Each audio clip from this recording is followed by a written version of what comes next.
Let's see. Make sure that I have everything prepared here. Let's do this here. And then we need to go here. Boom. Hello, everyone. Ba-da-da. I think that's it. How are you guys doing? It's Wednesday. It's Wednesday, my dude.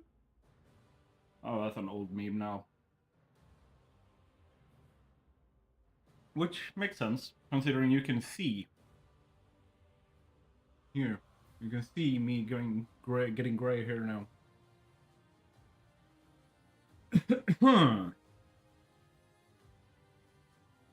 Okay, just going to double check all of my stuff. There we go. That's up.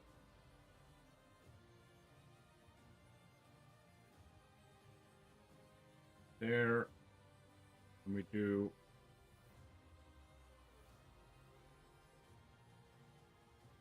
boom. And then make sure that they actually show up.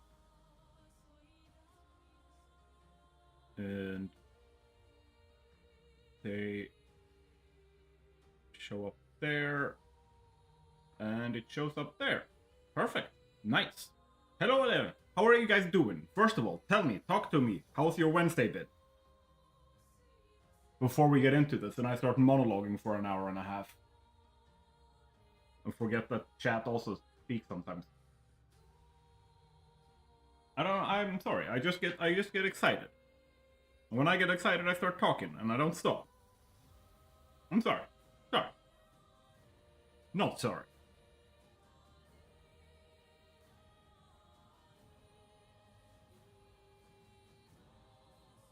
Okay, we got some people in chat. There's 4 people right now. Let's see.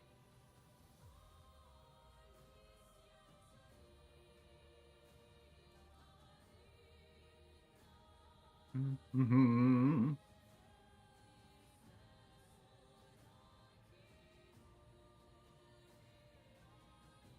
Boop-a-doo. Let me see so that I keep clicking the wrong thing here. Boop. There.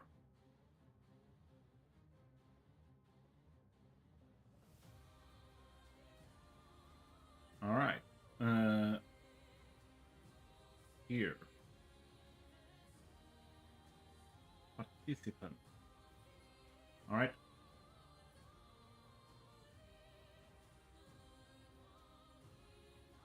There we go.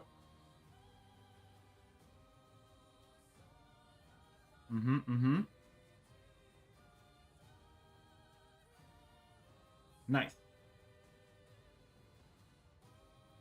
Okay.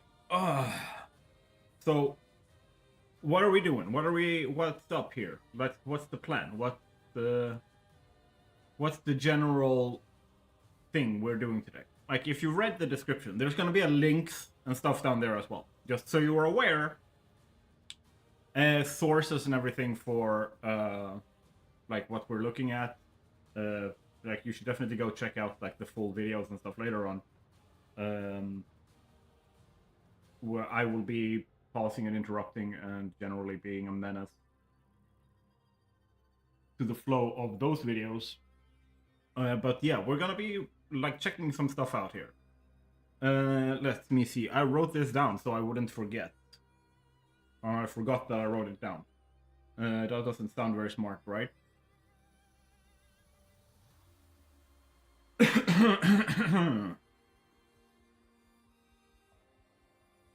Let me just double check. I want to make sure. It says we're streaming. It says we're streaming. How is my sound? How is my volume? How is my volume? I feel like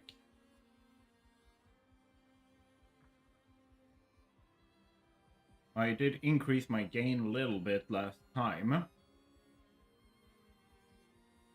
Ta-da! If I yodel, can someone tell me from which mountaintop is the yodel coming from? Yodel-a-dee-hoo!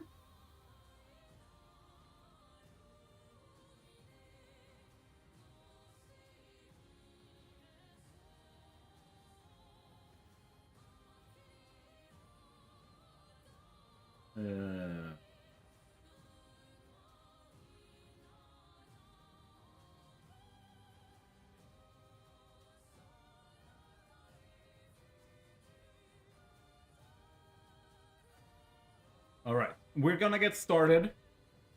I will first start with telling you guys a story. I actually went to the store today and did some big shopping. I've gotten paid and all that kind of stuff. So I just went shopping and figured, okay, if I have 3 bags and I can carry my new rolls of toilet paper in the other hand, so it's 4 things, 2 in each hand, right? And then I lift it out of the cart, and what happens is I've overpacked one of the bags. So it rips. And I'm like, what do I do now? Okay, so I blame myself, see if I can repack things.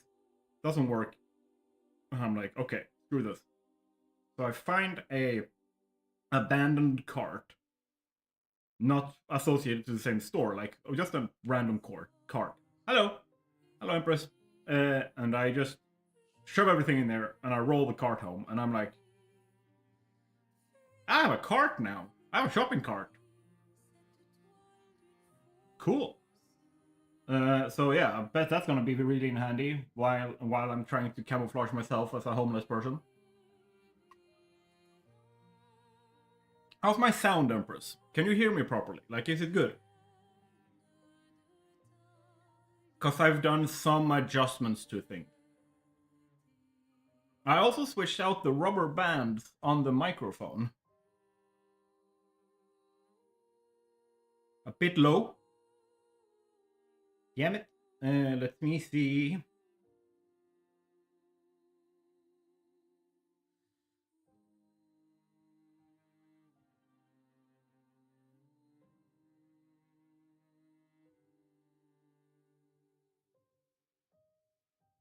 If I do this. Hello.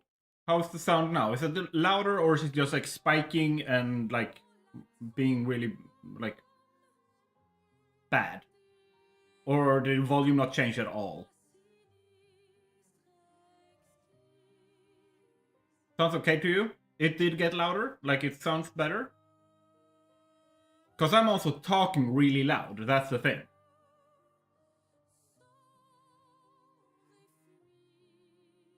Ish. Okay, I'm gonna see if I can go to filters here and add some gain. Yeah, my mic is further away. I've put it between my screens. So camera's here. And then just to the left of that, I have the...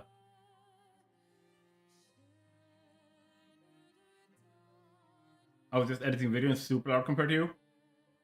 Okay. Yeah. I'm gonna do this.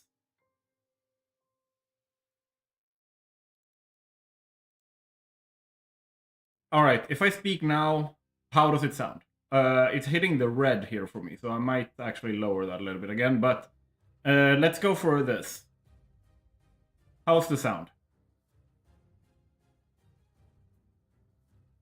That's good? Alright. Just noting down then my gain is on 10 dB. So I don't forget. Very nice. Alright, so let's go for the first one. Windows is going to hell. I mean, we've been saying this for a decade plus at this point, but it's actually happening. It's actually happening now.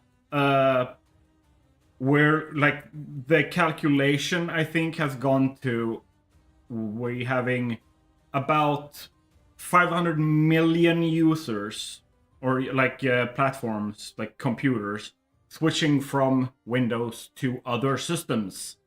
500 million, like 500 million computers switching over.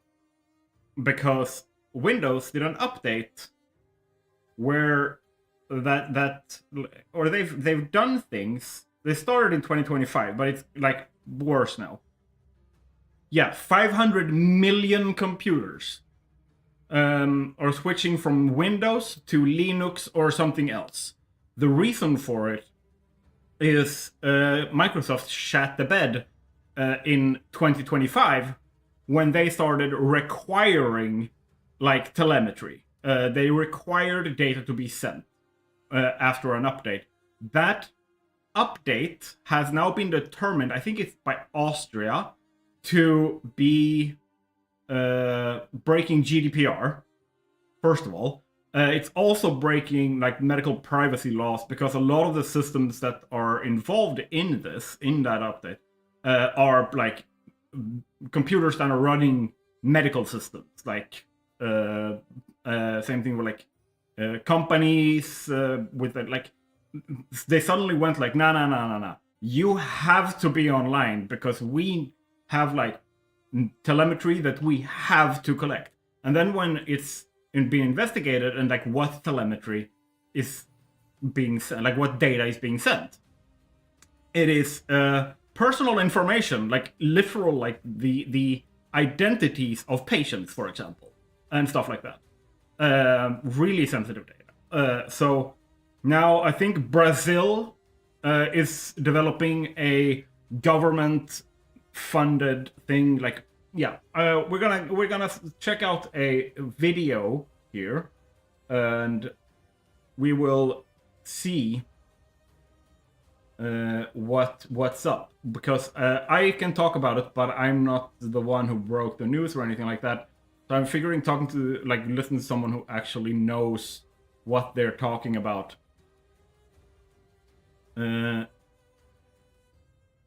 There.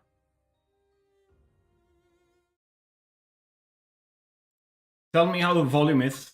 Microsoft is blocking more ways to set up a Windows 11 local account.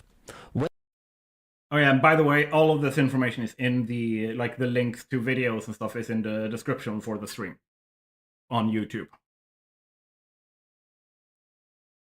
But yeah, tell me if it's too loud or anything like that. About the same as you, so it's good? Good. And announcing Windows 11 Insider Preview builds 26120.6772, Microsoft revealed that they are removing known mechanisms for setting up an offline or local account. June 2025. Yeah, he's peaking because like the guy who made the video, Tech Report is the channel. He's done it on purpose, I think, because I watched that stream with Linus and he wasn't peaking them. So Microsoft's Q3 earnings call drops a bombshell.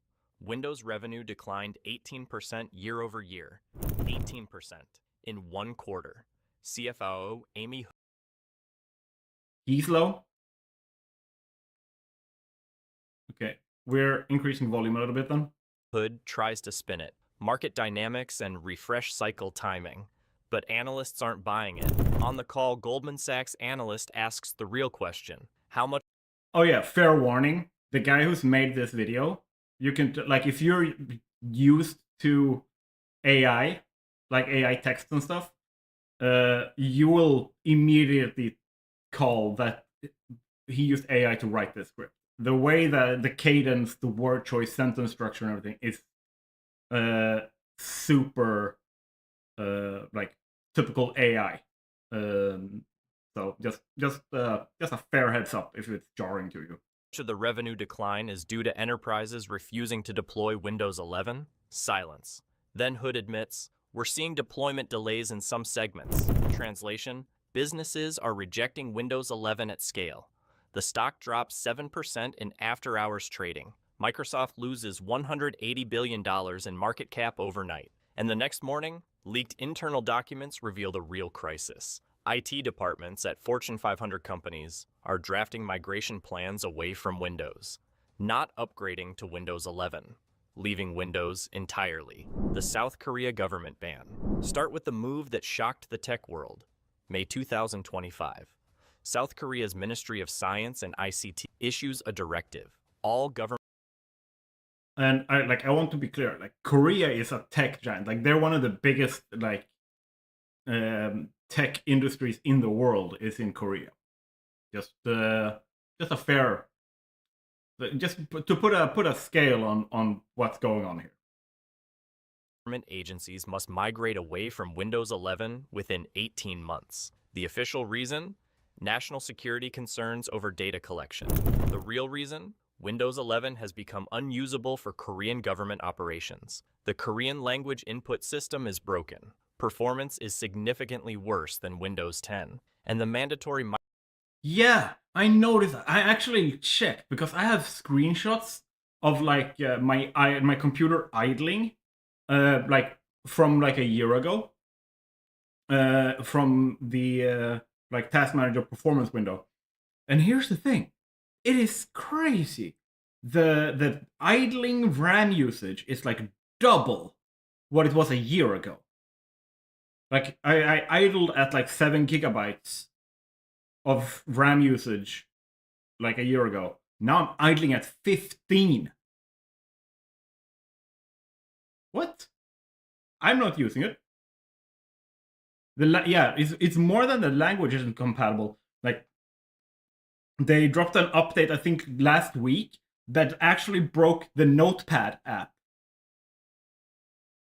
Microsoft account requirement violates Korean data sovereignty laws. The directive affects 1.2 million government computers. It's not just a rejection of Windows 11, it's a forced migration to alternatives. The Korean government is deploying a custom Linux distribution called Harmony KR, built on Ubuntu, localized for Korean language, optimized for government security requirements. By December 2026, 1.2 million Korean government computers will run Linux, not Windows. Microsoft sent executives to Seoul, offered concessions, special government edition of Windows 11 without forced telemetry, improved Korean language support, pricing discounts. The Korean government... For some reason that reminded me I need to take my meds. Empress, that makes perfect sense, because obviously Microsoft has not been taking theirs. Rejected everything. The decision is final. They've already invested $340 million in Harmony KR development, already trained 18,000 IT staff on Linux administration, already migrated 140,000 computers as a pilot. There's no going back. Microsoft lost South Korea's government market completely. But it's not just government. Korean businesses are watching. Samsung is testing Linux on 80,000 employee workstations. LG evaluating Ubuntu for 35,000 systems. Hyundai piloting Linux for 28,000 computers. When the government leads, corporations follow. Microsoft is losing South Korea, the world's 10th largest economy. Because Windows 11 is so bad, the government banned it. The Australian healthcare exodus. On today's Windows Wednesday, I remind everybody why I switched to Linux. This news, of course, has been going around that Microsoft finally admits that pretty much every major core function of Windows 11 is... Australia tells a different story, but reaches the same conclusion. That was a weird cut in the video. Or was that just me? That Microsoft finally admits that pretty much every major core function of Windows 11 is... Australia tells a Just let the dude finish his sentence. What the hell? different story, but reaches the same conclusion. The healthcare sector is abandoning Windows 11 en masse, not because of government mandates, because Windows 11 creates compliance nightmares under Australian privacy law. Royal Melbourne Hospital has 4,200... It probably was supposed to be there. I just wonder, like, if he's using because he's obviously used used AI to write the script. I don't have any experience with it, so I can't tell if the voice over is also AI, but He might have used AI to edit the video. Workstations, all running Windows 10. They tested Windows 11 on 200 computers, found that Recall, even when supposedly disabled, was taking screenshots of patient records. That violates Australian Privacy Act requirements for health information. Copilot was sending medical data snippets to Microsoft servers for processing. Also a violation. The hospital's legal department concluded Windows 11 cannot be deployed without creating massive legal liability. They're migrating to a locked-down Linux distribution. Red Hat Enterprise. Linux configured for healthcare. No AI features. No cloud connectivity. No data leakage. They started migration in March 2025. Completed 800 computers so far. Zero compliance issues. Lower costs than Windows licensing. Better performance than Windows 11. They're not going back. St. Vincent's Hospital in Sydney is doing the same. 3,100 computers migrating to Linux. Royal Adelaide Hospital, 2,400 to Linux. Alfred Hospital. Not necessarily some people harm, some just right like. I mean, obviously, it's like it's likely that the majority of people write like that, or what? Like, think of it like this: AI wouldn't write like that unless it was the overwhelming majority of data it's trained on leaning it towards. So obviously people write like my problem is like they're talking like when or what triggers it for me, like what makes me think of it is it's an over dramatization with excessive redundancies in the text. So yeah, there for me it's like a combination of like 4 or 5 different things that just makes me go because I've read your writing. I have read like a bunch, like I've read people who are like they have like 1 or 2 of these traits, but when you have like 5 of the traits that are like super common, like it just becomes like a Dutch angle of hearing the like sentences or reading them.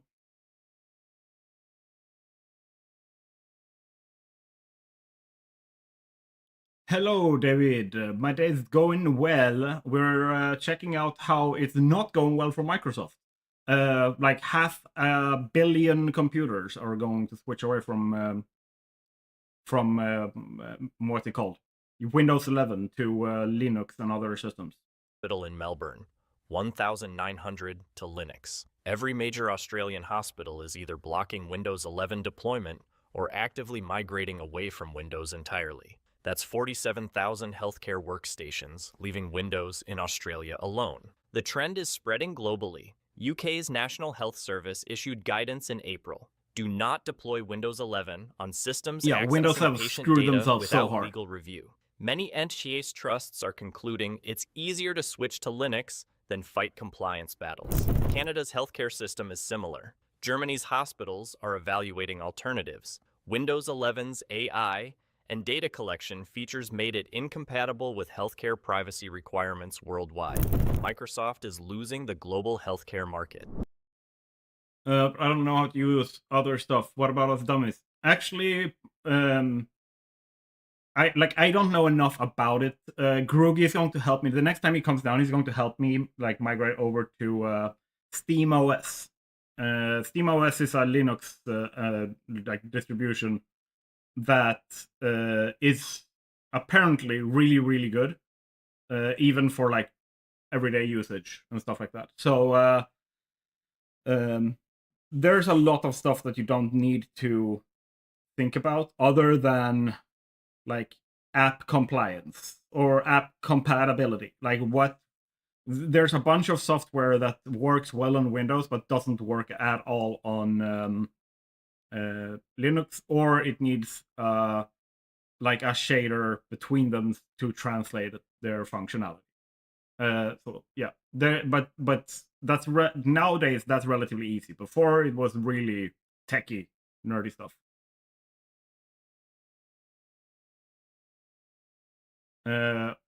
What Microsoft do is soon stupid. I'm not sure I understand.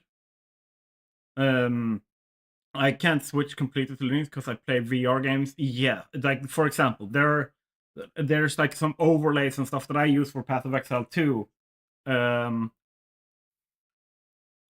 Yeah, Notion. I actually wrote this down. I checked this out yesterday. Yeah, Notion functions with a like there's a shader for Notion called oh no, sorry, it works natively, I think, but if it doesn't, there is a shader called Proton that fixes it. On modding for games is a big question mark for me. Yeah, some games it just doesn't work for like with modding at all. Especially games like Overwolf reliant games. Overwolf are the guys who own CurseForge and stuff like that. CurseForge exists natively now, but Overwolf, the platform, like you can't make that work on Linux at all. Like some stuff like that. So it's really good to like write down all the programs that you like need to work, and then just go through and like Google and check which programs do not work. If they don't work, or like Proton doesn't work for them, then you basically check, is there a replacement I can use instead, and stuff like that. Yeah, a lot of it just works. The question is like, if, for example, I have one here. Okay,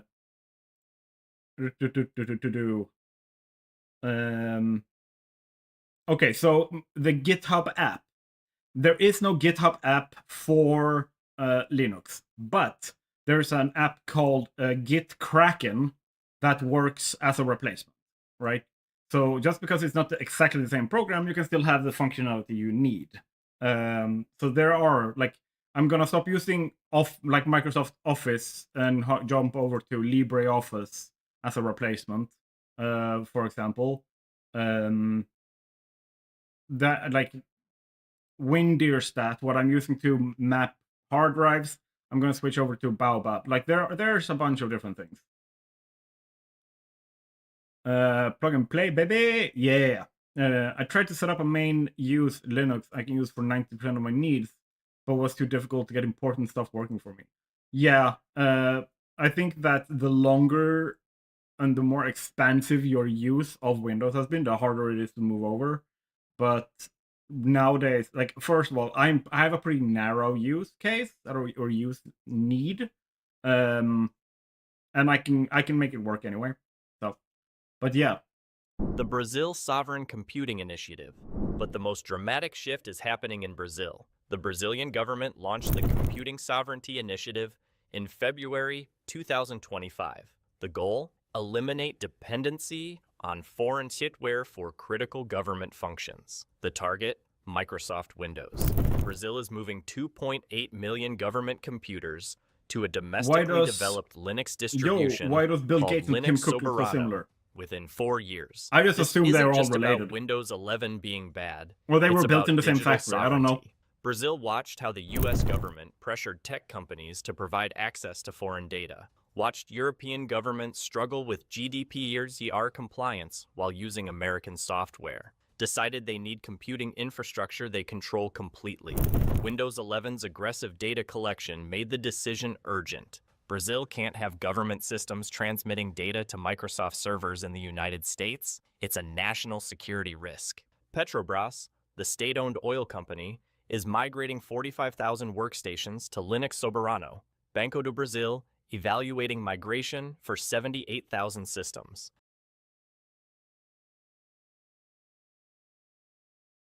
Also, for a laptop, the desktop environments are just not made for, and Windows scaling to 125% just works with everything, but in Linux, trying to scale the screens of stuff isn't so small, just doesn't work for a lot of programs.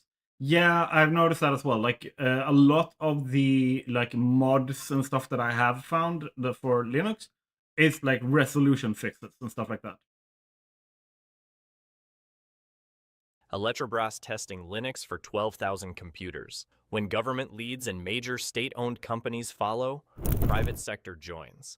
Microsoft is losing Brazil, 215 million people, one of the world's 10 largest economies, because Windows 11 drove a sovereign computing backlash. The China acceleration. Nobody saw coming. China's been working to reduce Western software dependency for years, but Windows 11 accelerated the timeline dramatically. China's Cyberspace Administration updated guidance in April 2025.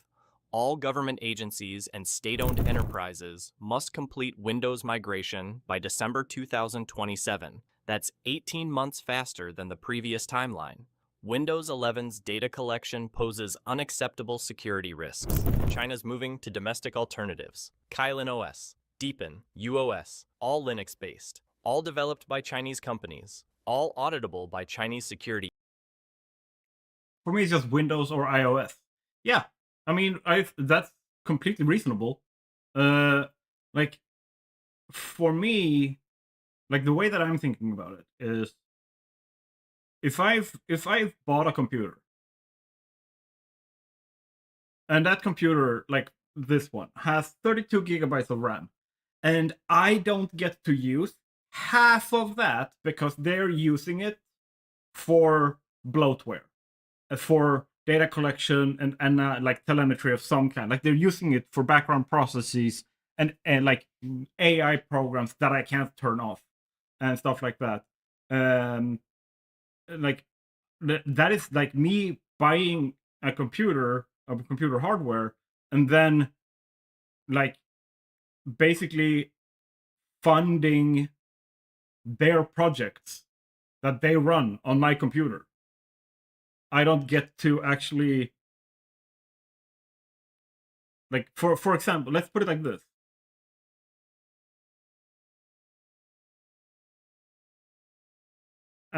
They don't require coding anymore. That's not the case. Like, it's very, very unlikely that you need that nowadays. Like, if you there are of course Linux distributions that are like they're like that. They need coding and stuff like that. But there's a significant amount of versions that don't need any of it.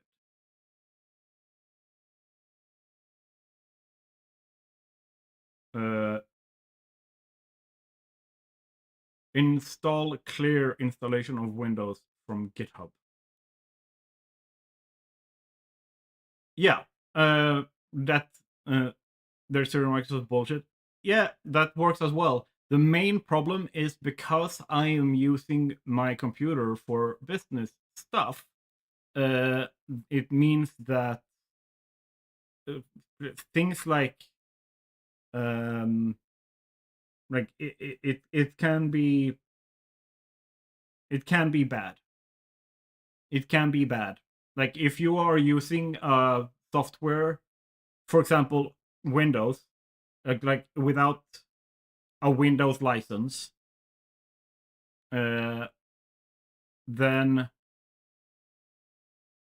you are technically stealing. And if you start making a lot of money, it's likely that companies like Microsoft and similar, they come after you for that kind of stuff. So I basically want to make sure that I keep everything above table, everything is like legal and like all that kind of stuff. So I try to avoid it, because there's also this thing where it's like where removing certain software, turning certain software off, breaks terms of service with Microsoft, like with Windows, which is causing the same problem. So I kind of want to avoid that. I also am aware that like 99% of the potential problems I'm not even aware of, so I'm not gonna take the risk and like risk my business, risk my like desired full-time livelihood. Like this is what I want to do full-time, and if it gets shut down because I did something I shouldn't have, without knowing, then yeah, I gotta swallow that pill. But I can also avoid going towards it at all. Agencies. The migration is massive. 62 million government and SOE computers switching away from Windows over the next 30 months. Microsoft is losing the world's second largest economy completely. But it's not just government. Chinese businesses are following. Alibaba migrated 140,000 employee systems to Deepin. Tencent moving 98,000 to UOS. ByteDance testing Kylin on 52,000 workstations. Chinese companies are concluding that relying on American software is a geopolitical risk they can't accept.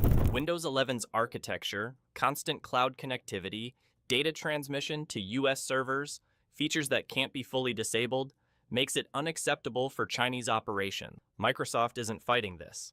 Can't fight it. The Chinese government decided. When China decides, companies comply or leave. Microsoft is losing approximately $8 billion in annual revenue from China over the next 3 years because Windows 11's design is fundamentally incompatible with Chinese digital sovereignty requirements. I don't think all of those customers would pay. I don't think Microsoft's partners would love to support umpteen billion versions of Windows forever on all of their software. The European Union investigation. Meanwhile, Europe is conducting the most consequential. Yeah, because that's also something that people don't remember when it comes to this stuff. There's a level of if it works, don't change anything. Especially in like big organizations, like in the medical industry and stuff like that, where like we talked about this, what was it? On yeah, it was yesterday when we were watching Stargate. Yeah, the floppy disks. Like there are systems out there that is still running on like 30, 40-year-old hardware that can't run modern operating systems. And it's like there's no resources to update it, no desire to update it. It works, don't touch it, kind of thing. And if they need to like special design versions of Windows for that while maintaining like Windows 11 for those things, they're not going to do that. It's too big, too many moving parts and too many different versions. There's going to be thousands upon thousands of them. But yeah, this is relevant for, I think most of the people that are here now are probably European, so that's sequential investigation. The European Commission's GDPR compliance review of Windows 11 is reaching conclusions. Preliminary findings leaked in May. Windows 11 violates GDPR in multiple ways. Data collection without adequate consent. Transmission of personal data outside EU without proper safeguards. Inability for users to genuinely opt out without breaking functionality. Yeah, that's also a big thing. Like, this is something that I've noticed. And it's not just, this is not just Microsoft, but what I have noticed is there's a lot of like bigger companies that have software and stuff like that, where even when you like, and they've have this problem with Windows as well, where even if you go and uncheck the box that says like, send us information, you uncheck that, you say like, nope, I don't want to send information. But then people have basically been tracking like the data packets that get sent out, and it's still sending data. Actually, I think because would believe this is AI voice simply due to how he pronounces acronyms. Yeah. So like, imagine basically going like, nope, this like we have shut down. This is private. Like I'm keeping all the data. I'm not giving you shit. But then people are tracking, and it's basically still sending stuff. Like basically to prevent it, you have to go in and create like and manually mod Windows to prevent it from sending the data. It is crazy. It's completely insane. Like, I don't understand how these people can sit there with a straight face and go like, yeah, this is fine. Because someone's approved.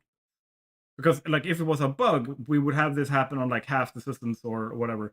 But it's on every single system.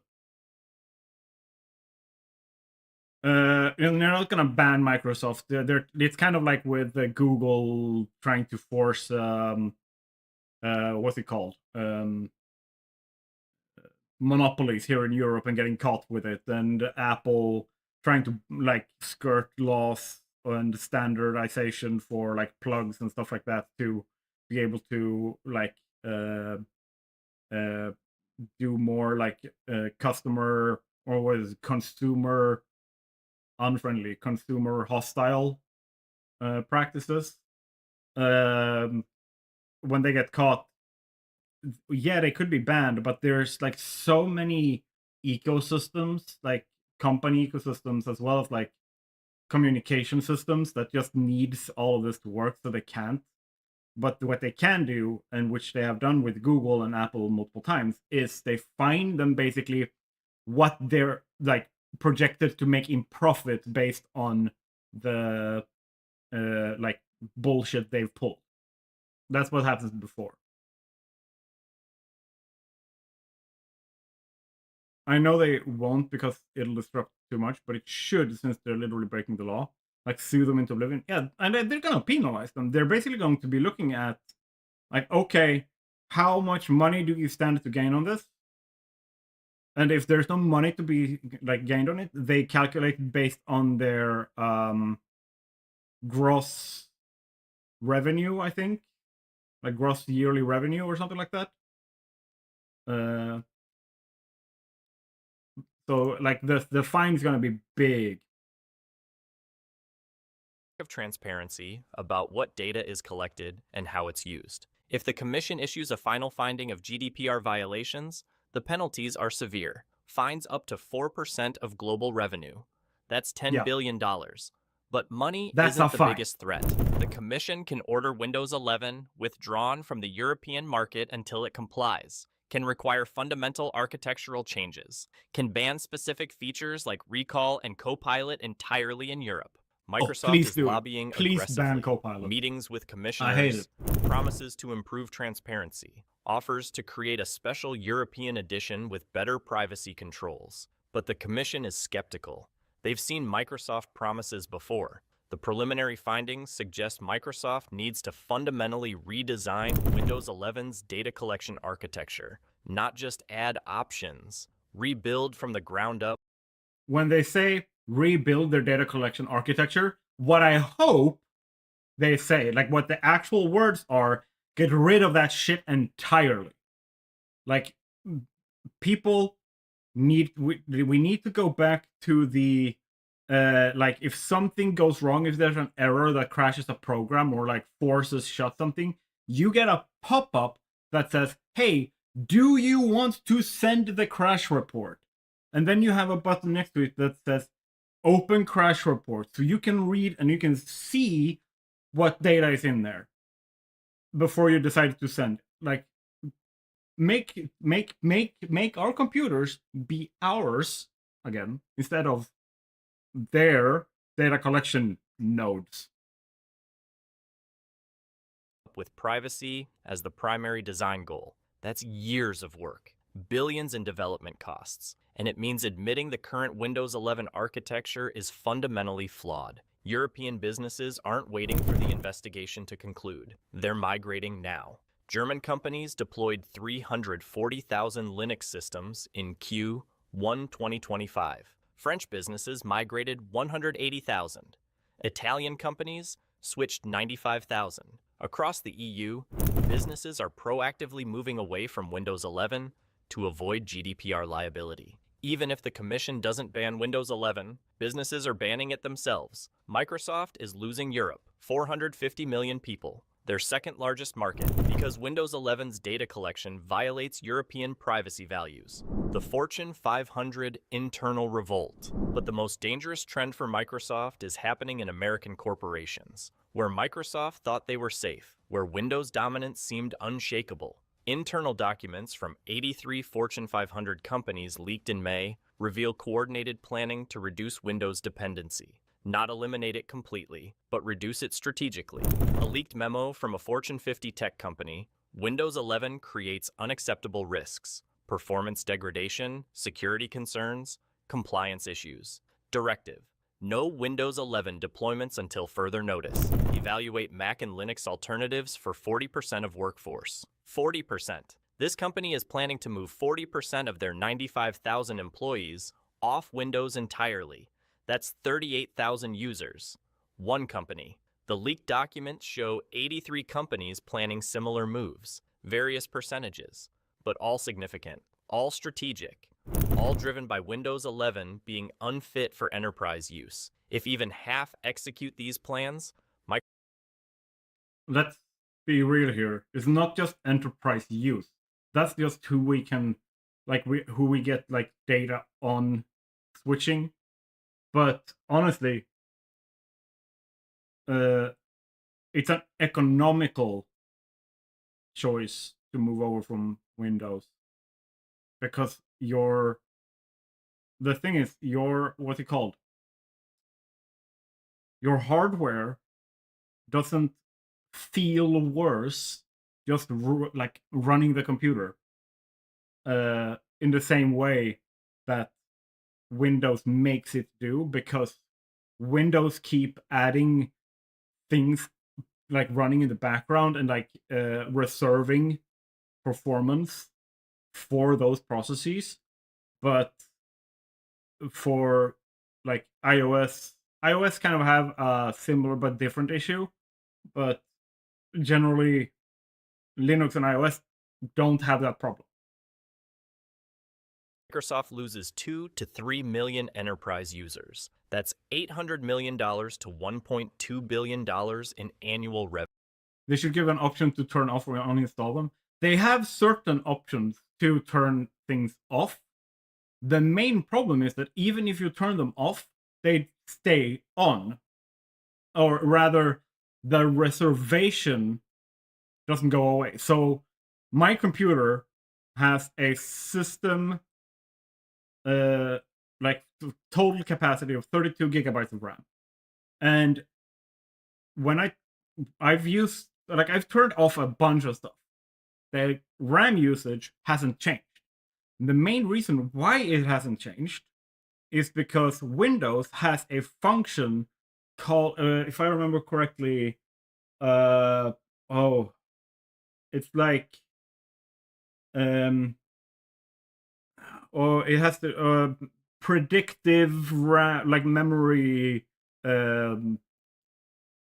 reservation or something like that, where they basically say like, yeah, but if we run everything, we need this memory. So we're just gonna keep it here for ourselves in case of. So you never get it back. Which is just bullshit. Revenue from American companies, Microsoft's home market. The reasons are consistent. Performance worse than Windows 10. AI features creating productivity problems. Security concerns about recall. Compliance risks from data collection. Cost of hardware upgrades to meet Windows 11 requirements. Oh yeah, I popped up in my brain. Like the performance issue. This was insane. I saw a story. It was someone who literally, every time they had like a massive document with like 100, 200,000 words written, like a Word document.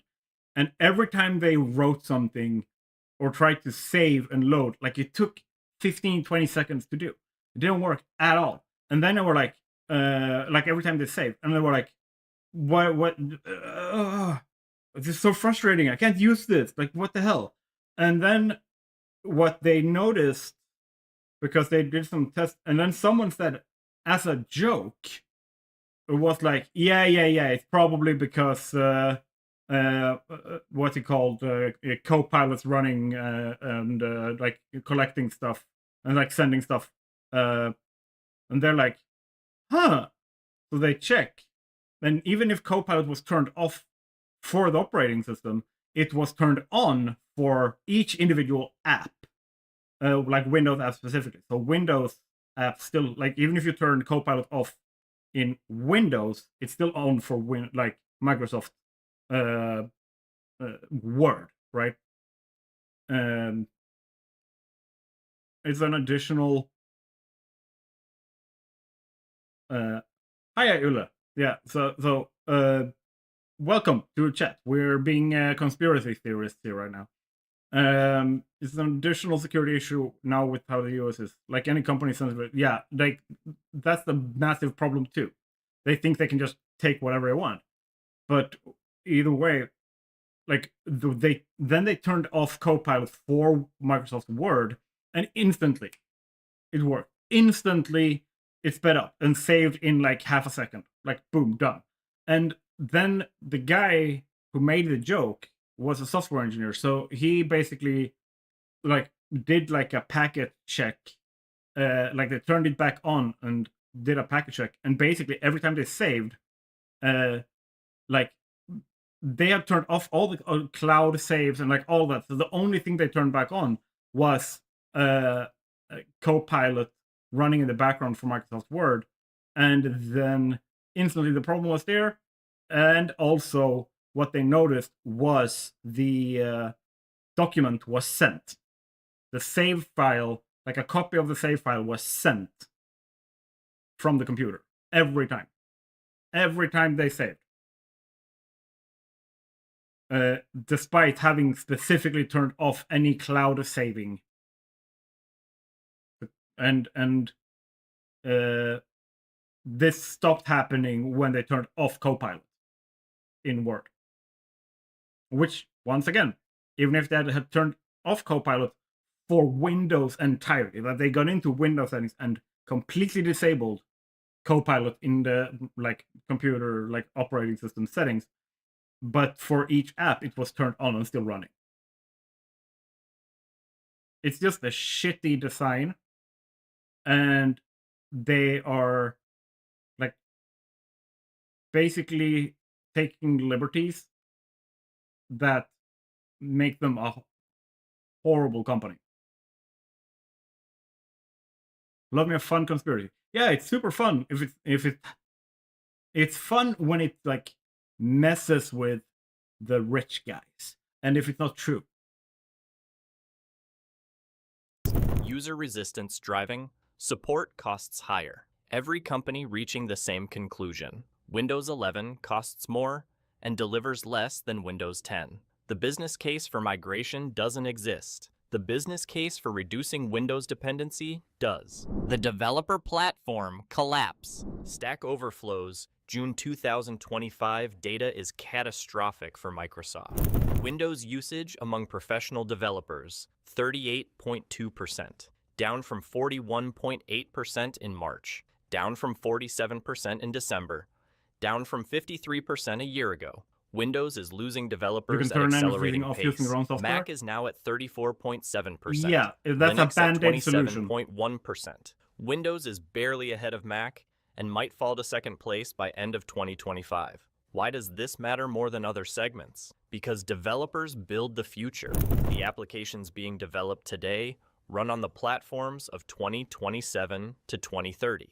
If developers build on Mac and Linux, applications run best on Mac and Linux. Windows versions become afterthoughts. That's the death spiral. Applications stop being Windows first. That breaks the monopoly. That ends Windows dominance permanently. And it's already happening. Major applications launching Mac first now. Figma's desktop app launched Mac only, Windows version 6 months later. Linear's desktop app, Mac exclusive for a year. Superhuman released Mac version. No Windows version planned. These are popular productivity tools, used by millions. Windows isn't getting them, or getting them late, because developers don't use Windows, don't prioritize Windows, don't care about Windows. Windows 11 drove developers away, and without developers, Windows has no future. The Bill Gates Crisis Meeting, June 18th, 2025. Bill Gates convenes a private... We're gonna stop here because it's just, we're starting to get into like anecdotal stuff. Like this is like where there's no basis for what's in the rest of the video. I understand what you're saying, David.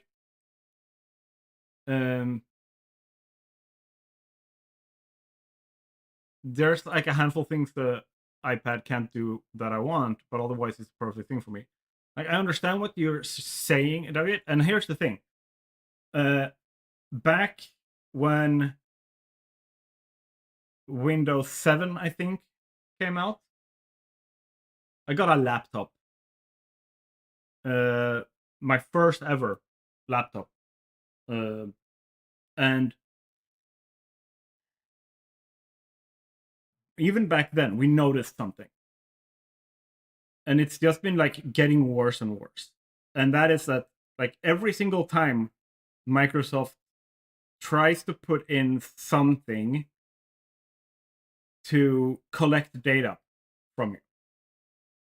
And they, like, what they do is they take, in the case of this, because this was like, it existed on Windows XP and Windows 2000, like all that, like, or like at least Windows 2000, I think, but like there existed data tracking stuff then too.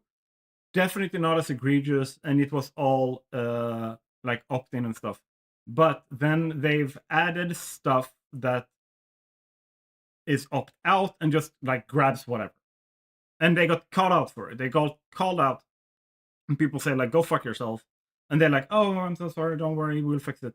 And then they fix it. They update TOS. They look at like legal stuff and go like, "Okay, we're not allowed to like put blah blah blah blah blah."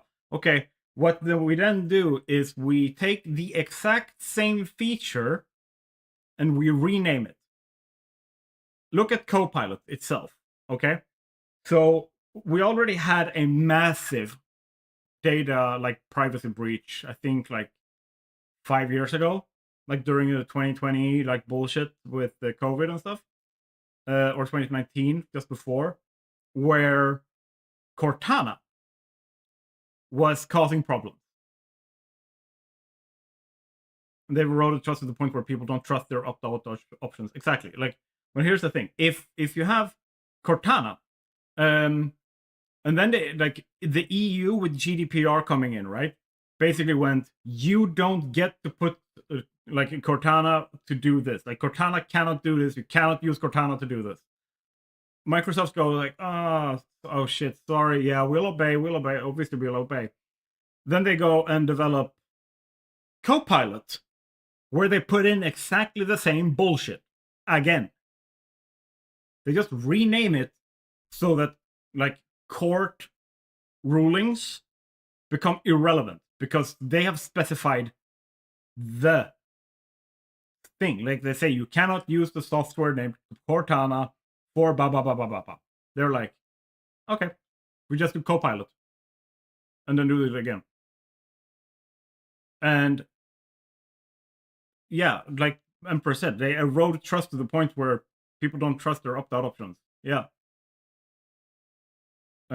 This is totally different. Now it comes with a name that doesn't infringe on another IP. That IP is actually owned by Microsoft, so it's their IP to do whatever they want with. So, I think it's like it is a bad use of that IP, 100%. But it is their IP. But yeah, like, if Bill Gates showed up at my door and like swore up and down and signed a contract in blood, yeah, it was funny. And like swears up and down in blood, sign a contract, everything, that like I will never ever, like, I've specifically made sure that Microsoft does not touch any of your data, I wouldn't believe them.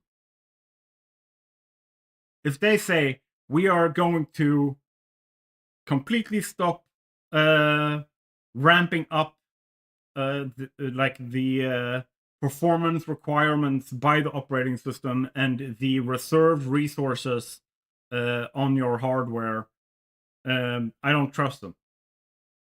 Because they've done this before over and over and over again. And they just keep pushing the goalpost a little bit further ahead every time. the thing is, with Microsoft, they do it so often that they have just stopped. Like, the only software they have on Windows right now that actually works flawlessly, that shows how good of a company they are in terms of like their talent and ability to create something, if they put the effort in, is their telemetry. It is their ability to track everything that goes on in the computer and collect that data, because those systems are near impossible to turn off completely. They are like never break, they never error out, they have virtually zero bugs, and even like the best experts in the world haven't been able to break those encryptions. But everything else gets hacked, everything else breaks, everything else errors out and crashes and like shit like that, and they break in updates and stuff like that. But those don't break for some reason. How come? Where do you think they're putting their effort? Like, here's the thing. I think Jay's 2 cents put it the best way. And Jay's 2 cents is generally a very balanced and fair guy. But he basically, he said the best thing. He said, Windows stopped being an operating system years ago. It is now spyware where you can also like go on the internet. That's it. Or like spyware you can play a game on. Because like a vast majority of this, like the disk space and resources taken up by Microsoft Windows, any version, like Windows 11 version, is just there to track shit and give them data, rather than actually like improving the ability for me as the person with the computer to do what I want with the computer. That's where I'm at with it. All right. Let's move away from the conspiracy theories and into the actual gaming sphere. Here we got Mr. Sunglasses himself, Luke Stevens. He's on vacation, but he has gotten to test, or he's played Highguard. Has anyone in chat played Highguard? I haven't played it. It's free to play, but I haven't played it. I was interested. The tin hat is fun. Oh, don't worry. We're now just putting on the gaming tin hat. So, shocker, guys, I am on vacation at the moment. I just arrived like a handful of hours ago to the hotel. But first thing I did is I downloaded Highguard myself. I played a number of rounds and matches, and I have some thoughts. So I figured I would share them with you as I take a lovely stroll through. Context for people like Empress, because I assume you haven't kept up with like the Game Awards and stuff like that. Jeff Keighley. The thing is, he's on vacation so often that it's like pretty much the same. Jeff Keighley, the guy who hosts the show, like the Game Awards, basically saved a game called Highguard as the pinnacle presentation. And then when he went on up there and said like, this is like the next generation of hero shooters or extraction shooters or whatever he said. Ta-da! And then he shows what is essentially just like a very lackluster, we've seen this 50 times before. He claims, everyone involved claims that like he wasn't paid. Like they pay an amount of money to submit a video to be shown, like a trailer to be shown, but Jeff Keighley and his team decides in what slot each video goes. That's how it's supposed to work. So Jeff Keighley and his team basically looked at this game, tested it, like got to play this game, and said, "Fuck yeah, best game ever! Let's put this on the prime spot." To put it in perspective, like Baldur's Gate got that slot. yeah, the thing is, not even the people who like this genre like this game very much, it seems. So A delightfully balmy day in Florida. It's like all of 68 degrees. It's kind of bizarre, but I'm here for it. So long story short, Highguard just launched today. It is available on pretty much every today was a Monday, like 2 days ago. platform, and this marks certainly one of the most bizarre and original marketing strategies of recent memory, which is to basically do nothing. They announced it at the Game Awards in the most coveted spot, the final spot before Game of the Year, mostly thanks to Jeff. Reportedly, they didn't pay him extra for that. They paid to be in the show, but not an extra charge or premium for that spot. And then they just went silent for a month. Plus, they said absolutely nothing, and then they dropped it today. They held a creator preview event late last week where they invited out a bunch of like Vacation in Florida is more like a survival camp, I've heard. I like survival camps. Maybe I should go to Florida. I would be a great Florida man. streamers and PR people. I was not one of those, shocker, but it's okay. I'm not losing sleep over it. But after people played it and tried it, they had seemingly pretty positive thoughts. But as we know, that's never a clear-cut indicator of whether a game is going to be successful. Games like No, not enough alcohol and drugs. Remember, I am chronically drugged. It's how I function with my ADHD. I literally do amphetamine on a daily basis.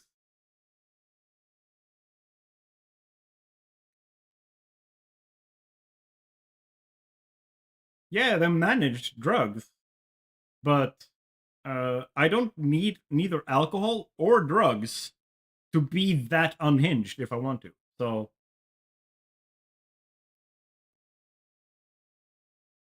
to live up to the Florida man status, you can't be managed. No, the drugs are managed. I am going to be unmanaged. I am going to be the drug that gets into Florida.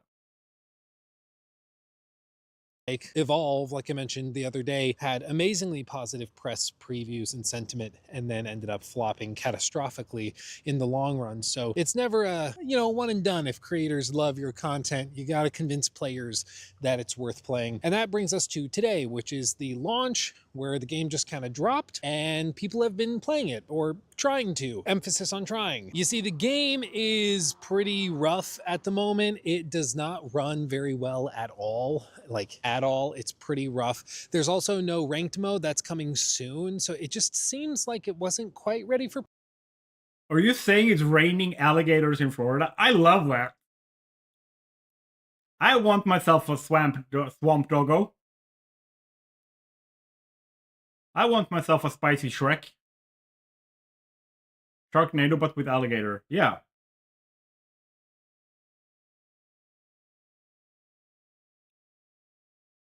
Prime time, they also are having massive server issues and problems queuing players. Basically, like, you'll, after the tutorial, queue up to go into a match, and then it will match you to a game. You'll load in, but then it'll tell you that there's only like 4 out of 6 players, and then it kicks you back to the lobby. I would say right now my batting average is for every 5 attempts, maybe 1 gets through and actually becomes a game, which is frustrating. Like, the game is free to play.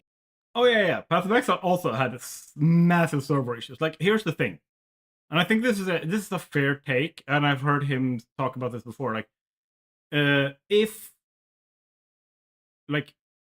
a game like Path of Exile or Highguard or like World of Warcraft or whatever, like an online game made by a massive company, if they are releasing something and like something happens that isn't supposed to happen, I'm less inclined to put blame on them, regardless of how frustrating it is, because things happen and you can't foresee everything. That's just the business, right? But there is an intentionality between, like, in how they've communicated the game to the world, and there is an intention behind their game design and choices in how the game functions mechanically, like what they've put into the game, what the world looks like, what the character looks like, how the controls function, like all that kind of stuff. Those are design choices, and if they are then that's like that's not a bug or anything like that. That's like them either genuinely thinking they made a good choice or being lazy about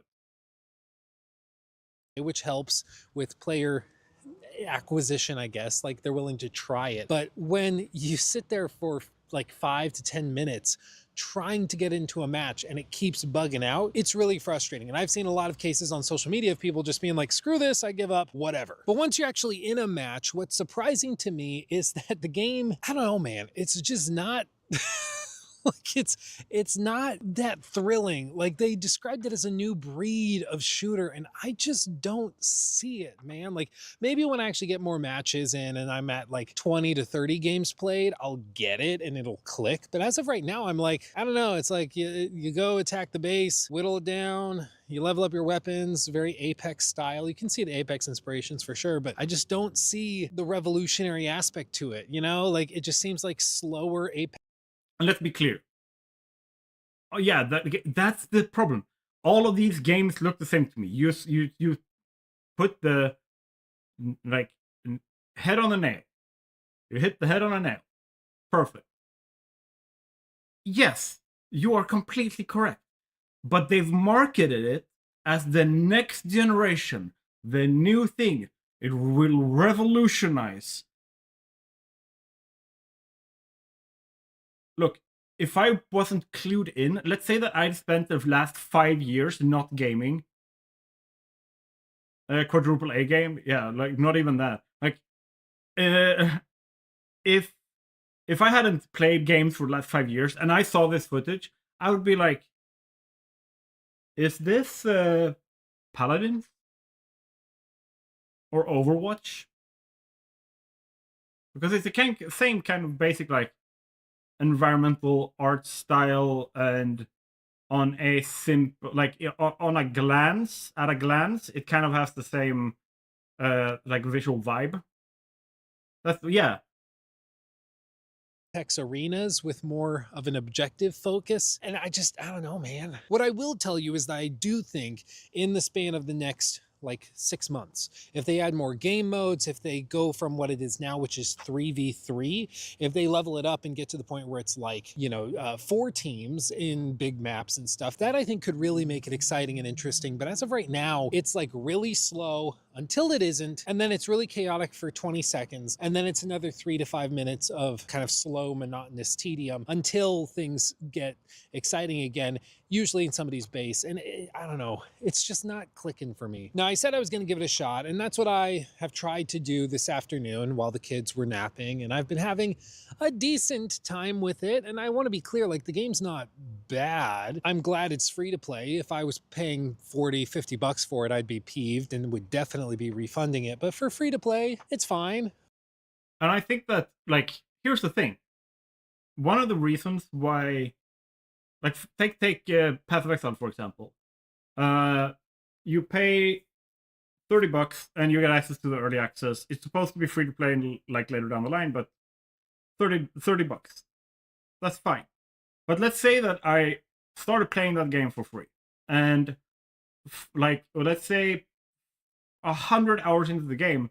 Here's the thing. I evaluate if I go 100 hours into a game like Path of Exile and go, this was free for me, but I spent 100 hours and I am having so much fun, I'm probably going to spend another 900 hours in the game, 2,000 more hours in the game.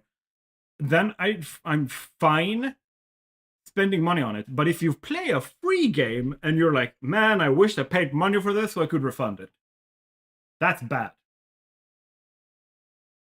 But I think that's exactly the point. It's fine, but it was hyped up like it was going to be. Like, no. So this game was released this Monday. Like, Highguard was released this Monday, not Paladin. Like, they're not the same game. They just the main character, we saw him somewhere. Where was it?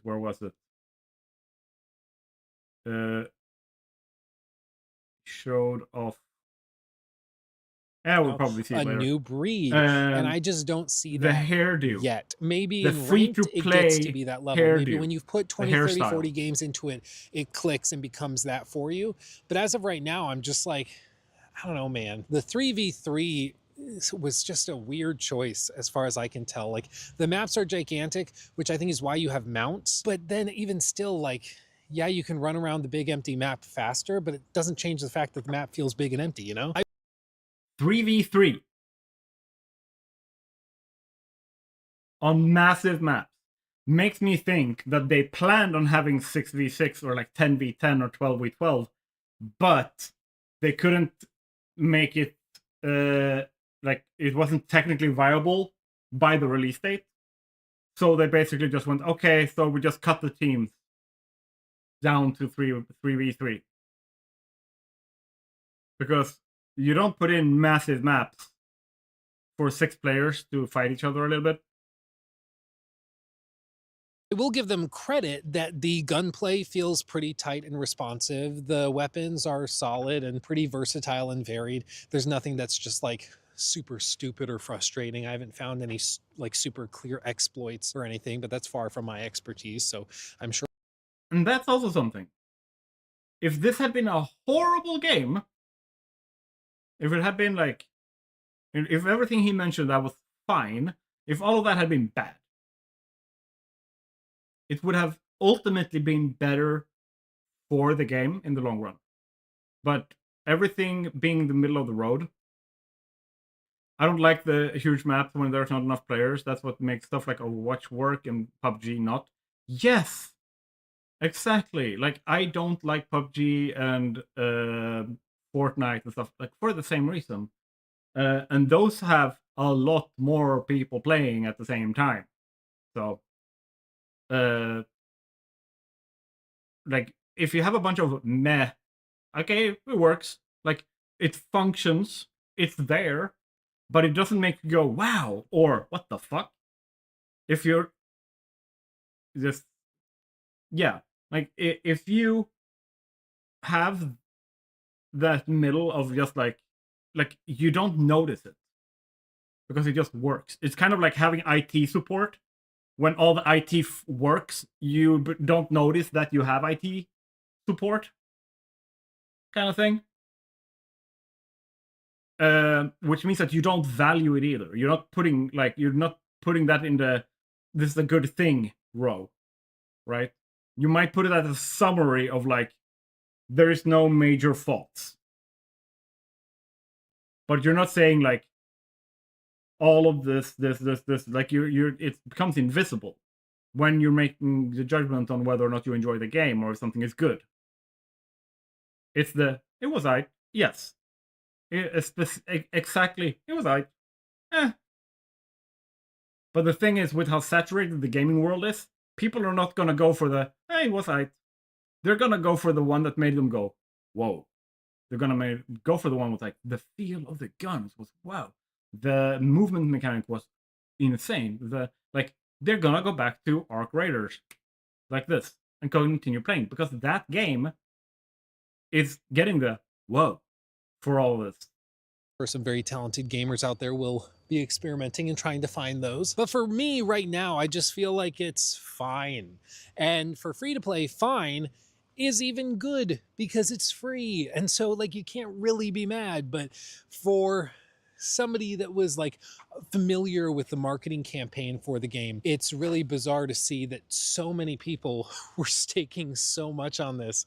And it's just okay. Only good game with huge map is Planet too. It could yes, get because to it the has point where it's thousands even of really players. good with new game modes, maybe just a straight up arenas like mode like Apex had back in the day. I still miss that, man. Oh, I wish they'd bring it back. I know they do occasionally, but you get that's not beside the point. The point is, I think that it could be really, really good in the future.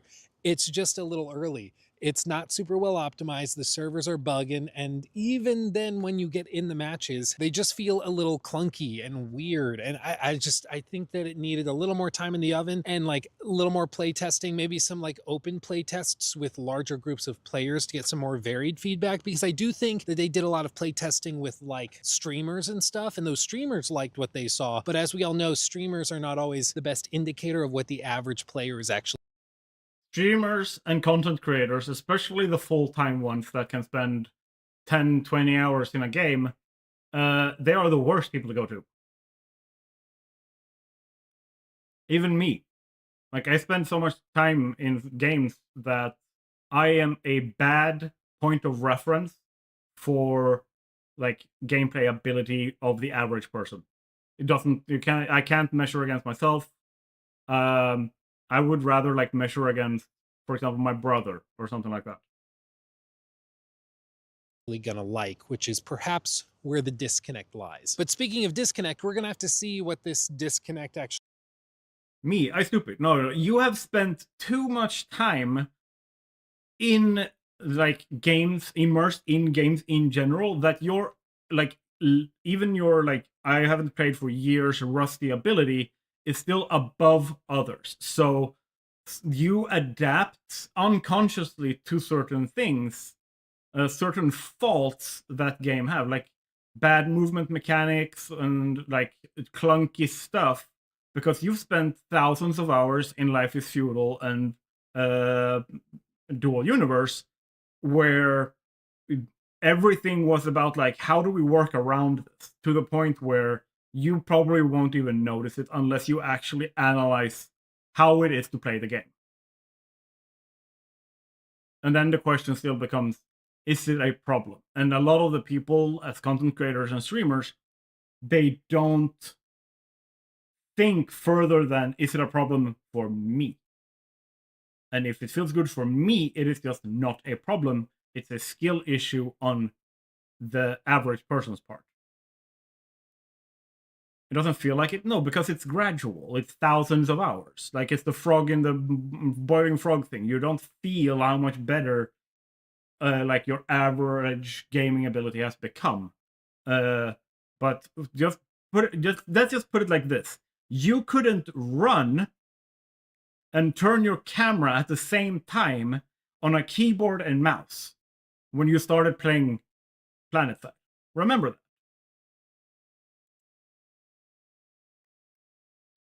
Keeping it's a problem for me. It's okay if you're just playing, but if you're a reviewer, then no. And even worse, if you're the one sitting, like if you're the one being invited to do a playtest, like we want to see what you think about this game, and you play the game for 6 hours together with other people of similar skill levels and like of similar profession, and yeah, like that's my point. Like, you would never have that problem now. Coordination sure wasn't there, no, but it is there now, right? You've even played games where it's not just about running and aiming. You've played like Space Engineers, where you have like 360 degrees mobility flying around with like jetpacks and shit, and have to deal with like physics and momentum and like all the timings of slowing down, like all of that kind of stuff.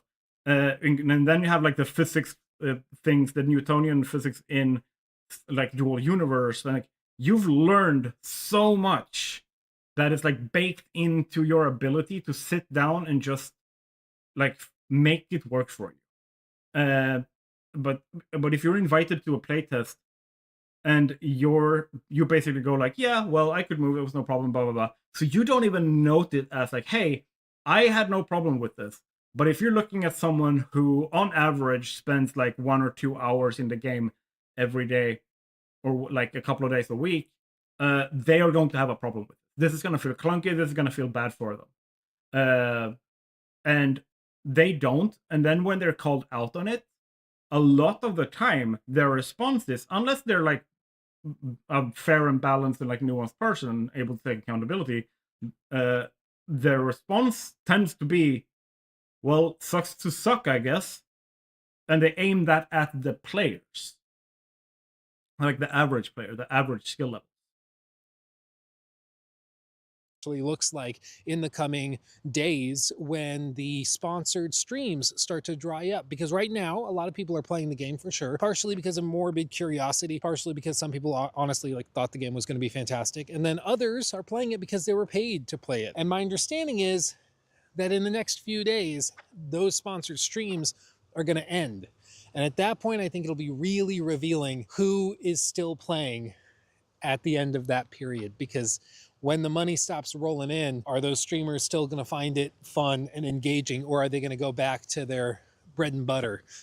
Time will tell. For me personally, I think I will probably continue experimenting with it occasionally in the evenings when I'm not doing other more fun things in Florida.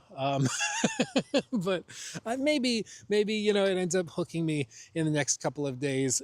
As of right now, it hasn't. And honestly, like I said, if I had paid money for this, I'd be returning it. It's not to say that it's bad. It's just not worth that. But when it's free. Also, a PvP with only PV isn't going to work. That too. That is 100%. You get what you pay for. And so you can absorb a lot more frustrations and clunkiness, and that's kind of where we're at now, is that there's a lot of stuff about the game that would be unacceptable, certainly if it were $40 or $50. Being free to play, you can kind of hand wave it away, but it still needs to be fixed, and that's kind of where they're at now with the server issues and with some of the other things like matchmaking problems and match balancing and stuff like that. So we'll see where it lands over the coming days. I don't know. For me, I'm like, but I guess we'll see where the average player lands. Which is really interesting, right? Because this was supposed to be Misfits Dinner, yeah. This was supposed to be the game reveal at the Game Awards. We have had some of the most insane reveals, like Baldur's Gate 3 and stuff like that, in that same spot. We had like The Last of Us 2, we had Baldur's Gate 3, like we've had some of the big, like, okay, people are going like, oh yeah, but when the reaction should have been like, people were just sitting there going, and I don't think that's a good reaction.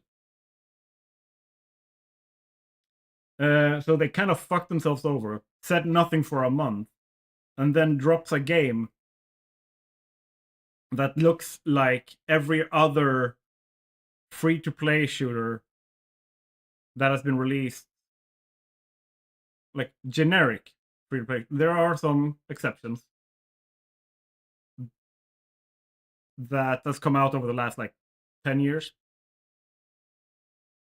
which says a lot about, like, either the people doing this is so sheltered that they honestly believe what they're saying, or they know exactly what they have and just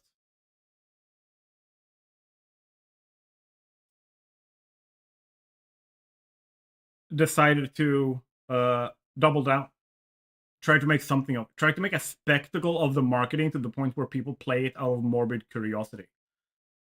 And let me just see here.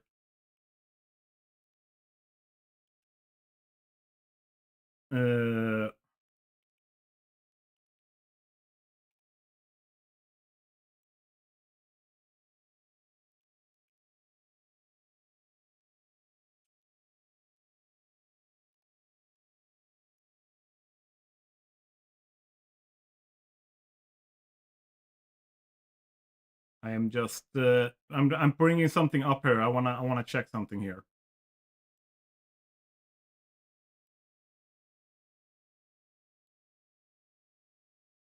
All right. This is Arc Raiders. Okay? Arc Raiders, which was a game that had very little fanfare. Like it was marketed. There was playtests. There was stuff like influencers were involved and got to talk about their experience with the play. Like there was 100% marketing, but it wasn't like let's shove this down people's throats at the Game Awards in the top spot, like intensity to the marketing. It was like a pretty standard on the lower end of like the volume of marketing put out there. And then the game releases. Let's do this. Like release 264,000. The game hasn't dropped players.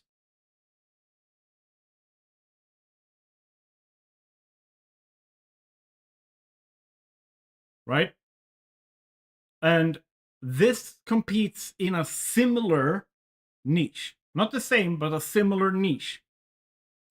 And they go out with marketing with this context and says, what we're doing has never been seen. It's going to be revolutionary. Here's the numbers for Highguard.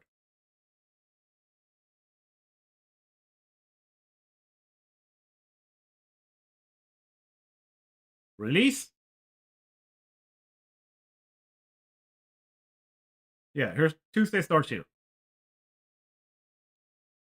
From like hour of release from 1900 CET, like 7 o'clock in the evening, it goes up to 97,000. And then from 97,000 in 4 hours, we lose more than half of those players.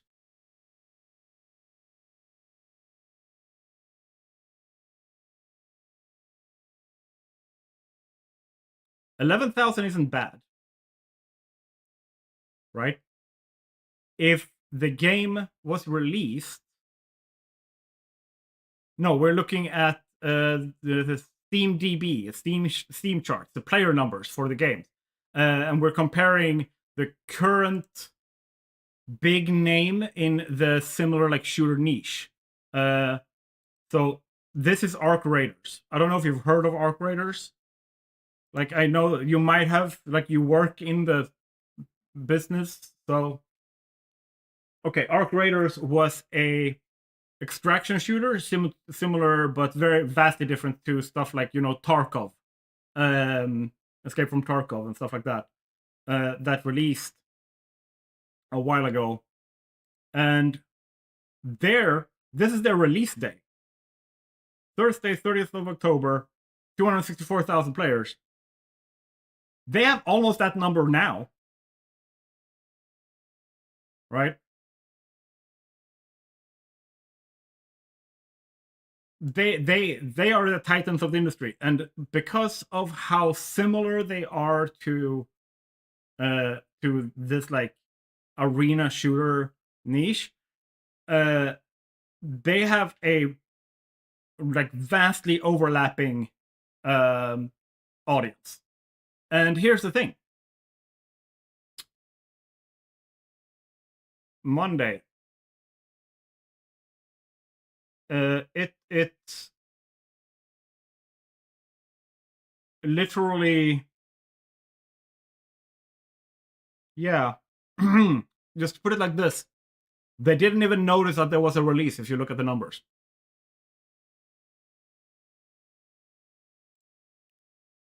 This is Highguard's numbers. Where at peak on release evening at 8 o'clock in the evening for us, they had 97,000 players.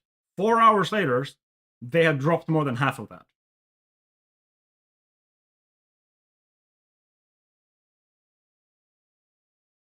And like I said, 11,000, what they have right now, isn't bad. But it is not top spot at the Game Awards release, like marketing level good. look at Path of Exile issue days. Path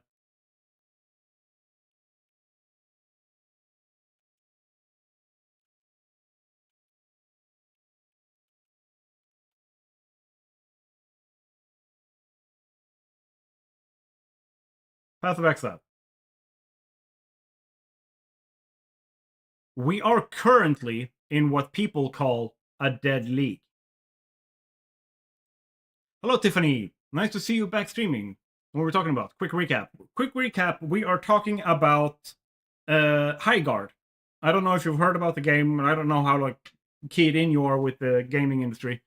But basically, during the Game Awards, Jeff Keighley, the host, announced in the top spot, he announced a new game was going to be released that had been worked on in secret by people who had formerly worked on Apex Legends and games like that, Titanfall and stuff like that. I think they basically said Titanfall first, so people were basically expecting a new Titanfall game, and then they basically say like, "Yay!" and then they show your most generic. Today, they held a creator. Like, look at this, like most generic free-to-play shooter that you could ever think of. They released that on Monday, and they dropped more than half of their players in 4 hours, or 5 hours technically after release. The game is clunky, doesn't connect properly. The gameplay itself is meh.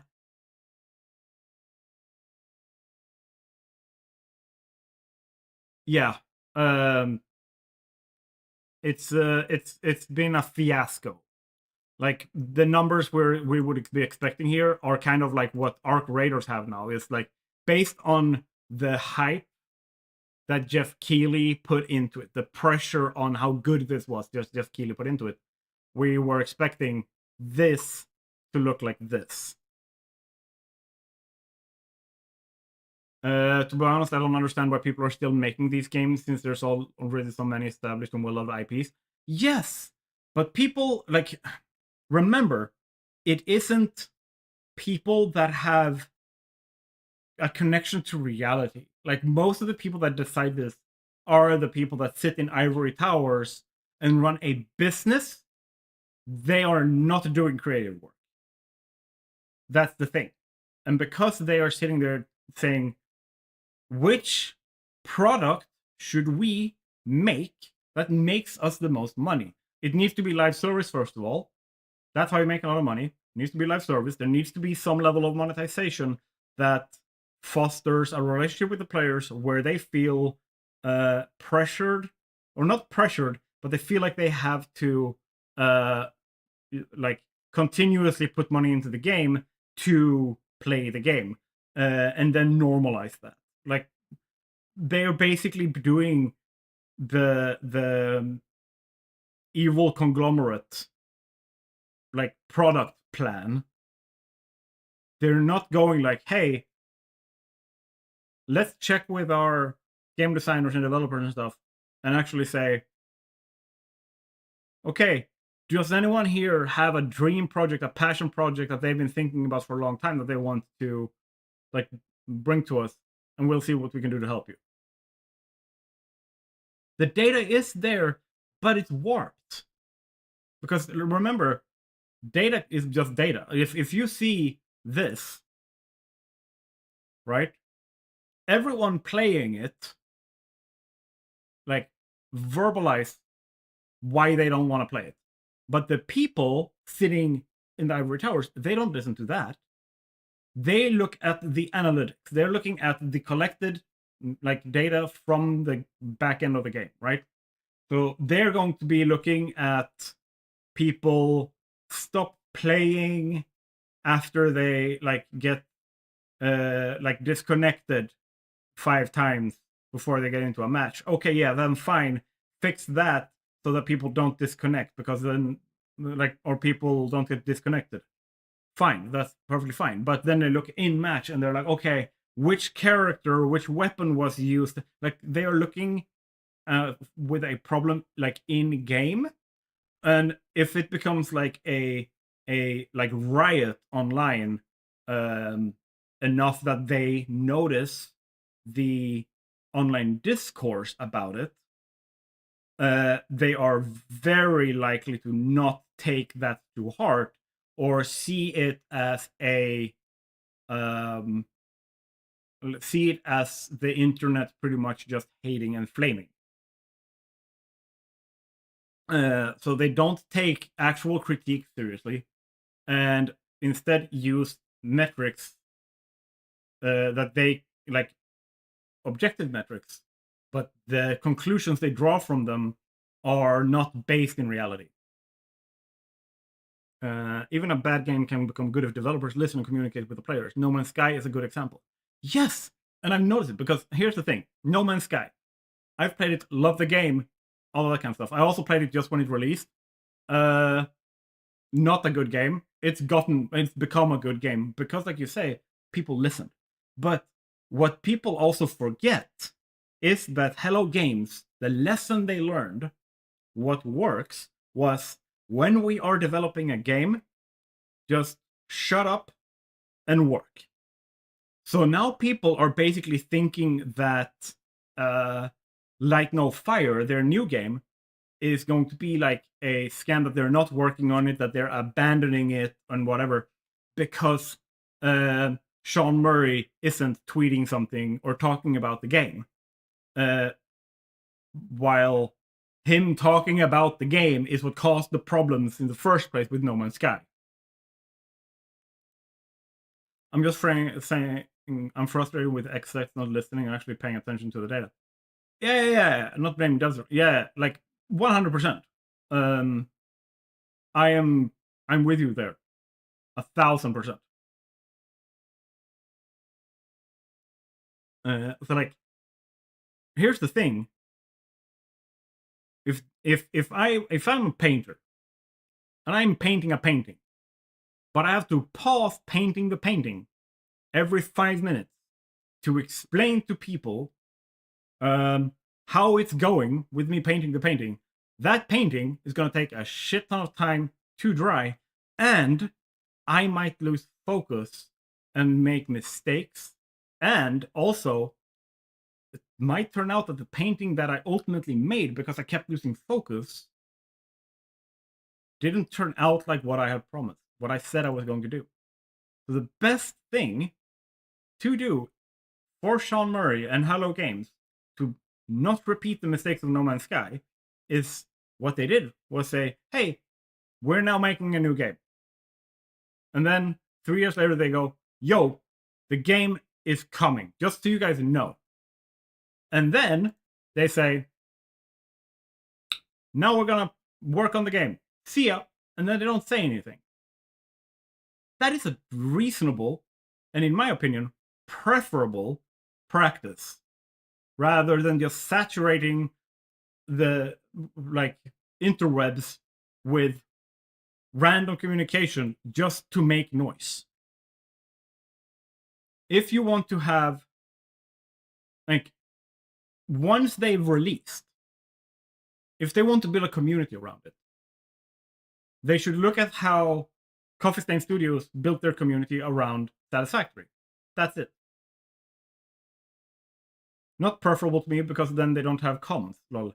Yeah, but you should still have comms because if a comms person or a comms division can work parallel with development to document and create a documentary of the development, they will have content for talking about how the game was made. They will have content for talking about like specific individuals' contributions. They will have like comms will just, like the rest of the development team, be in a production phase, not in a delivery phase. That's it. That's the difference. It doesn't have to be every 5 minutes like with Inzoi. Every now we just have to get up and how it's going. yes, I think that Hello Games is traumatized, to put it mildly, after No Man's Sky. So I basically just think they are like overcorrecting, and I think that I would rather have them there than accidentally doing a Peter Molyneux again.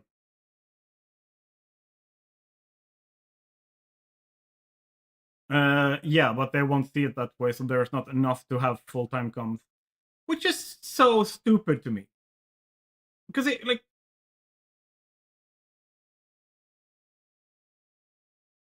I know that you know this. Like, I'm aware that you know this. I'm just saying it so that it has been said, so that like other people that don't necessarily work in comms and know this stuff can also. Okay. No matter how good the game is, no matter how well made the game, no matter how well the game is developed, the code is written, and all that kind of stuff, no matter how well it's done, without a strong community and without a strong marketing cycle, continuous marketing cycle, after the game release, that game won't sell the numbers that makes a career or makes a studio.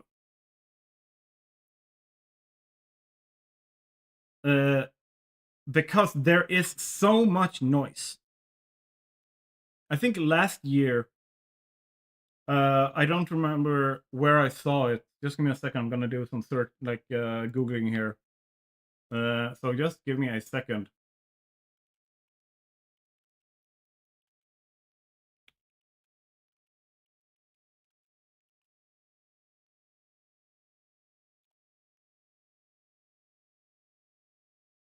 All right. So how many games have you guys played over the last 2 years? Like different games. If you just between a thumb and like finger, just an estimate. Is it 5? Is it 20?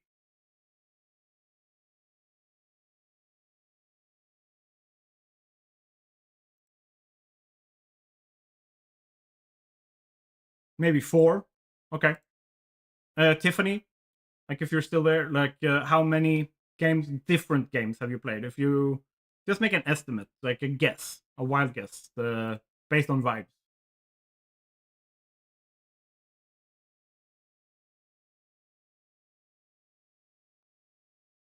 Different games. Like if you play Satisfactory one day and you play Factorio the next day, you play 2 games. But if you play Satisfactory on one save and then load up a different save, that's still the same game. So that's what I'm looking, how I'm looking at it. And even if you're like playing one heavily modded version of Minecraft and jump over to a differently modded version of Minecraft, you're still playing Minecraft. I would go as far as say as Minecraft is one game and modded Minecraft is a different game, but that's still just 2 games, even if you played 10 mod packs. So that's where I would go. Also, hello, Let's Build. Welcome to the stream. Okay.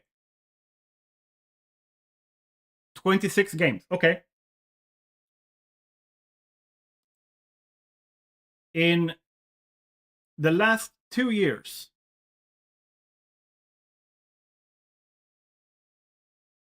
full games has been released about 9,000. 9,000 games have been released in the last 2 years. So far, like we're at the end of January, 221 games have been released.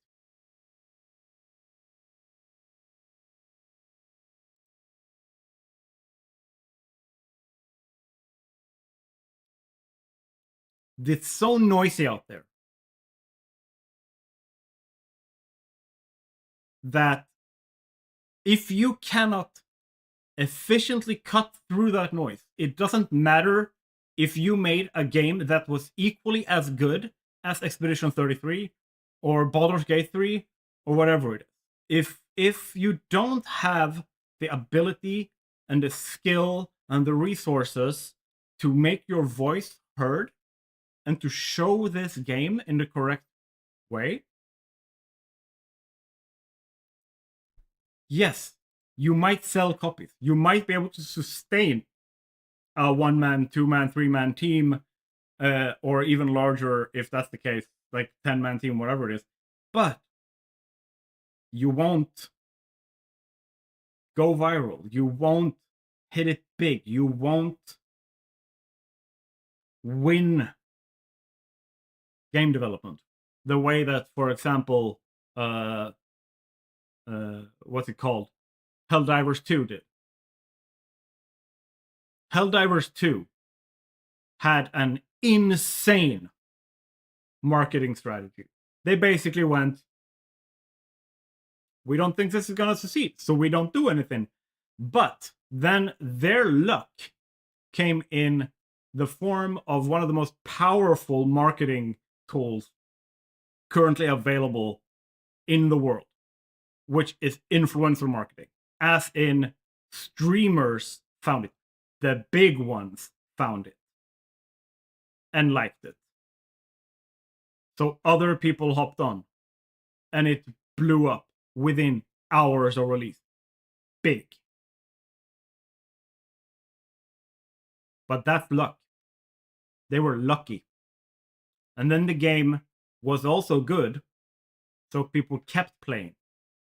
Because plenty of games are marketed to the high heavens and have like 1 million people on release day, or 20 million, or like whatever it is. Like it's an insane amount of people, but they play for like a little bit and then they go, and they stop. Last 2 years, maybe 40 games, yeah. Like the thing with games like Highguard is they just create noise. And because they go out and they use the language of a game like this, where it's like there's a unique gameplay loop, you've never seen something like this before, this is gonna be something that is remembered, like this is a generational game, this is a new type of like way of playing, like all that kind of stuff. All the things they said about Highguard feels like it was like a script they stole from Arc Raiders that Arc Raiders should have used in their marketing. Meanwhile, Arc Raiders marketing was the equivalent of, yo, we think you can have fun if you try this for a little bit. And people went, all right, it's free. And they try it and go like, holy fuck, this is good. Let's go. And they keep playing. But the ability to do that is deceptively difficult.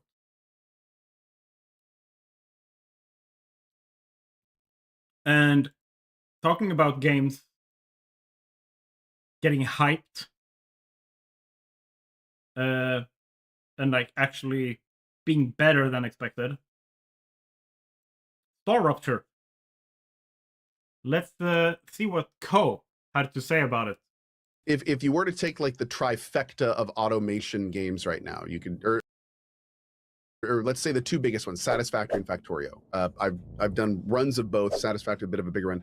Rupture is like the third point of the triangle. So where Factorio has more combat than Satisfactory and is in 2D. You know, Satisfactory is kind of the automation king. It has like the most options, the most things you can do. The combat in Satisfactory is like honestly pretty tacked on though. It's not a big deal. And in Satisfactory, there's no base raids or anything like that. Factorio, your base can be raided. There's a lot of combat in Factorio, but it's very basic. It's like auto aim and stuff. So the combat in Factorio is there, but it's rudimentary. This game is basically a combination of Satisfactory, and there's a lot of combat focus and exploration. So, new game, session name, Chatlandia. Okay, so we have to pick a character. Okay, scientist. Let's do the scientist. I don't know what any of this means, but let's do it. Geneva with the 5 bomb! Thank you. What the? My own experience. Yes, cat. It's how he keeps his streamers engaged. And from my own experience with Star Rupture has been that the combat is... combat and exploration is the two best things about the game. All people I've seen playing Star Rupture have picked the scientist. I think that's because, like, and this for me, right? But I think that I'm one of you. I'm one of you guys, or I try to be. Or I think I am. But if I am or not, it's not up to me to judge. That's up to you. The scientist is what we're trying to be when we're playing. Like, is how we try to play the game. Hello, fellow kids. Yes, it kind of feels like that. We try to be like a little bit creative, a little bit mad scientist, and like that kind of stuff. Please don't move. I want to run a holistic scan. Commencing holistic scan. Holistic scan. For people who are burnt on alternative medicine, who, because they have destroyed the use of the word holistic. Holistic just means... Did both of my streams go down?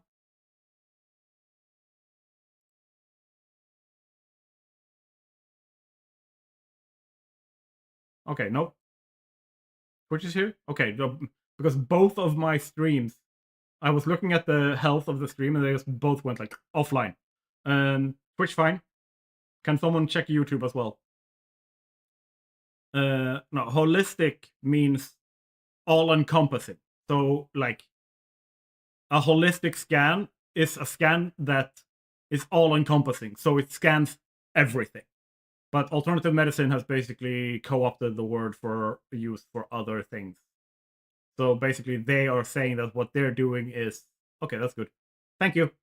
They're basically saying that holistic means... what's it called? Like, and they are the ones doing holistic medicine. Like homeopathy and stuff like that. So yeah. But holistic just means all-encompassing. So they're scanning everything.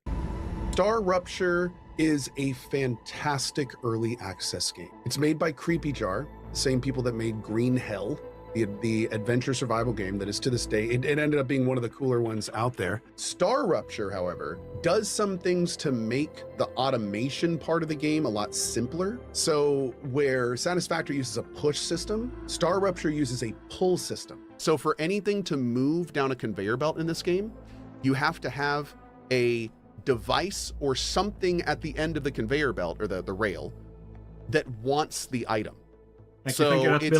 So in other words, conveyor belts will not fill up unless there is a reason for the item to be pushed down it. Now, the really cool system about this is this pull systems make networking possible. And when he said this, like, I stopped myself around here, so I haven't seen the rest of the video. But when he said this, my brain just blew up. Oh, you can network. You can create network of rails rather than buses of conveyors. Whoa. That's cool. can't do that in Satisfactory effectively until like mid to late game. So what that means is if you look here, all of my mines over here, which are Wolfram, are connected to all of my mines over here that are titanium. And instead of having to have a unique path for both the resources, we can just network the rails. So see, these titanium things are on the same rail system as these Wolfram. Yeah, if you keep it under the max throughput, it's basically intended to sushi rail. Yes. And as we noticed that as well, like the upgrades isn't the upgraded rails, the higher tier rails isn't the like rails going faster. It is adding more rails in the same space. But because the systems only pull what they need, the conveyor belts don't get clogged. So you can make like a more, instead of it being a bunch of lines, like in Satisfactory, you can make a spider web in this game. And the spider web is just constantly passing whatever resources, whatever anything needs around. When he said this, like now that he said this, I actually want to try and build like so that it's shaped like a spider web. Like I want to have the like spiral, like the central like spokes, and then the spiral going in like this. I want to try that and see how, if that works, how it works, if it's gonna be good. Your base. Things only show up on the rails if there's something on the rails needing the resource. And that makes the rail system a lot easier to use than Satisfactory, because you can make like spider web networks and things just pull whatever they need across the network. So you don't have to have like a specific thing for this, a specific thing for that. Make sure they're stacked, make sure they're going to the right place. Still just run some dedicated lines inside of production though. Yes, like in a common sense build, I am agreeing with you 100%. But the point wouldn't be using common sense. It would be to make a spider web and see how well it works. Like the experiment is to see like how does it fuck up? Where does it fuck up? Where are the bottlenecks? And like people like you and me and like Tiffany and people who spent a lot of time playing games like Satisfactory, we are very sensitive to inefficiencies in what we build, right? Which makes sense. But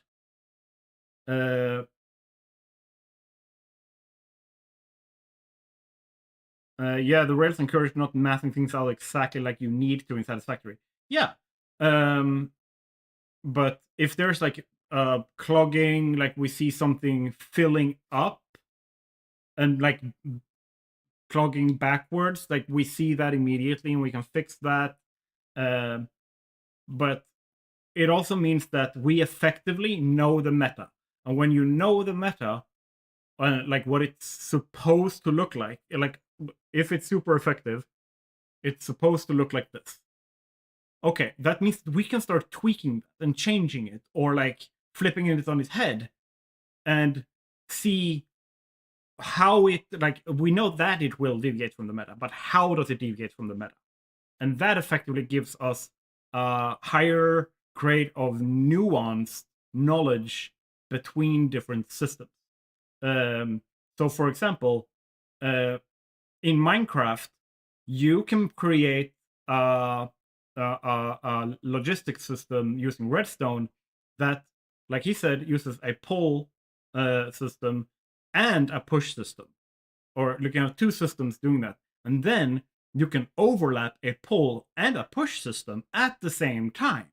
But that is incredibly complex, and the only way you can effectively make that work is by understanding the exact nuances between those systems.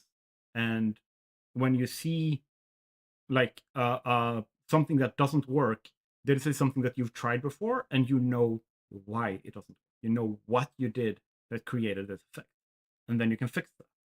That's not possible if you just always do the best. That's why I think it's really, really important to break the meta and change how you play, and not always do like play the best you can. That's my take.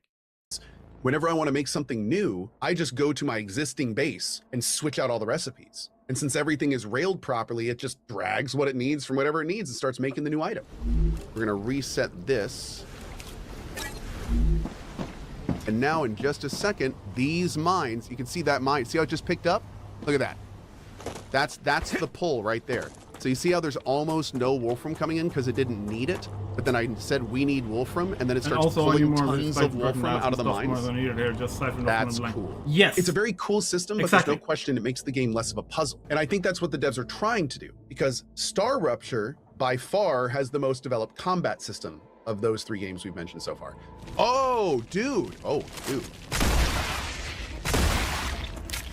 What were those creatures? They didn't look like anything from Earth. And I would classify, like, having been there and done the combat a little bit, I would classify them as a hardcore FPS shooter because there is 0 aim assist, and the hitboxes on the enemies are tight as hell. Like, you can bounce a quarter off that thing. It's been to the gym. It's done the squats. Like, it's got it down. You're gonna get overrun so easily. Yes, because if you fire a little bit too low, they don't look like anything on Earth. Yeah, bro, you're not on Earth trucker. Brilliant sight. Yes. Like, here's the thing: if you fire and a little bit too low, most other games, if you fire like so, it looks like it should be an empty space between 2 legs.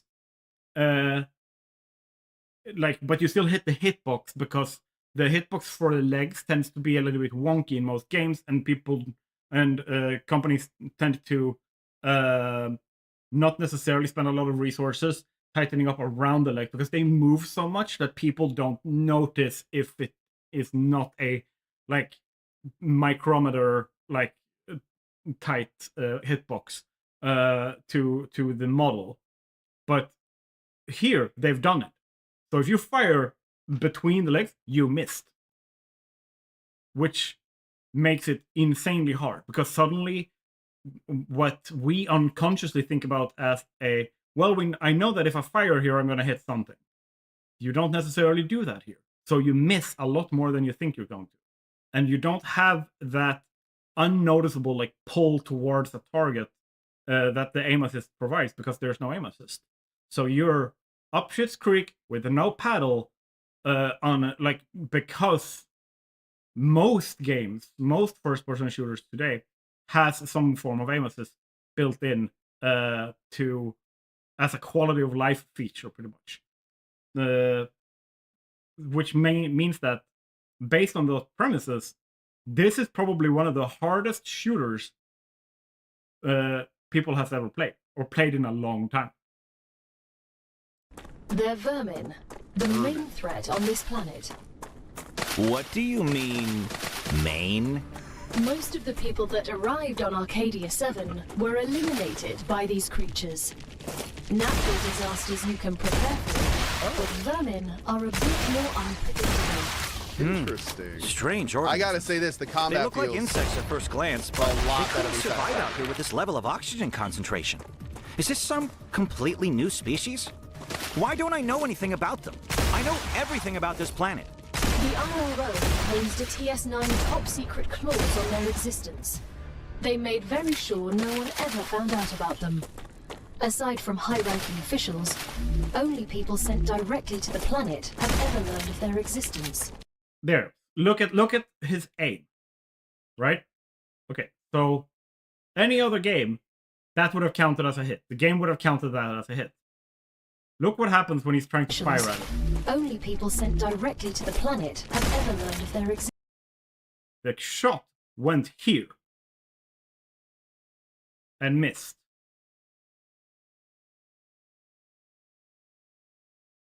Any other game that would have counted as a hit. Claywood was here. You should have told us. You knew. It's an automation game at heart, but this, Like, for me, that's not a bad thing. I like that. That takes effort and it challenges players. And if you're going to make a game where there's a lot of exploration and combat, you need to do that, especially with factory builder type of players. this game definitely has, I'd say, the most focus on exploration and combat as well. There's even like a little main story, like where you have to like build story items and you go into events. There's logs and stuff like that. So you were a soldier? That's right. Then I have a question. How can you sleep knowing everything you had to do in the name of the IRO? I don't sleep too well. But not because of the orders I carried out, but because of the ones I didn't. So even after your sentencing, you're still on their side? No. I'm on our side. All of us. The side of peace. We are not going to be friends. Damn. Jeez. Okay. Like, think about that dialogue for a second. Imagine starting a new job, like you're like a company has assembled a new team. They've hired everyone, they've trained you, and it's first day of work. And one of your colleagues just looks at you and says, "We are not going to be friends." That is some fucking intense dialogue. For early access, it's pretty great. So, yeah, it's a very solid automation adventure game, and it's a lot of fun. I've played it for almost almost 30 hours now. It is. I do want to warn people. I get asked a lot, this or Satisfactory, and it's a no-brainer right now. Satisfactory, no question. This game is awesome. Don't get me wrong, but it's missing like actual core functionality. There's no copy-paste system. So one thing I'm quickly noticing in this game is the QoS. That's also why I love Satisfactory so much. For me, even Minecraft mobs are too much survival for me at times, and in Satisfactory, I only have some annoying hogs and big creatures, which gives it a nice change of pace, but not being peaceful. You're not thinking enough like a factory builder. That's what you're missing it here. Yes. Look me in the eyes. Let's build. The mobs in Minecraft are no different than the resource nodes in Satisfactory. That's it. They just have the illusion of getting to have an opinion. That's it.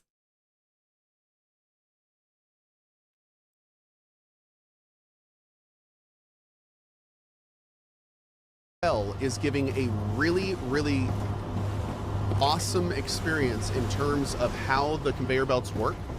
But one thing I'm quickly noticing is that there needs to be a better way to quickly change a whole bunch of settings.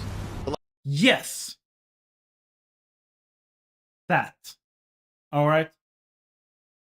There are, in my opinion, some basic quality of life missing that makes that would push Star Rupture over the edge into becoming comfortable to play. Like I can already tell it's going to get really annoying having to touch every single machine every time we want to do a different thing. I don't like that. So I don't think that, like, you could put in, like, say a machine where you can run a belt or a rail through. Like, it's just a throughput. Like, it doesn't do anything. But when you interact with it, you can set a or you can like dedicate one of the machines in that network to be the the big boss. And when you change the recipe on it, it checks backwards, like upstream, and changes the recipes on all the other machines behind in that network to create that. Kind of like how you have the auto, like if you're trying to make a circuit board in Dyson Sphere program, you click make a circuit board, but you only have the raw resources, the ore. It's going to process the ore to make ingots, and then you're going to take the ingots and you're going to make the basic parts that it needs. And you're going to take those basic parts and turn it into a circuit board. That's like with just one click. That it needs something like that. It needs something like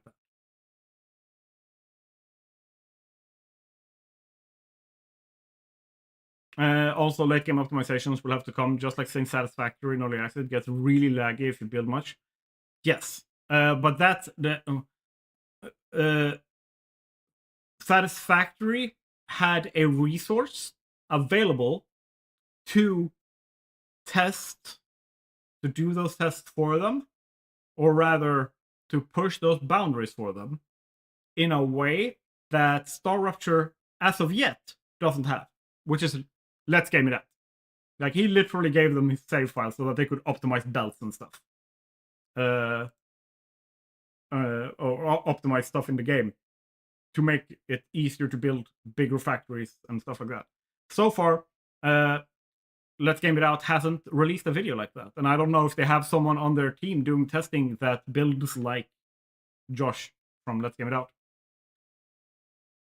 So, yeah, if there was a copy paste, that'd be good too. So if I could come up to this and I could go, okay, I want you to use this. And then I could look at it and you see where it says use? If there was an F to copy and a V to paste. So I could just look at this and hit F to, or maybe not F because it's that, maybe G, right? But then I could hit like G here to copy, and then I could just go paste, paste, paste, paste, paste, you know, like that, done. And then like over here, do one setting, copy, paste, paste, you know, like that'd be fine. That would be. Like, I'm always like struck by the game looks really good. Like the visual design of the machines and the rails looks really good. Fine. There's no overland system except running, and this has one of the biggest maps in the game. I heard there may be some teleportation stuff later, but I haven't gotten to it. Unknown location could be worth checking out. Let's see what that is. That's the satisfactory player. I'm gonna go do an explore chat. Okay, here we go. Geoscanner initialized.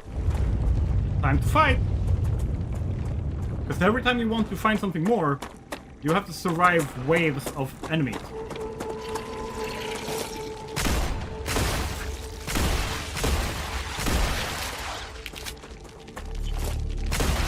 Finally.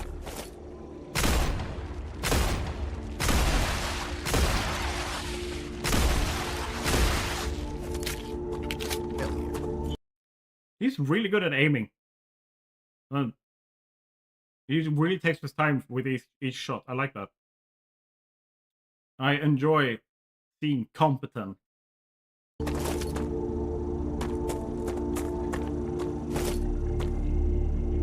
I'm saying that because I've seen a lot of people play games for a living, mind you. And like half the clip misses every time.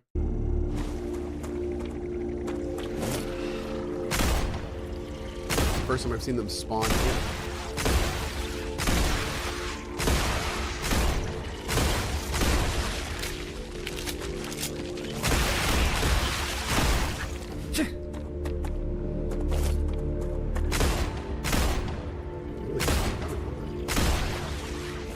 There seems to be a pretty wicked damage range fall off.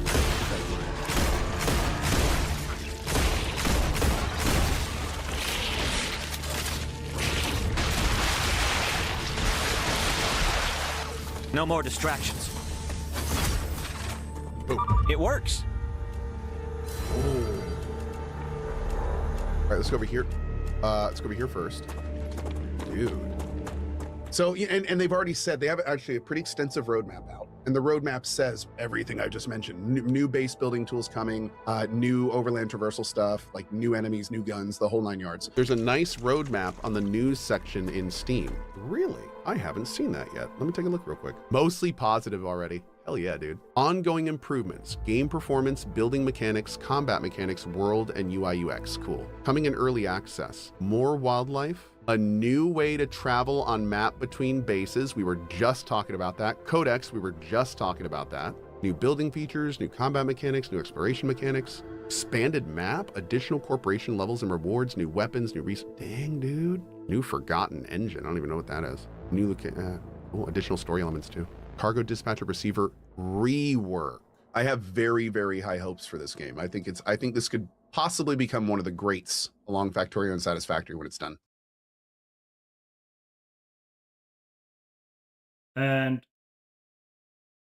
Ko is one of the few like game reviewers and stuff like that out there that whose opinion tends to end up being kind of similar to mine. So when he says something, like he gets to test the game or whatever, and I'm also like playing the testing and like get to play the game later, like I'd don't watch this until after I've tried it, and I still feel like, yeah, he's putting words to what I'm feeling about it. So it tends to be him and Luke Stevens are really good at that. Have any like people tried Star Rapture themselves yet?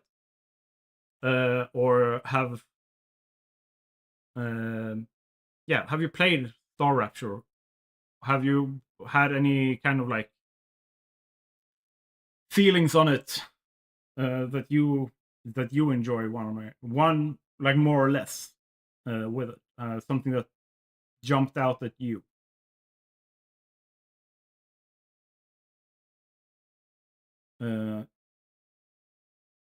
My big thing is one of the things that bugs me a lot.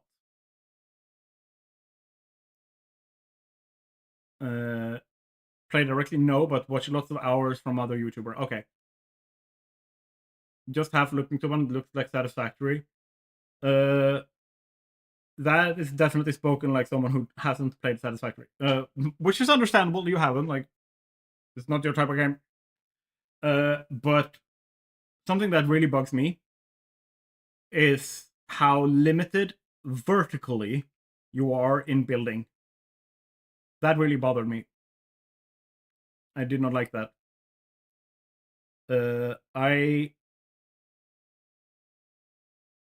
If there is a workaround, I will of course use that. But in my opinion, there should be mechanics in the game that allows me to expand up as well as out. And currently, I don't like how limited it is. That's my one big gripe that I have with it.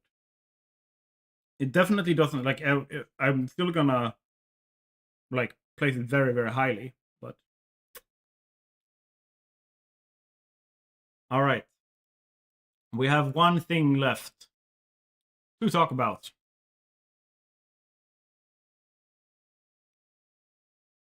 We're gonna watch this video, and we're gonna talk about it.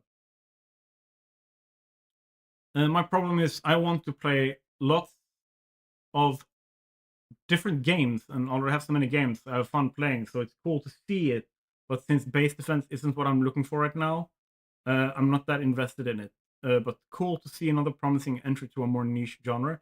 Yes. I like it. I like that there becomes diversity in the genre, in the niche. One, because it means I have more different games to play for like content and streams and stuff like that. That's nice. But also, I get to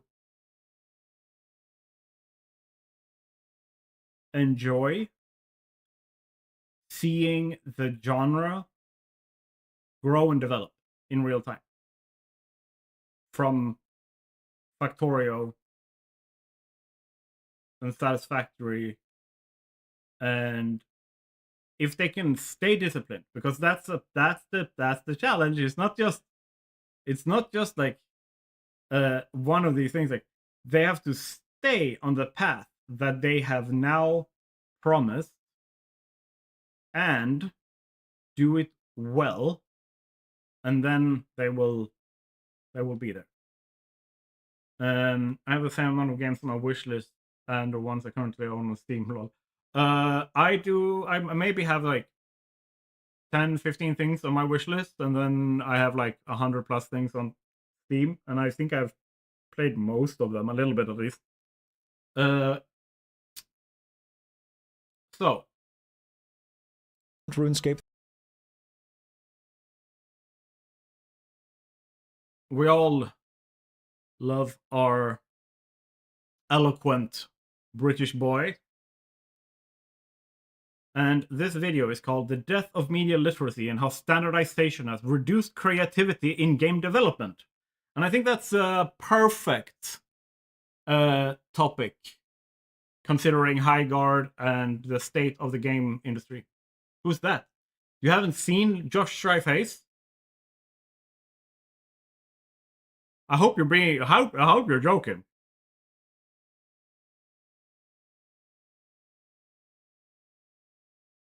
Genuinely, you're making me worry here, man.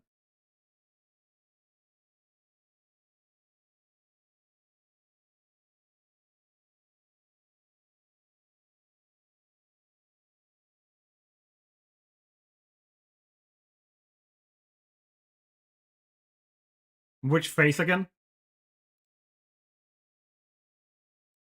There's only one face. I don't know what you're talking about.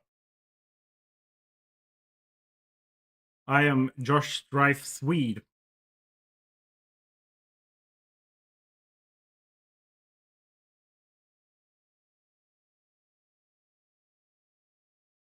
Okay. I'm Josh Strife Swede. I turned into Sean Connery there a little bit. That was more Scottish. Alright. It was terrible on purpose. I wanted to hurt you. 3. I'm sure you've been asked this before, especially with the new updates and roadmap. Yes, I have been asked that before, but not always with RuneScape 3. I think people need... Josh, why not RuneScape 3? I'm sure you've been asked this before, especially with the new updates and roadmap. Yes, I have been asked that before, but not always with RuneScape 3. I think people need to understand, when someone is playing a video game and someone else comes in and says, hey, why aren't you playing another video game? I think the most direct answer is, because I'm not. It's like if I'm playing old school RuneScape and someone comes in and goes, hey Josh, why aren't you playing Guild Wars 2? Or someone comes in and goes, Josh, why aren't you playing Baldur's Gate? Why aren't you playing World of Warcraft? Why aren't you playing Expedition 33? Because this is what's happening right now. This is the now. In the future, who knows? Don't know. Not there, not got there yet, not sorted it.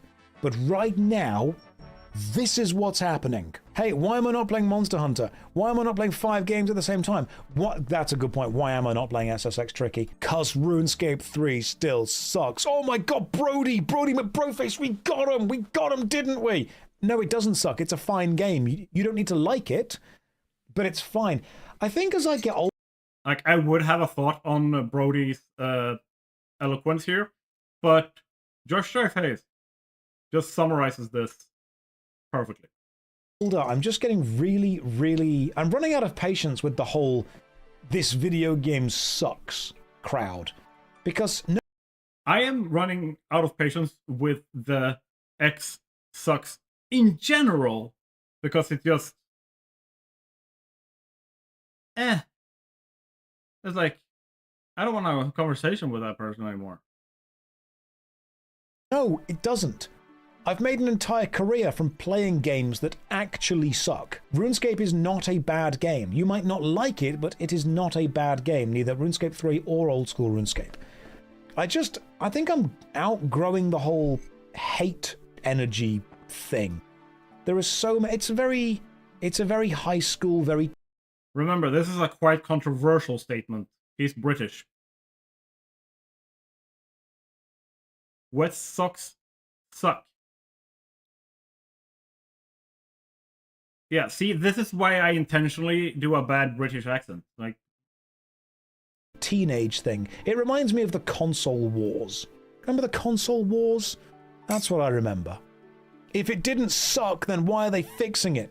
Because, Brody McBroface, a product can be designed in a certain way that doesn't necessarily have the consumer's best interests at heart, that has a foundation and a core of a good product that has unfortunately been strangled by a repeated layer of bells and whistles being added to it, which has in a way obfuscated the core experience of what it is. And by going back to it and changing that, they can make it better again. It doesn't suck, because saying this sucks is the simplest, most basic, most derivative way of critiquing something. The idea of going, this sucks, is a way of effectively not needing to think about or critique something in any kind of deep or meaningful way. You just divide everything into the dichotomy of good or bad, which is the death of media literacy and, unfortunately, the prevailing opinion of most people in the world. Most people simply say a thing is good or bad. That's so reductive. It's what he just said is good. So simplistic. And it really... The reason I push back against this is because I know a hell of a lot of streamers who make a hell of a lot of money by actually leaning into the dichotomy, the divide, the binary, and you take a side of something and everything against it is bad. You say, right, this is the best, everything else sucks. And the reason that is so appealing is because not many people want... I recorded a video today that touches on that, but about storytelling. I mean... yeah, I think it... like, people are literally applying the dichotomy of it's, like, or the simplistic view of it's good or it's bad to objective fact, and if they don't like that fact, and it is bad, it is also untrue.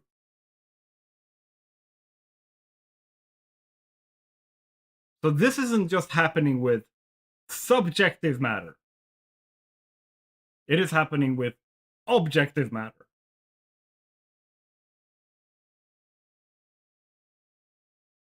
Mind over reality.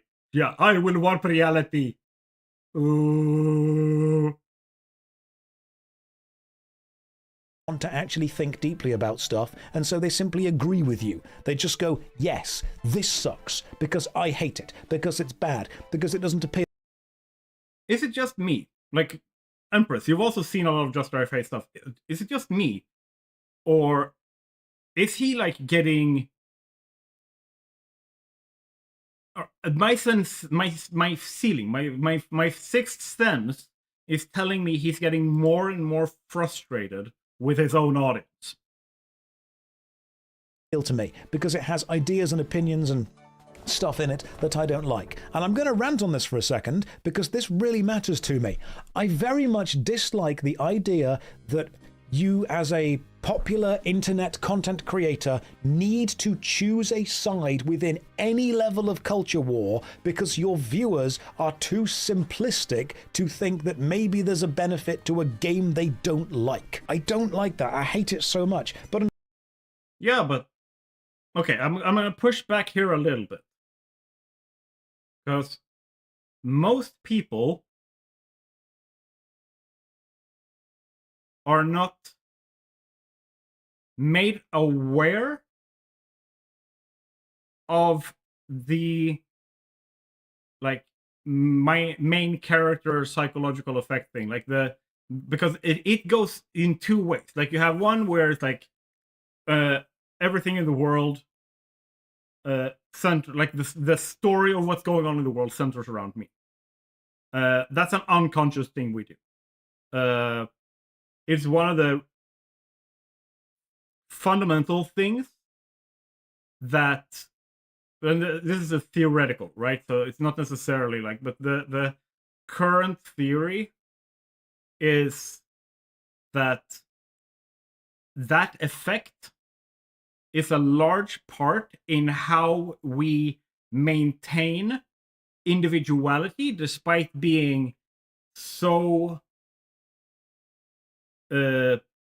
proficient and focused social pack animals. We are inherently selfish beings, yeah. And like the way we maintain identity in a pack, in a large social group, is through that. So it is not necessarily bad just inherently because it is selfish. Like, no, we're applying some nuance here. Like, just because it is a selfish drive that we have built in doesn't mean that it makes us bad or it makes that drive itself bad. But if you're not aware of it, you can't be intentional about how you apply it. So people who are aware of it and who are decent people tend to apply it in a way where they compare against it. So when something happens, they compare against that drive to basically go, is this about me or is this about someone else? And in this case, okay, I don't like this game, but maybe I know someone who would like this game. This was way more important when we had more physical copies, because then I could just like give my friend the cartridge to a Game Boy game, like Game Boy Color game, or like the disc to a PlayStation game or something like that. So way more then was applicable, but now I think it's still applicable, but in different ways. And specifically, I think it's important that we apply it more if we are aware and able to do it, because it needs to balance out that the absolute vast majority of people don't know about it or know about it and don't care. Never had a Game Boy. This analogy does not apply to me, therefore it's stupid and you're narrow-minded. Yeah, but then I would just like counter by being equally as narrow-minded, because that's a decent, like that's how to engage in it. So your opinion is null and void unless you can beat me in combat, like in single combat, like square up. I'm gonna throw a fade. It's equally like anyone who just hardlines, it's not for me, therefore shit, or I didn't like it, therefore no one can like it. It's about as reductive as that, like, we joke, but as that exchange. I can win. Soaps makes water particles smaller, and that's why they...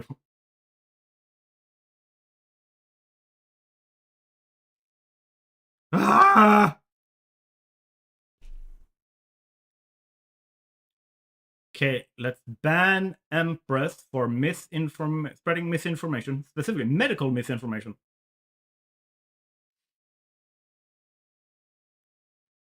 Unfortunately, the more online anyone gets, the more every camp divides into extremes on either side. You have this side as extreme, you have that side as extreme. My game is the best and your game sucks. That answer doesn't make me angry, I don't like it. Yeah, pretty much. It's the extremes that get clicks. Whenever there's an online debate, those are not about finding answers, they're about galvanizing the side with a position that they already hold. And the reason that I spend about 90% of the time with my, like, the closest like my coworker that I work with and drive around with, disagreeing with him on pretty much every topic. But we have a respectful working relationship. Because he's not trying to convince me, and I am not trying to convince him. We are just expanding both of our perspectives.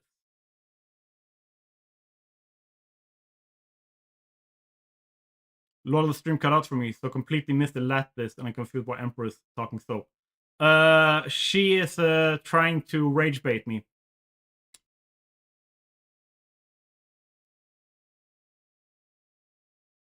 But yeah, like you should be able to dislike something, disagree with something, like on a fundamental ideological level, or just like in terms of like quality level, or like perceived quality level, whatever it is, and have a conversation about it.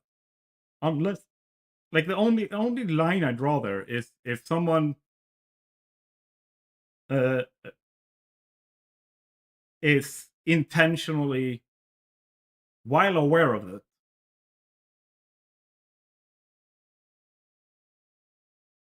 practice their ideologies in such a way that it hurts people.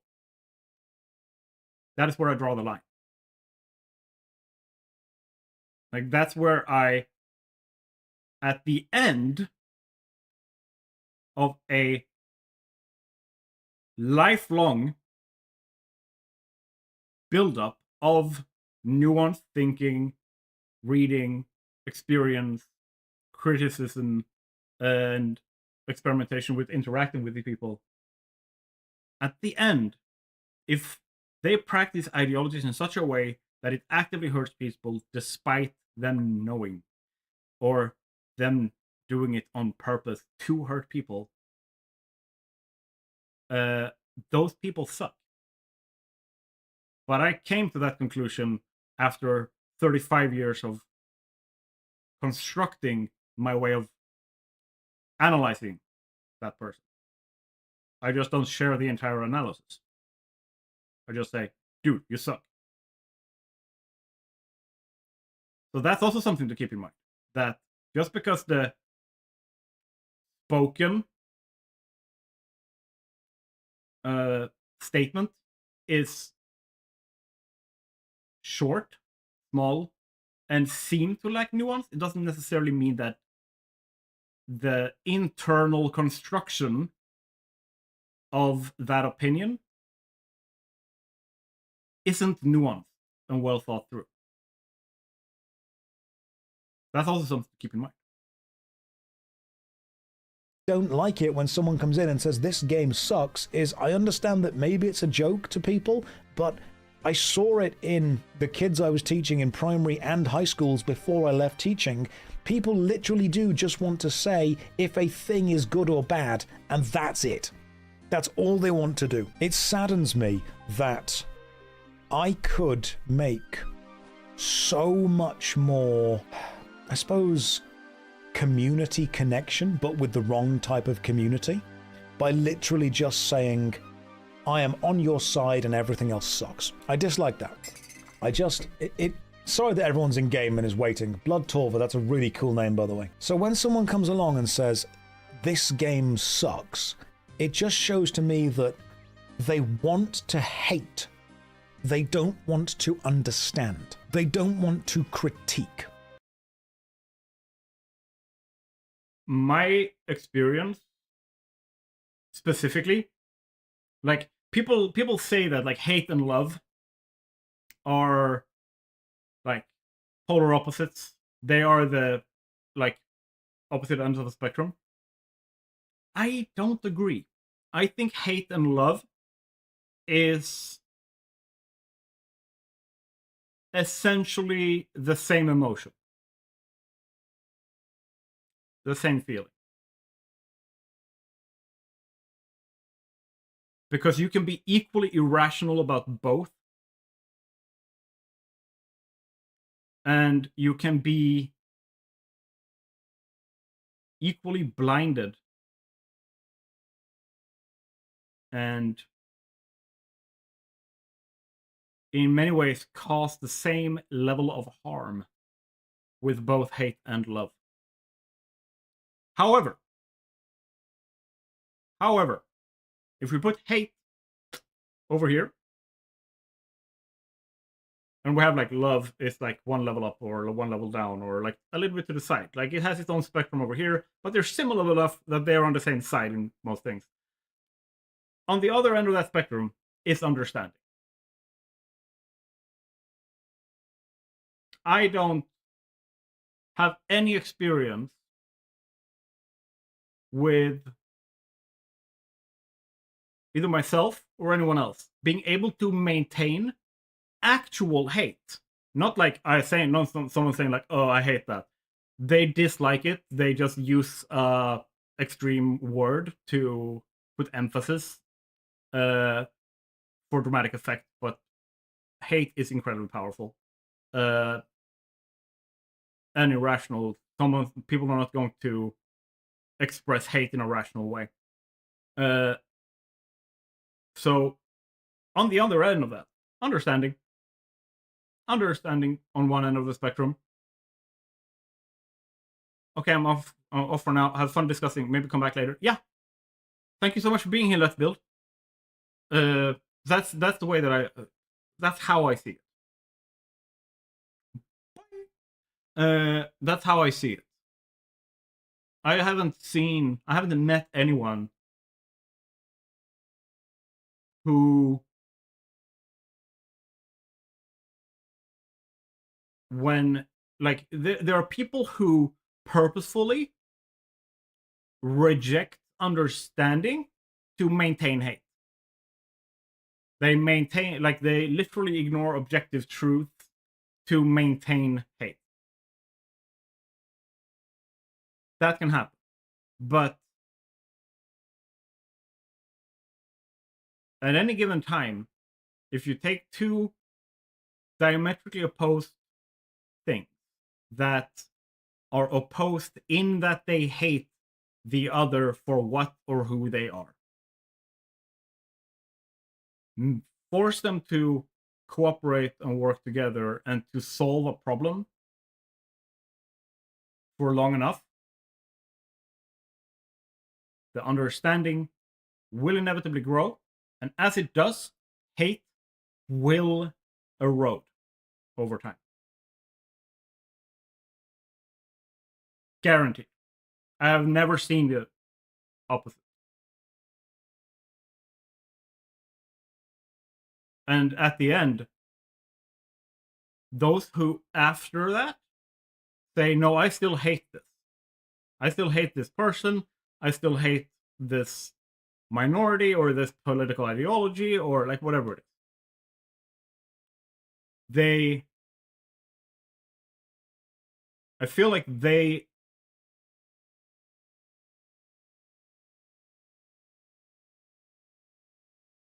when they say it, it is now an empty statement. Because it is so obvious that it's not true. They might have habits and stuff left that are still harmful, but they are there because of habit rather than fueled by an irrational emotion. That's essentially how I would put it.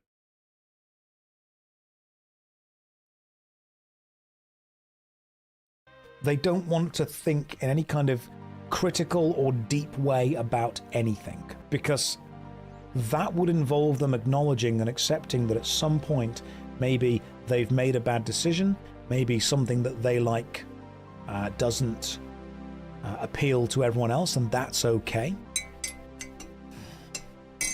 I think what irritates me is that when you step back and you look at modern media, you realize that a vast amount of the people that consume it are just extremely vapid. Let's just drop all the pretense about it.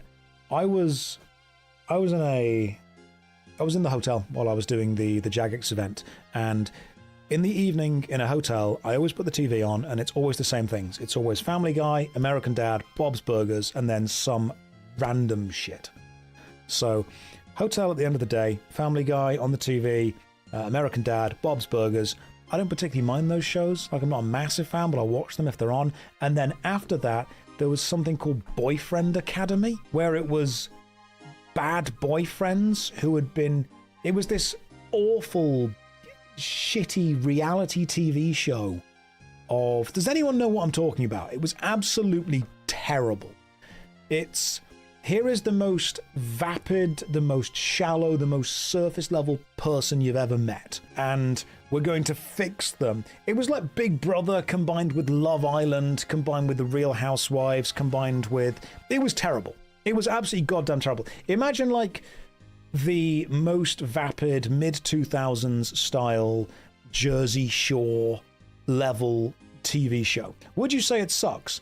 I would say that it has no value to anyone who is trying to gain entertainment in a way that requires any level of critical thinking. I would say that it does not appeal to anyone who wants to do anything other than feel angry, or it's basically, it's drama porn. That's what it is. It's for extremely vapid, very simple viewing. It's fast food TV. That's the kind of thing. That's the point of reality TV. Yes, it is. And I think what people forget, because we are all terminally online, is that's actually what's popular. That is what's popular. I don't like it. When people say, oh, it sucks, it wouldn't suck if I was investing in it. because I guarantee there's a hell of a lot of people who don't think too deeply about it, who are watching it, and it's going to make a hell of a lot of money. Yes. It's a subjective matter. And here's the thing. One of them, and this is hilarious.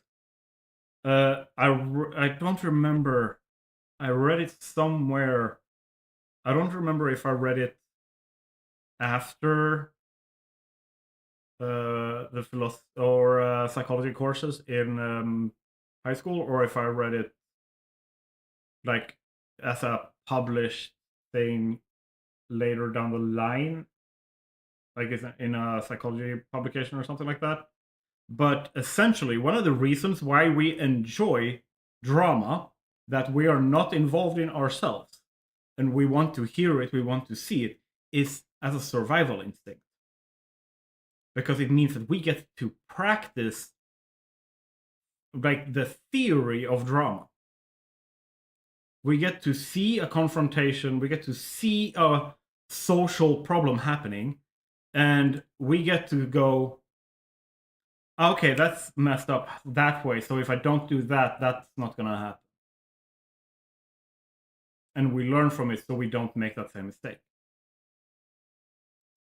Because not being a part of the pack, when all of these things were being constructed in our brain and in our like bodies, all of these instincts and reflexes and stuff that are like come off the factory floor, built in,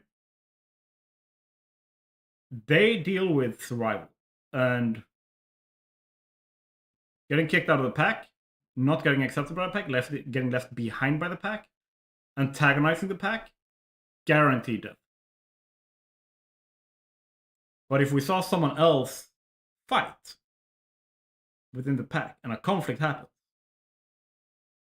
and one of them gets kicked out, we are driven to see it so that we can look at it and go, oh, so don't do what that guy did. And then I'm not going to get kicked out, and I will subsequently survive.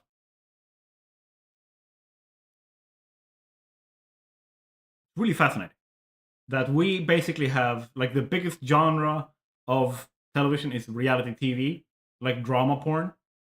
Even like if you look at the biggest shows that I've watched and stuff, it tends to be the CW shows. We're looking at like Buffy the Vampire Slayer, we're looking at Charmed, the CW, like Arrow, Flash, like all those. They are constructed with these fantastical fictional stories, but the way that their interpersonal relationship happens is essentially constructed the same way that reality TV is, in terms of like drama and stuff like that. And if you ask people which moments they're drawn to in all of these shows, they're not going to point to like the quintessential moment when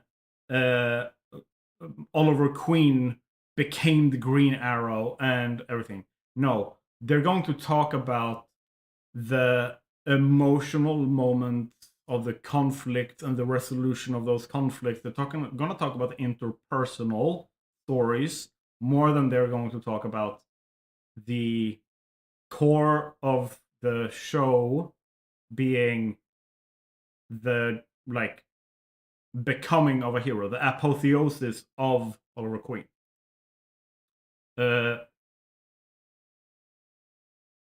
Because that is one of our core drives as a social animal.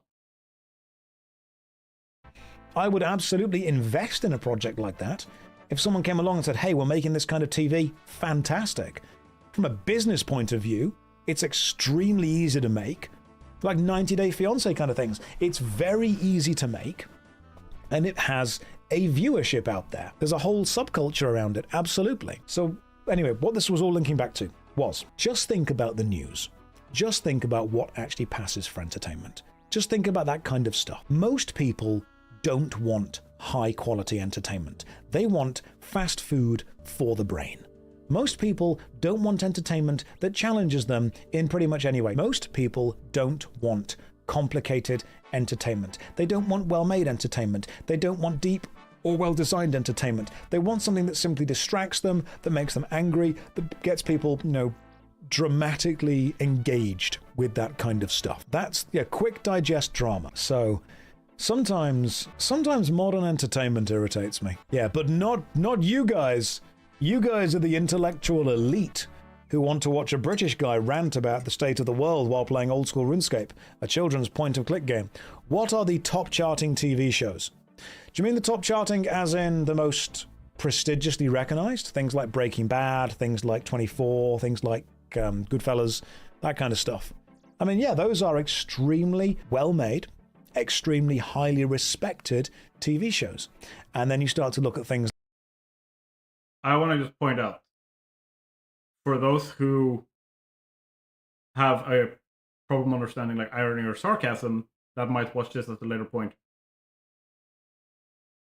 When he called everyone the intellectual elite, when he's like, what he's doing is being ironic, he's being facetious. And what he's saying is no one, not you, not me, no one is immune to these.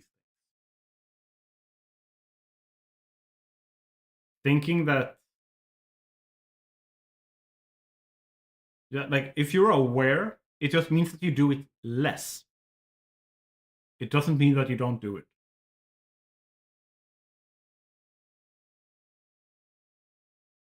And it doesn't make you a bad person.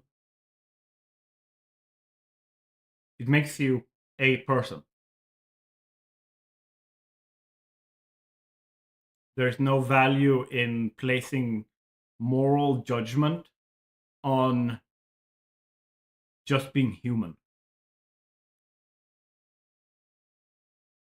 But part of being human, in my opinion, is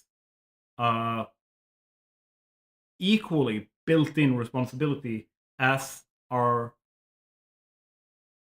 like biological instincts and our drives and our nature as a pack animal, like all that stuff. There's an equally important responsibility built in to being human, which is to learn and grow as people. And when I'm not saying that it's something that you have to do all the time with every little thing, constantly or whatever, that would be exhausting. No. What I'm saying is that we are the most adaptable sentient species on Earth right now. And one of the main reasons we are so adaptable is the way that our intellect is constructed to learn like no other. And not learning, ignoring nuance, trying to not think critically, trying to not take accountability and change as a person to become more than what you are right now is the equivalent of a fish not swimming, of a bird not flying. Like that's where I'm putting it. That's how core to being human learning is as a responsibility. And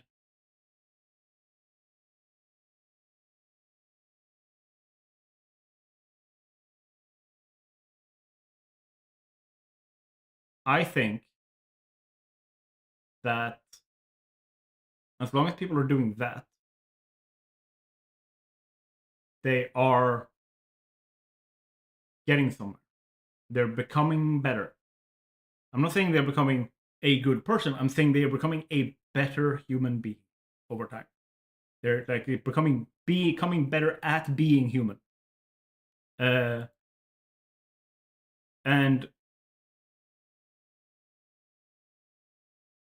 what happens is, no matter who we are, whether or not we have or don't have children, or like write a book or make a movie or leave something behind that other people can read or write or whatever, we will in some way imprint part of what we've learned onto people that would be here after we're gone. And by doing so, we compound our experiences and what we've learned that are unique to us to the future. And we've been doing this since we started as human beings. And we're gonna keep doing it until there is no humans left. Kind of morbid, but it is the nature of who we are. And I think that currently the internet is both the best thing that has happened in the history of humanity to facilitate this, and the worst thing that has happened in human history to facilitate this. Ironically. I just wanted to add to Josh Strife-Hayes' rant. If you're watching this, if you're seeing this, if you're in chat, I can see that there's probably a lot of people like AFK lurking or like whatever. But if you're watching the VOD or something like that, or if I made a clip out of this in some way, then I think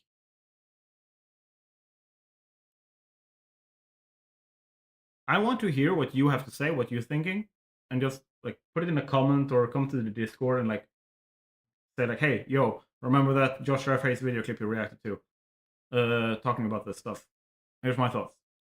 Because I want to learn too. Yeah. Like Jersey Shore. You start to look at things like, Big Brother was one for a long time. I'm a Celebrity, Get Me Out of Here. The X Factor. America's Got Talent, which is just a singing competition for whoever wants to, be the next big singer. There are definitely great shows. Loved I'm a Celebrity. I didn't, but I'm glad you did. It just makes me sad that so many people put so much effort into making high quality entertainment, and unfortunately, the vast majority of people just want fast food for the brain. As an actor, maybe you could join Love Island or one of those shows. If they paid me to, absolutely, of course I would do that. I'm not going to pretend that I wouldn't. The shows, the America's Got Talent, they are just sad story shows. Twitch is the capital of brain fast food. Yeah, of course it is. Have you guys seen the biggest streamers in the world? They either just sit there and watch other people's YouTube videos or spend hundreds of millions. I don't know what he's talking about. I would never. No. I think to avoid playing a game of telephone and distort what Josh Strife-Hayes say, because what he's saying is my jumping off point as a part of the discussion.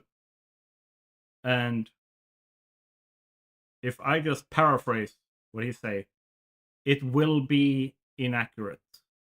And as the conversation moves down the line, it becomes more and more and more inaccurate as time goes along, until in the 10th line, Josh Strife-Hayes saw the comment and was literally just like screaming at the camera, like just vocalizing, not actually saying anything, and then flipping the table and turning off the stream. That's the potential risk, which is why I want to make sure that you guys see my jumping off point, and then we can talk about it.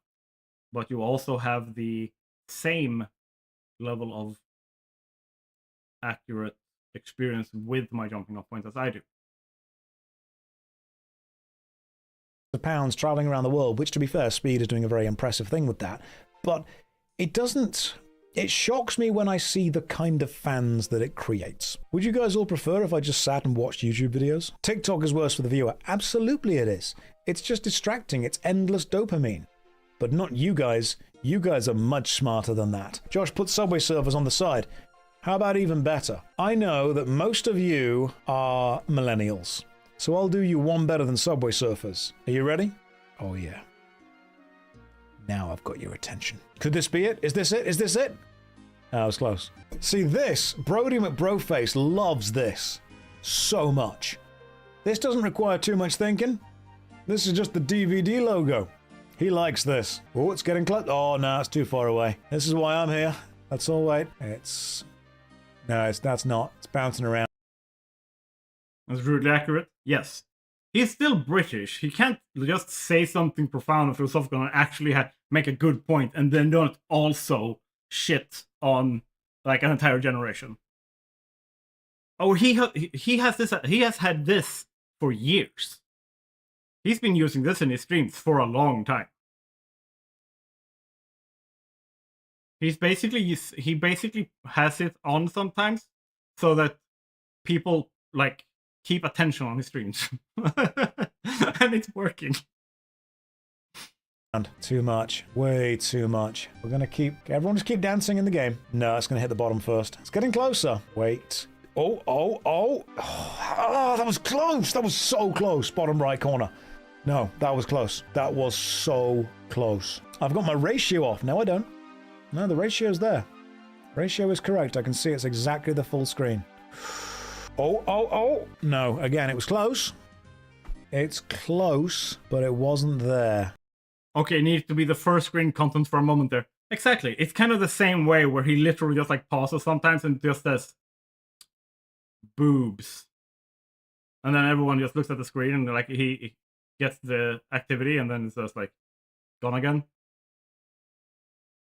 Because the second he says like scantily clad woman or like hot cat girl, people just go laser focus. No, this is not going to be it. This is too far away. Not going to be bottom left. It could be bottom right in a minute, though. This could be it. No, bottom first. No, we're not close enough. I don't even know if we're going to get this at all, to be honest. It's not moving far enough. Do you think it's easier on a 4:3 aspect ratio? I don't know if we're actually making almost any progress. Are we just bouncing in the same place as we were before? Did I align it? It's actually a website that you just get the source from. Hang on. This could be good. No, bottom right, no, really far off. That was so close! That was so close in the bottom left, but it was left and then bottom. I feel that shows that we are moving. We are making progress. The Queen is just waiting. That was close, though. No, it's not there. We are approaching dangerously high levels of whelming. If I ever need to just sit there and watch other people's YouTube videos, I will do. But right now, I think we've got the DVD logo. Based on how you define an RPG, would you say JRPGs are not RPGs? Hang on. That was so close. It hit the bottom first. The question is, would I define JRPGs as RPGs? I think the answer to this is trying to define a genre of game by reducing it to 3 letters and a simple kind of label of what it is or isn't is far too reductive. I dislike the idea that something either is or isn't a certain game. If someone says, oh yeah, the Stanley Parable is a first-person kind of... Is Portal a first-person shooter? Well, yeah, because it's first-person and you shoot a gun. But I would describe it as a puzzle game more than I would describe it as a first-person shooter. Is the Stanley Parable a Souls-like game? Because it's your choices and interaction that matter. What I dislike about video games in general is the fact that so many people are trying to distill them down into specific letters and distill them down into labels instead of taking each individual experience for what it actually is. Like the fact that every single marketing executive describes every game as an MMORPG when what they mean is it's an online game with some functionality. There's a level of functionality to it. I think, unfortunately, the demand... I just want to jump in here. And like both me and Empress knows this. Genres are literally just marketing labels They are not created by or defined by creatives. They are a corporate tool. They're a business tool, not a creative one. It can be used like that, but it is essentially like taking a hammer and using it to screw in a screw. Like, you are using it, it works, but it's not what it was made for. Of making complex video games fit into specific labels and definitions has reduced how much companies are willing to risk. Because consumers like labels. Consumers like to know what they're going to get. There's a reason that the first person... And that discovery, that consumers like labels, is about as good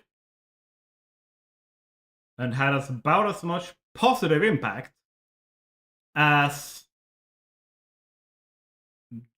Bethesda dropping the Horse Armor DLC for Oblivion.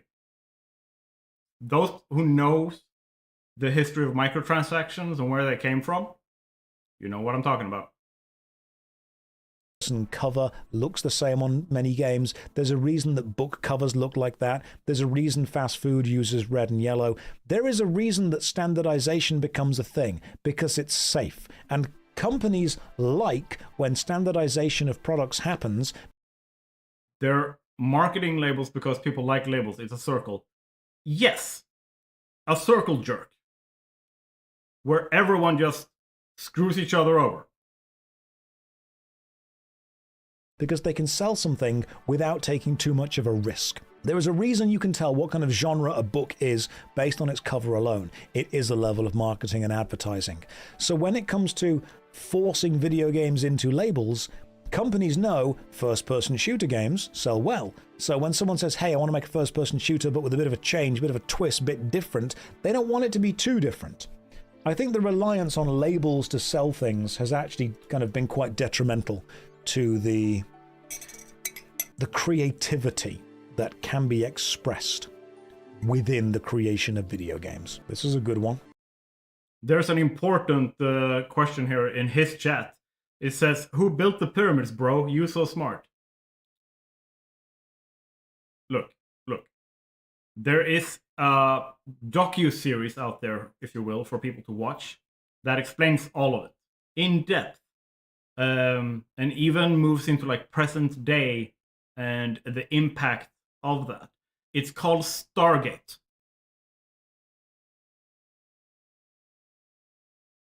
Thank you. No notes. Let's continue. That was close. That was very close. This DVD logo is a good talk. It's a good deep talk. Do you guys find the same? Do you think that being forced to stick to a label or a definition is actually a negative to game design? Is that the downfall we see in Ubisoft? Brody McBroface says RS3 is the sucky one. I see that you've very much committed to the village idiot persona. Respect for the hustle and the commitment, but maybe you're just trolling but aren't good at it yet. One day you'll get good at it. I'll be with you during that time. I'll stick with you. I'll help you. Don't you worry. We'll help you. It's people's ability to look beyond surface level and take everything at face value. Companies love labels. Companies love labels so much because it's easy to say what you're purchasing is this or what you're purchasing is that. I'm not upset with you. I'm just disappointed. That's what you can do better. You can do better trolling than you are doing. How can we label your streams? Whelming. That's what it is. Whelming. Neither over nor under. Just whelming. I strive to be whelming someday.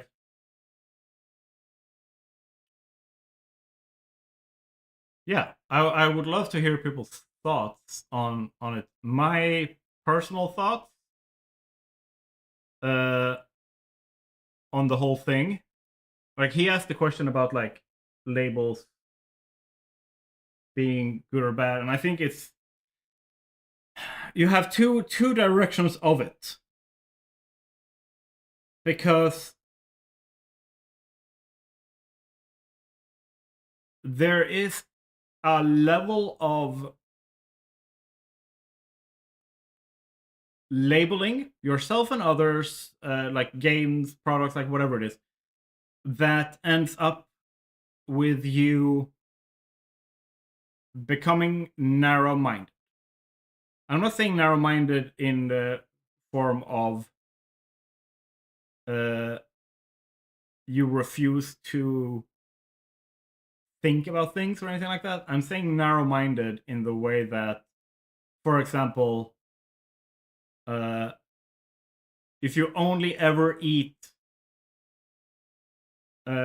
Mexican food, but you, because of that, despite the food being in the same like taste profile family and like texture family and stuff like that as Italian food,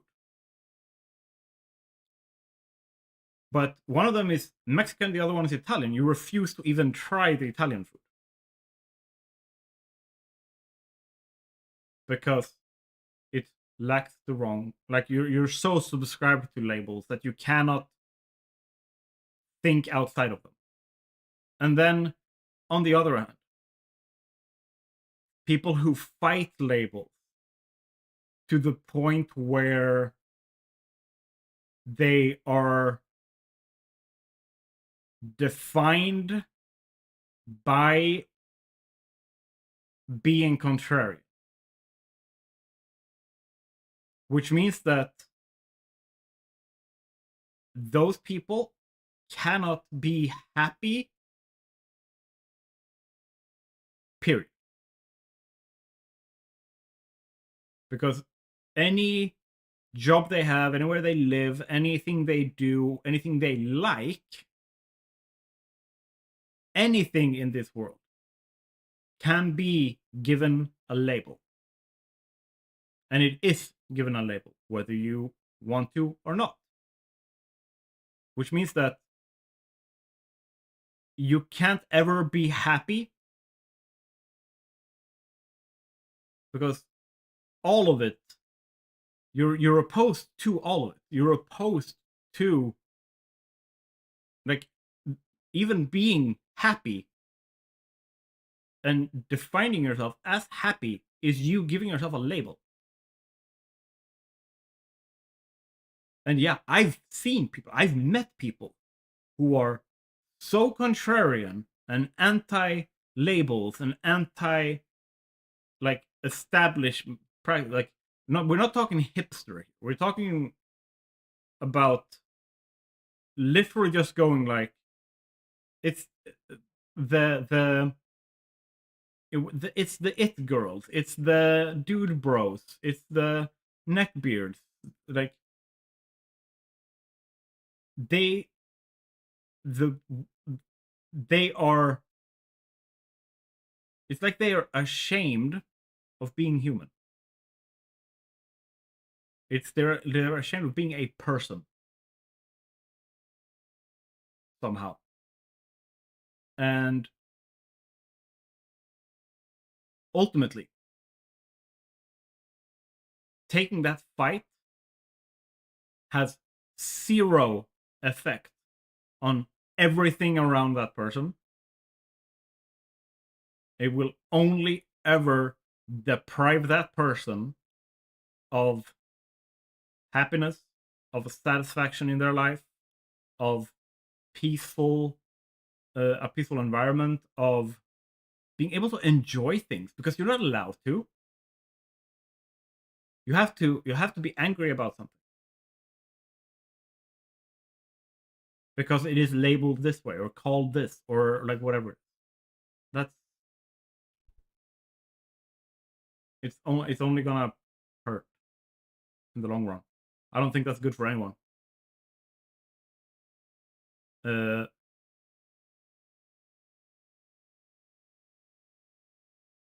So let's keep the serious tone and play a waifu game.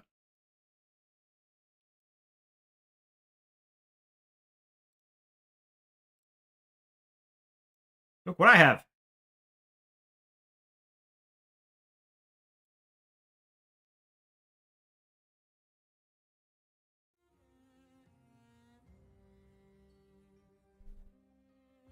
This is a factory builder game. Somehow.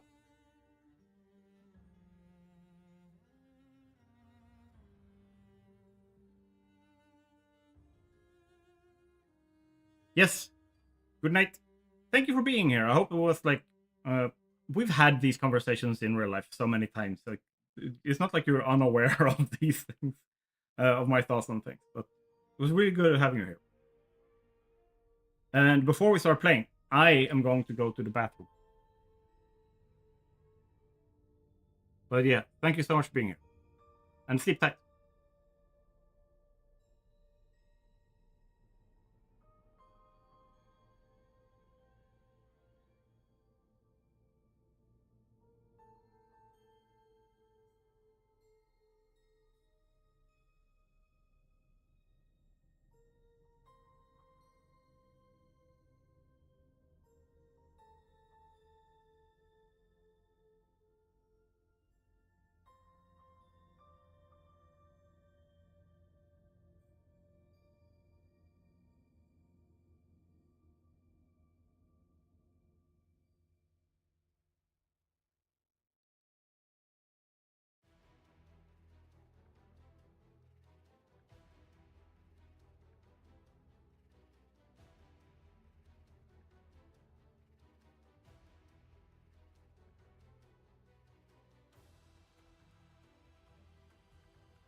All right, we are back.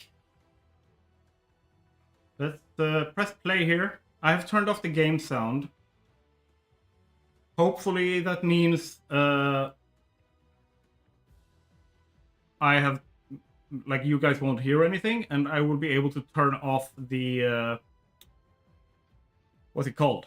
I will be able to turn off the music and stuff, so I don't get any copyright strikes or anything like that on the stream.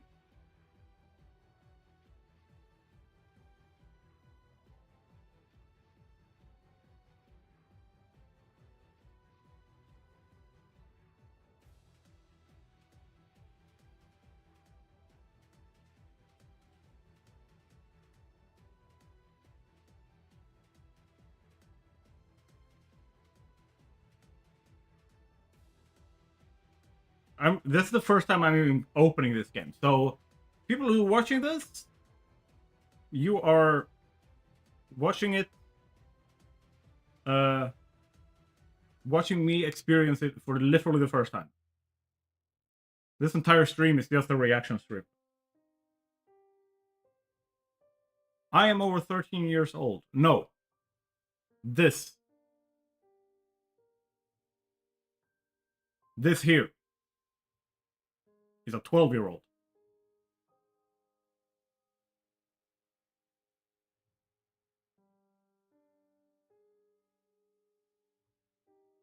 I'm double checking.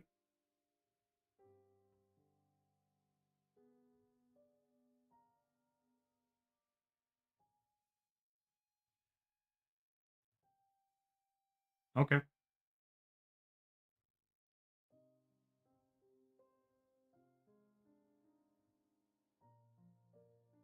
We try again. It did some update, like resource initialization update. Then it asked me to restart the game, so that's what we do.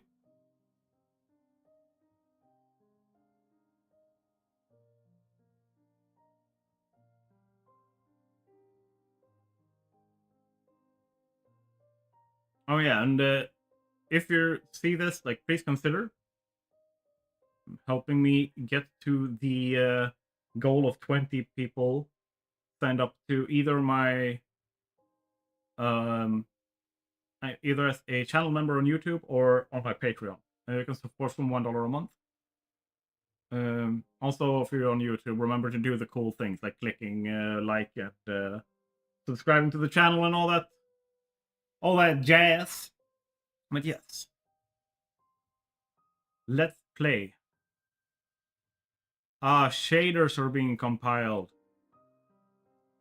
That's why I have like 2 frames a second.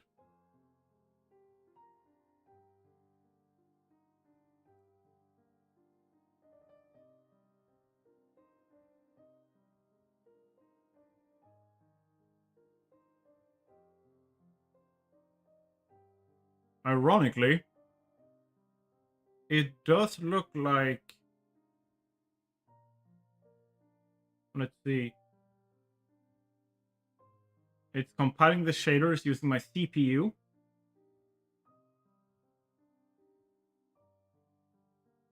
But nothing is being maxed out. That's interesting. I see flashing buttons, and I'm doing my best to not click them and mess with anything.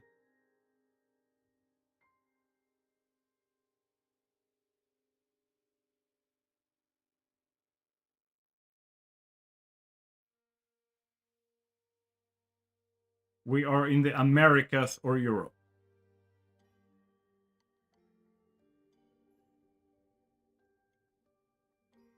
I'm gonna go immediately to settings, sound, music, get away from here. And then I'm going to turn game sounds on.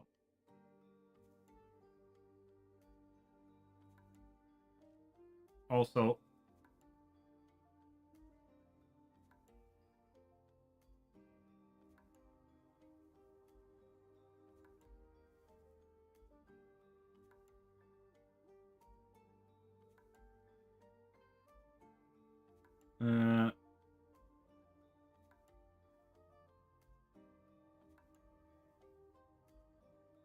interesting.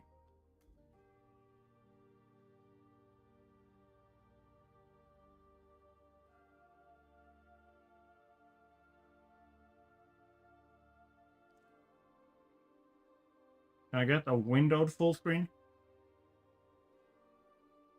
Nope, just full screen. Okay. I'm looking for the windowed full screen setting so that I can move over and do things and move back. Oh, it seems like that's default. Okay, that's good. I clicked to continue.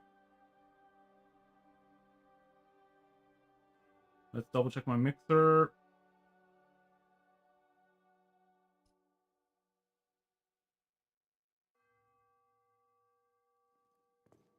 Let's go.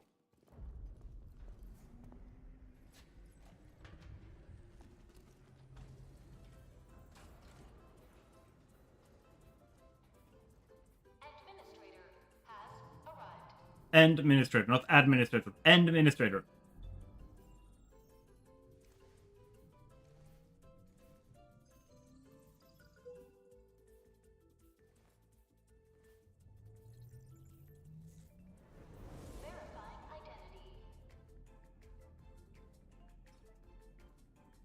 I'm gonna be the boy waifu, or is that called husbando? I'm gonna be the husbando.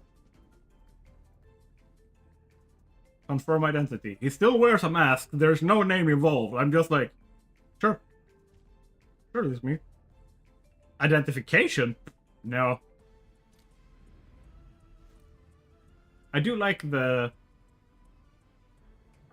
UI so far, like the effects. And it feels solid to click on and stuff.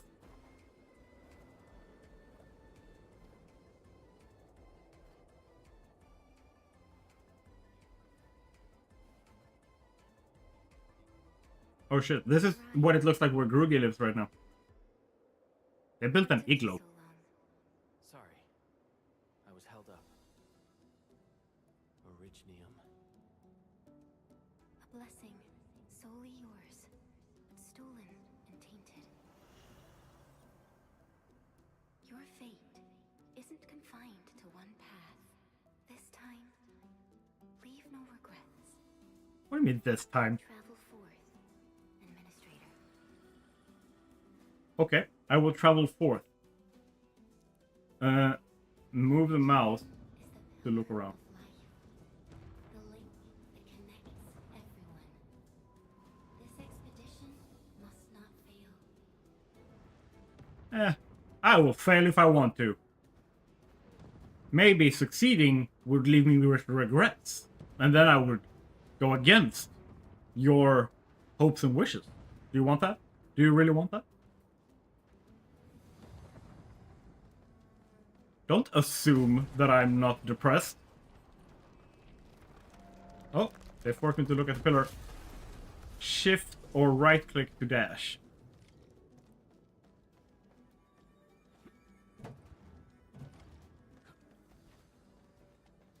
And I have enough power to dash 3 times. Be a difficult campaign. Zip across when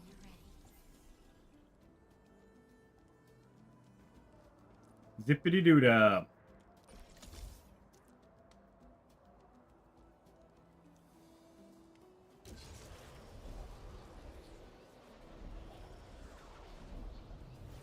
Well, we are on a snow-covered mountain. It makes sense that they have a ski lift. On ledge. Having it being able to move like that and like appear and disappear? I would like that if I'm snowboarding. Keep pace with the past. I'm always in front of it. Keep clicking or click and hold the left mouse button to perform basic attack sequences. Keep attacking to perform the last basic attack sequence, Final Strike.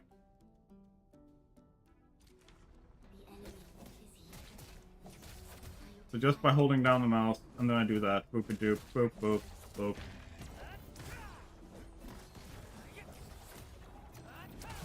It's like I just hold down the button and things die. Well, in terms of automation, it bodes very well for factory gaming. Factory building.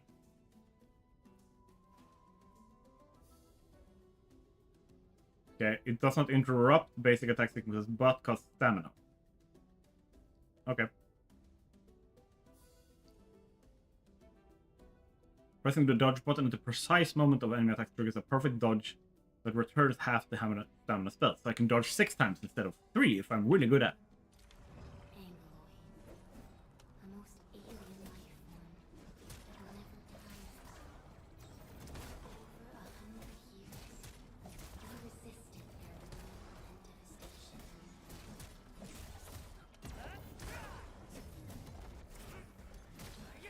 Ooh, I did a good dodge.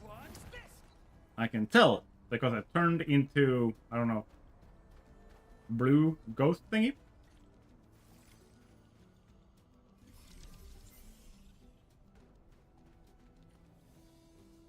Let's latch on, and I aim there and just click.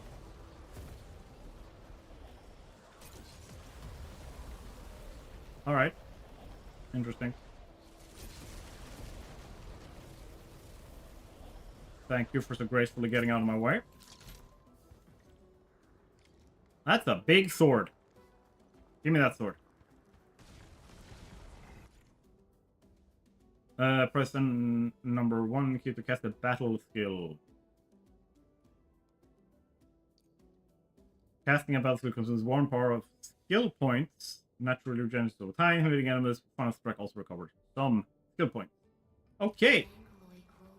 Yo.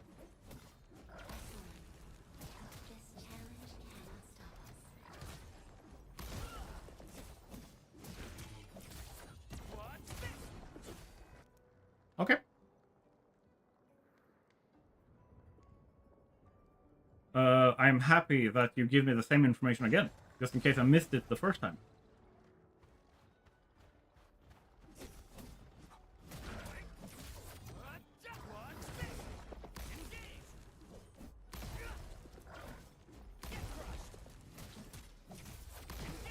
Oh, they got killed a lot faster, that's for sure.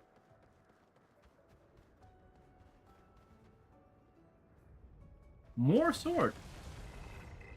Yo. Don't get in my way.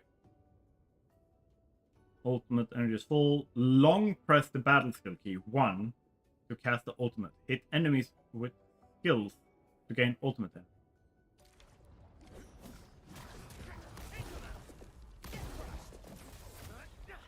Your end awaits. Damn, that was hella edgy. Which is on brand. So far, fulfilling expectations. There's less factories than I would like to have. There's more swords. And I'm happy about that. I like swords.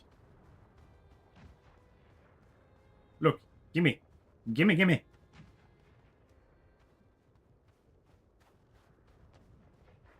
If possible, I will have a giant sword.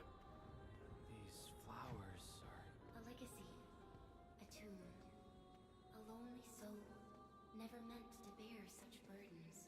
That's all of us. In the end, you chose not to let go. Like, not lonely necessarily.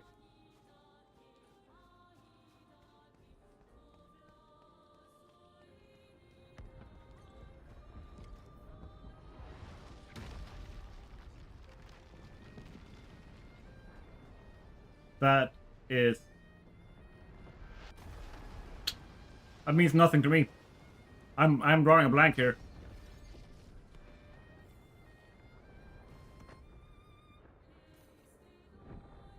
It looks a bit dramatic. I feel like I should go this direction. Bye.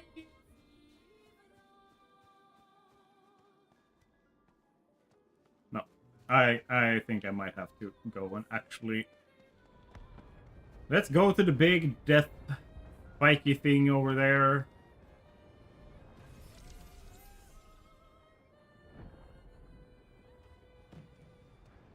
F.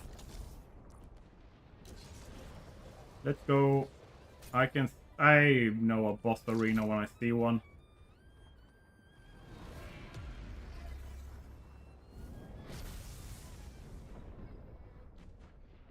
We can no longer retreat. Let's strike forward. Why didn't I do this before?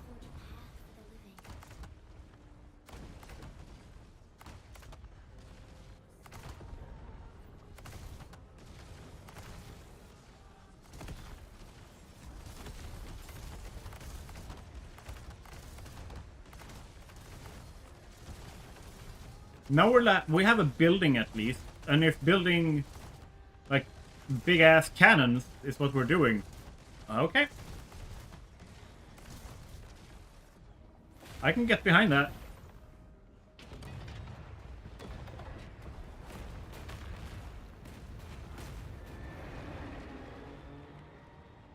Life always fights back. It is our nature and our fate. Rise from ruin and be reborn in the ashes. Yay, we're a phoenix. No, we're the End Administrator. I, for a minute there, forgot that there was jumping in the game.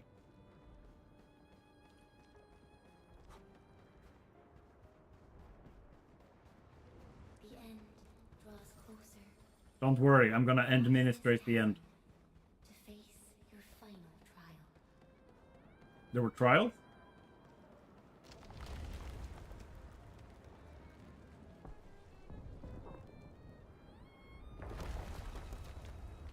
Oh shit. Bro is tired. Oh no, bro's helping me. He's... Even you have decided to help me. I find it worrying that me and this edgy as fuck character is having the same thought.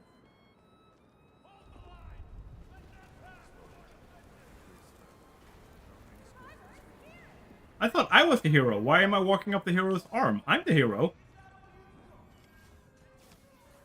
But I have to do it alone.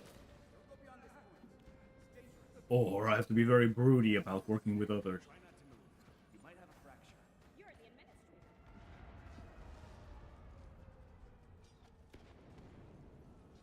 People were talking, but I didn't pay attention because I was being a dick. Still breathing. Save her. Stay with her, child. We won't leave you. Right here. I didn't know they had Arlington Cemetery in this game.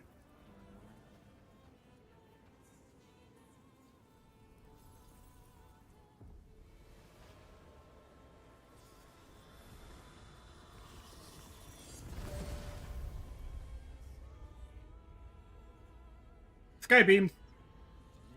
Don't like Marvel own them now or something? Sky beams. So we just wanted to see this, but let's just go. Oh, there's ghosts.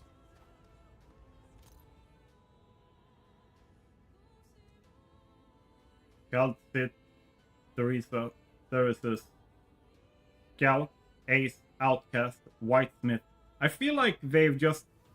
like, he didn't know their names. He was just, like... Scout. No, I'm Greg.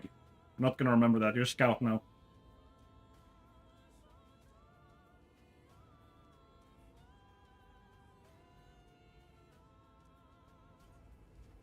To be fair, I kind of do the same thing. Because I basically feel like a person's... It depends on your circumstance, of course. Like, if you tell me that your name is super important to you, I'm gonna pay attention and I'm gonna remember it.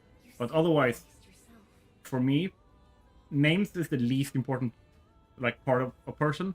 It's what they do and how they treat others that I pay attention to. Like, their thoughts, their opinions, and, like, their name. I'll recognize them when I see them. Like, if you say... If you share an opinion with me, and I want to share that with someone else, knowing your name and identifying you is largely irrelevant to me sharing what you shared with me. The only reason you would need the name is social proof. And if I am not trustworthy enough by myself to carry an opinion or to support that opinion, shouldn't be even be having the conversation.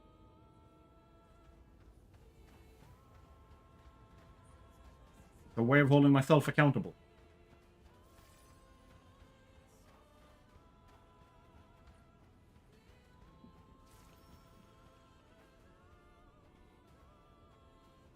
Truth be told, I've always wished that you would find the answer on your own. Nah, I'm gonna ask ChatGPT.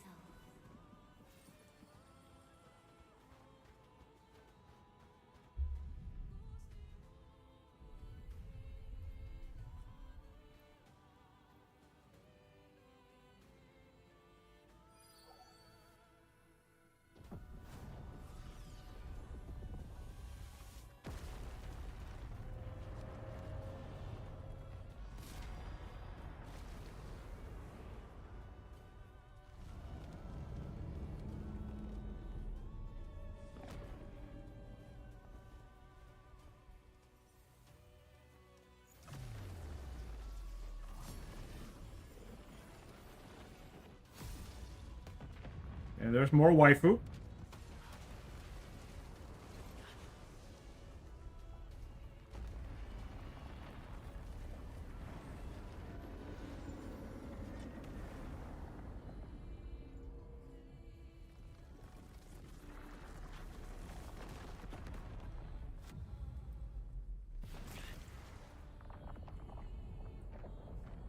Dude, you're already stabbed.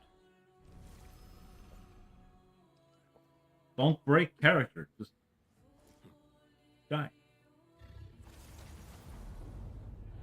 Oh, more waifus. Careful, don't get hit. How?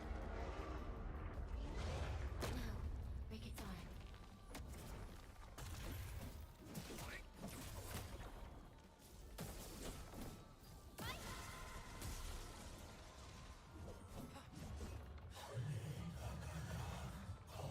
I don't know what the skills do, so...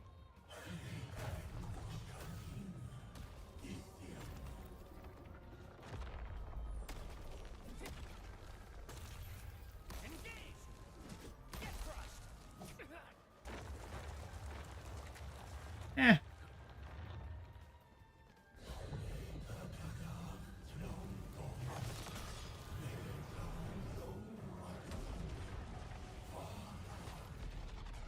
Yeah.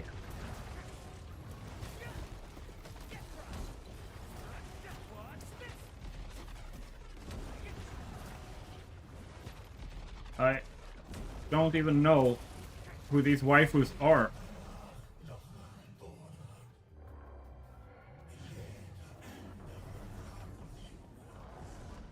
Ah, it's their skills, not mine. Okay.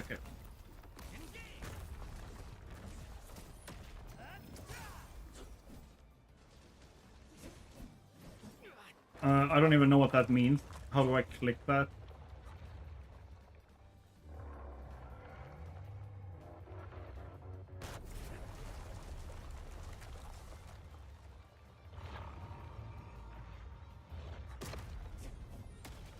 I have a feeling.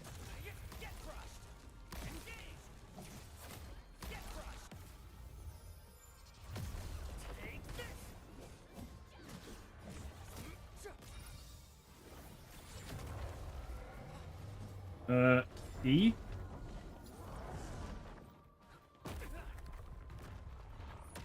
Ow. Can someone please heal me?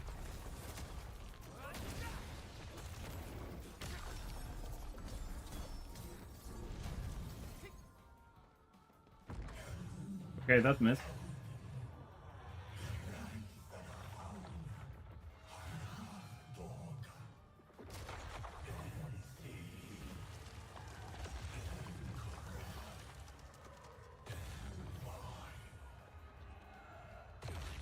Ow! I have 1 health left.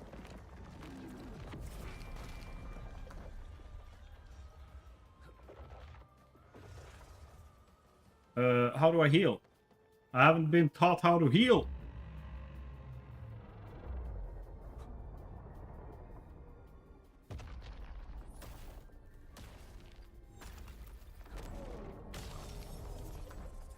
Boom. Both arms are gone.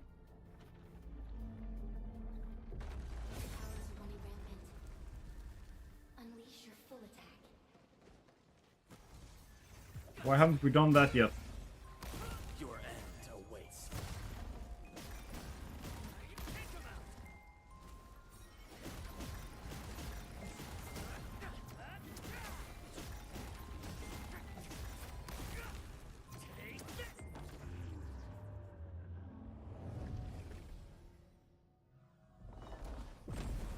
Is this friendly waifu or dangerous waifu? As the honest as Wayne, all maids shall meet anew. You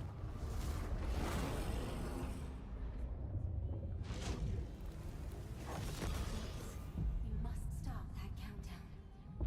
Death. Okay. The shore.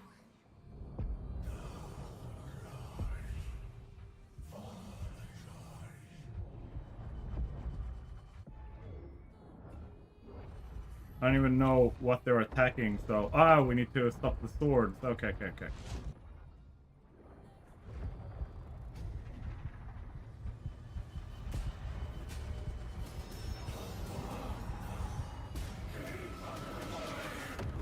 Did we win or lose? Do not forget our promise. I'll be waiting in the north. dude, the North is... Aren't we on the North Pole? Is she Santa? And how can she be more north than the North Pole? I mean, other than the North Pole, technically, being the South Pole.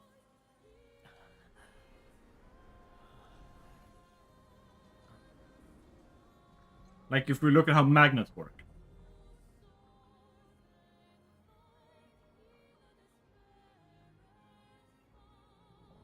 Go forth and awaken life. I'm God now. A strange object.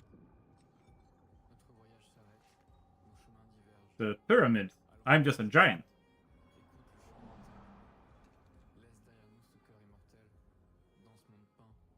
I'm just gonna do this.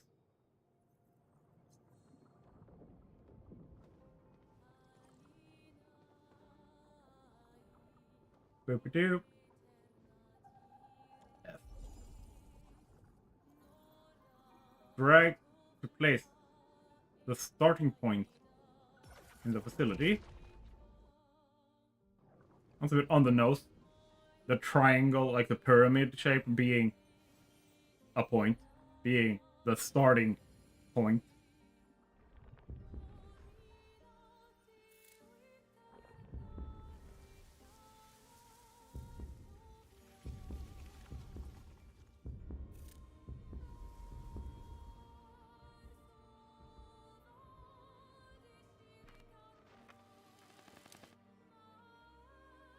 Okay. So we're in the Matrix? I don't know. Like, like so far, I feel like I've gotten no story. Stuff has happened. I don't know the story of what's happened. I remember. I don't. Who are you? The End Administrator. The End Administrator still tells me nothing. And you are. I am.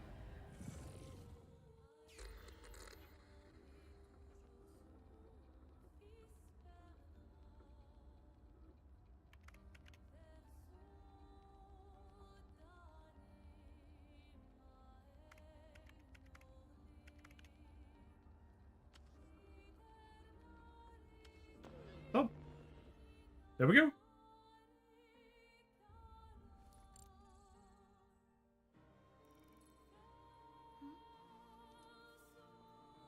Another waifu. 2 waifus. There's waifus everywhere.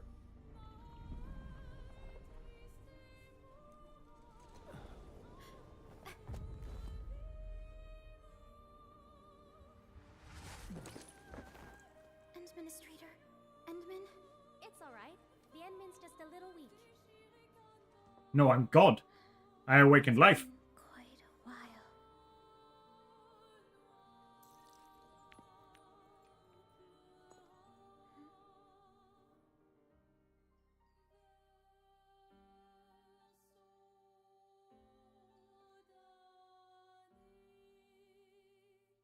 Okay. I have no idea what that means.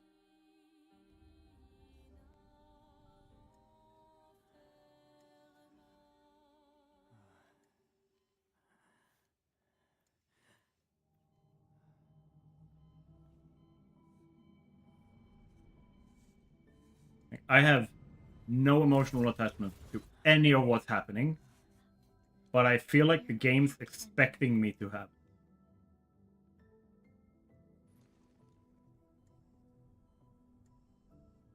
It's alright. Like, it's not We're at a safe place. showing me which relationships exist. It's expecting me to care about them instant. Am I? I don't think that's a good. That's a mistake in the storytelling, like the narrative construction. This is the OMV Dijang, the base of Endfield Industries, and our home. Okay, so we live at the OMV Dijan. I don't know what Endfield Industries is. Am I not the administrator? Do I own Endfield Industries? Dijong. Enfield Industries? Take a deep breath. We can work through this at your pace. This mask is a suppressor for stabilizing your vitals. You've slept for 10 years, and your conditions aren't exactly stable yet. Why not? I should be super rested. I've slept for 10 years. I can hardly recall anything.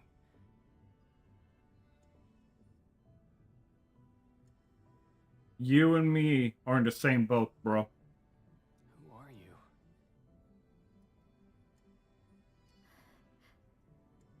Waifu number 1.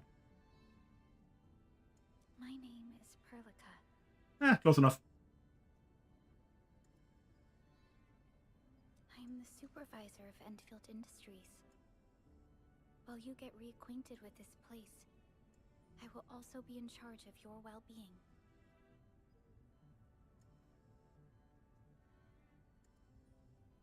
So she's my mother figure? She is Mother Waifu. Henceforth known as Mother Waifu. You might not remember this either, but you've always been a leader of Endfield Industries. Okay, so do own Endfield Industries. Paragon, and most important companion of every Endfielder. Nah. If I own it, everyone else is my companion, not the other way around, bitch. Apologies. My mind's completely blank. My mind's completely blank. However, you're fired.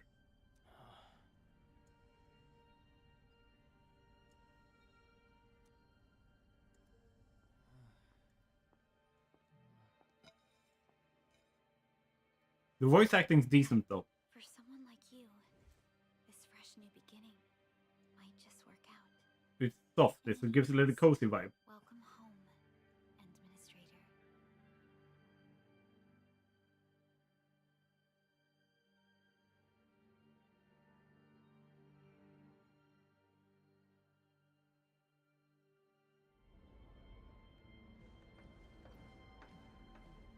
If you were wondering, I'm gonna keep playing because I dragged out the talking part of the stream so long. They pulled that joke. They pulled. Oh, I love that. I love those kinds of little details. The pulling off his sunglasses and there's another set of sunglasses.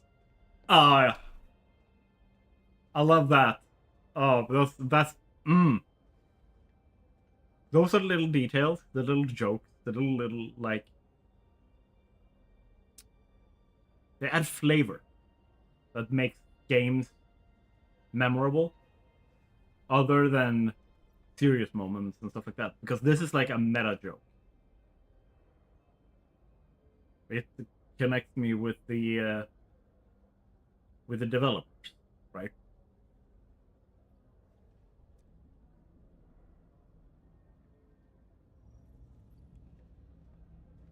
How can you see anything? This is our HQ. I can't see anything when I do this. You're wearing something that does this permanently on you. Originium-powered multi-surface vessel, Dijong.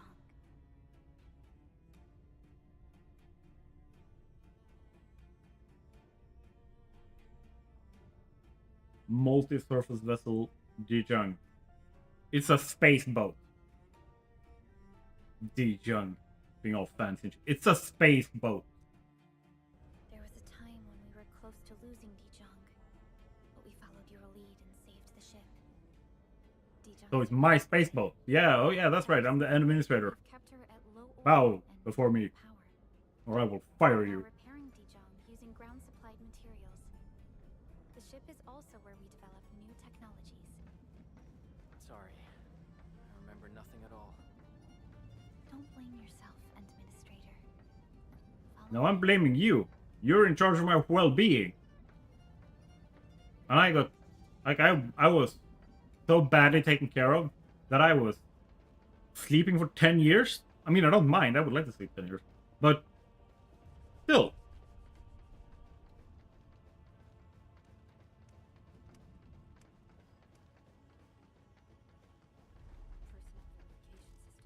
Personnel verification system is still offline. How did I get verified before?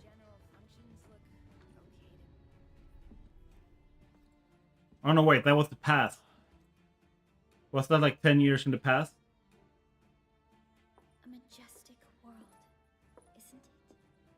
I wouldn't know. I can't see shit. I'm wearing a weird mask. Talos 2. Our home. Yay. I thought we live on the space boat. Look, if I can build a factory, whatever planet I'm going to, it's not home, it's an exploitable resource. I've played too much Satisfactory to not see it like that. Everyone calls Talos 2 a planet. But truth be told, it's actually the second moon of the planet named Talos. I assumed, considering it has the Talos and then the -2, that tends to be how moons are. Much about Talos 2 remains a mystery to us. We're also facing enemies that once threatened our entire civilization.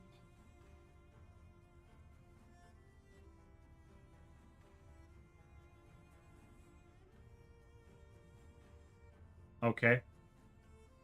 So what can we do with a single space boat? Since you're here, I believe that Endfield is capable of overcoming these challenges. You mean you expect me to fix everything while you sit back and chill and cash your paycheck? That's what I'm hearing here. I mean, if that's what you think, ballsy, but no. I'm your boss, You bitch. once carried this piece of originium with you everywhere.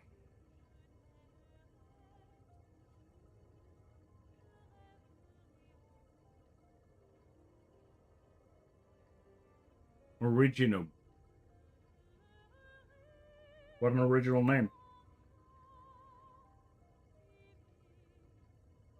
Every specialist tech division operator carries a piece of proto-rig.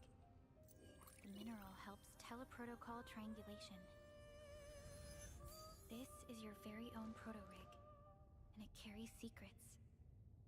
Only privy to you. It's my diary.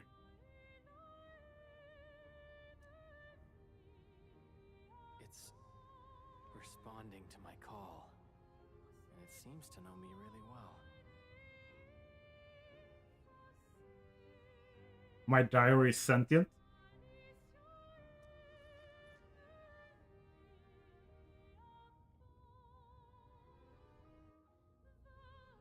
Everything we need for our survival would be impossible without originium. The mineral powers our machines, and is the basis of the arts we wield. When we first arrived at Talos 2, we planted originium upon this new world. The spark from our distant origins was meant to create a new place to call home. But war destroyed our first landing. Though we achieved victory, we paid a bloody toll that left us battered and ruined. Are we colonists? To revive our civilization, you Beating the shit out of the natives? and develop the Or are proto-technology the things we're fighting also coming from a different world? ultimate evolution, the Protocol Automation Core.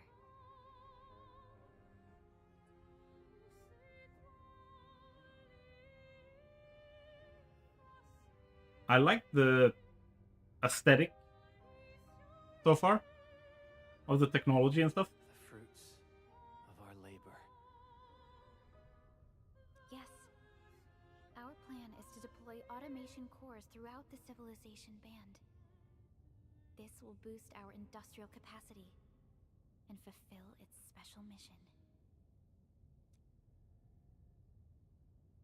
Special mission. You're a shitty boss. Reboot of life. I already did that. I pressed F on the thing that said, like, reboot the live thing. So it's done. We can go home. Bye!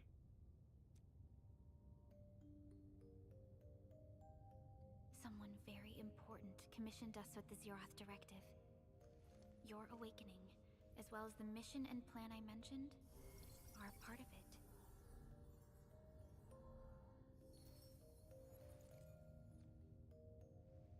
So, who commissioned it? I did. I'm the boss.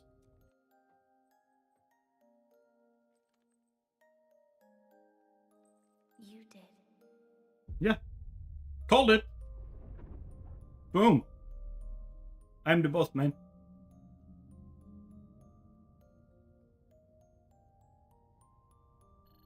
Super dramatic. I'm still not attached to it in any way. Is the administrator by your side? Yes, the Endman is with me. What's happening, Fiona? We got a max level alert. Our planned landing zone. No, the entirety of Valley 4 is in danger. Don't call it a max level alert unless I am also max level and will be fighting an endgame level battle.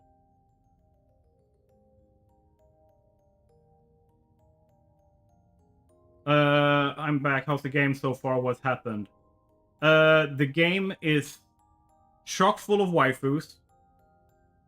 Dramatic as fuck. I'm Edgelord #1 with a fucked memory. I'm the boss. I'm the end administrator. Not the administrator, end administrator. And now, our medical, like the person in charge of my well-being, who I can't fire despite her being shitty at her job and allowing me to be in a coma for 10 years, is also apparently the general chief here or something. Well, we're going to go and start building now, like clear out an area and... Just moments ago, simultaneous self-destruction occurred to the orbital landing relay drone squadrons. The communication blackout is expanding towards Valley 4, and the status of facilities along the route is now unverifiable. At the same time, we are picking up extremely intense angeloid energy signals in the affected area. We are hailing the hub base on every channel. So far, they haven't responded. Okay, let's build. You and me, you just came in. You and me have an equal amount of understanding for what's going on right now. Can't wait that long. Fiona, prep for my drop at once. Wait, now? Okay, I'll run the checks. There's surface interference. Current situation is too risky. Unguided emergency drops might deviate. We'll drop you to the area near the base, out of concern for safety. Director Chen and Andre are at the hub base. In accordance with the contingency plan, they will take control of the scene as critical events happen. So we have furry waifu and then red-haired waifu. Whether we've received any response from them. Inform them that I'm coming soon. Also, tell Operator Chen to rendezvous with me there. Roger, we're prepping your drop.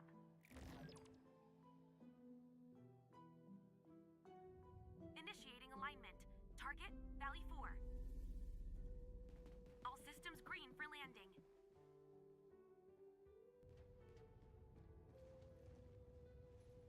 Fire away. Destination, Talos 2.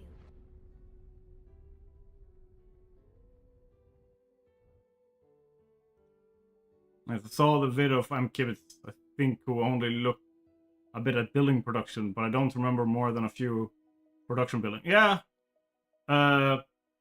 it's supposed to be kind of like involved and extensive, which is not uncommon for Eastern games. Need a progress update, Fiona. I'm still trying to re-establish contact.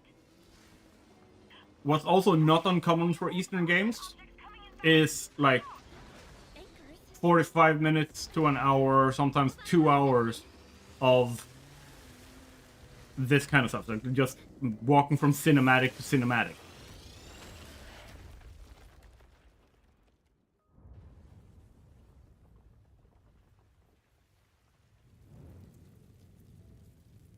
More to the right and a tad bit smaller.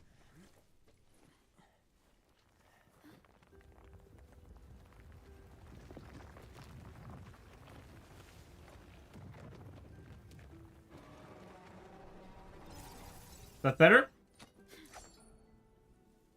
Stay close to me.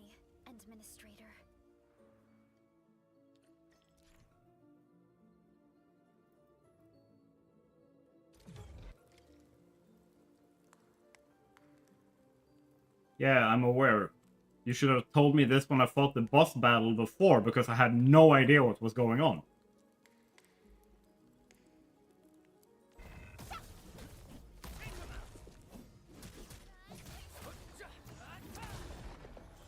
Alright.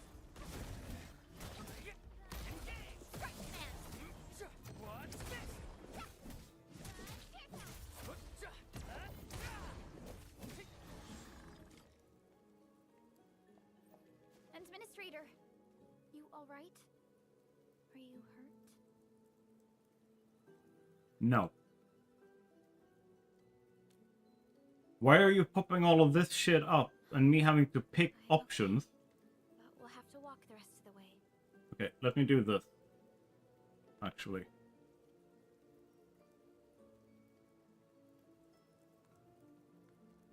Boom. The angle I even managed to reach this place.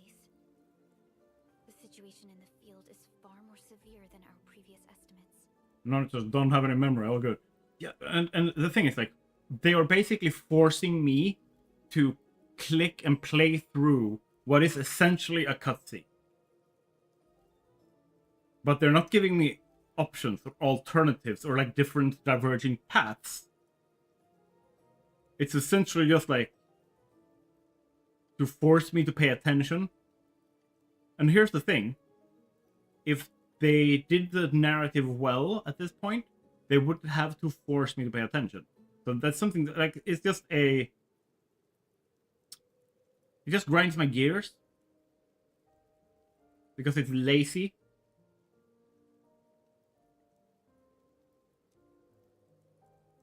You see, like, I have one option. Like, I should have, like, 2 or 3 options here. That changes my relationship with this waifu. I actually hoped for a gentler reception than this. We were fired at the planet from orbit. What do you think would happen?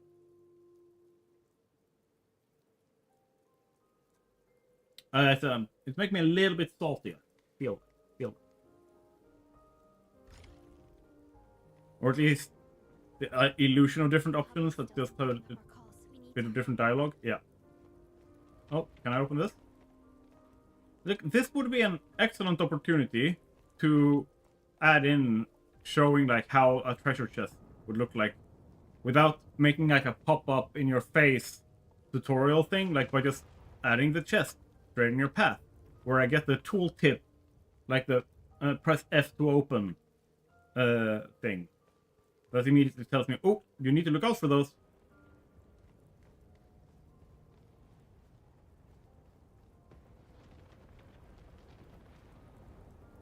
Well, I've never watched a game, I only heard a bit about Genshin Impact, which is similar in the genre.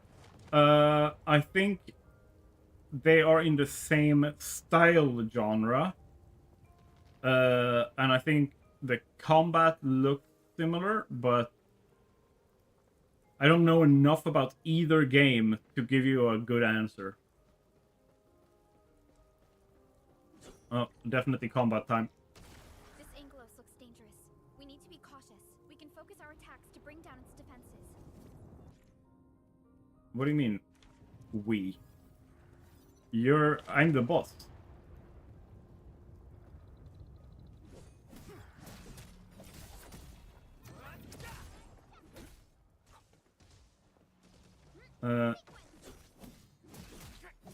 So it wants me to, okay, forcing me, it disabled stuff it had already given me to teach me this.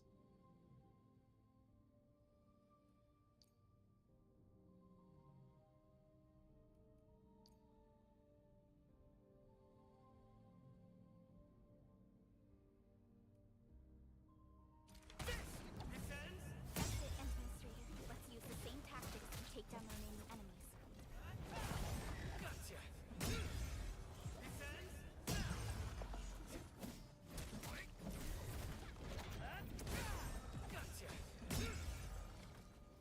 Now I got my skills back in the lower right corner.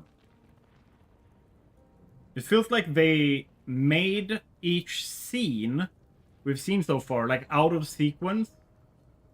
And then they've just, like, put them, like, in terms of the tutorial fights and stuff like that. Because it feels like certain things I should have been taught. Like, for example, the skills. Like, using my teammate skills and stuff like that. They should have taught me that when they gave me teammates, like, 20 minutes ago. Where I was just confused as fuck as to why I clicked a button and my character did nothing. And I don't know what I'm expected to see from the other characters.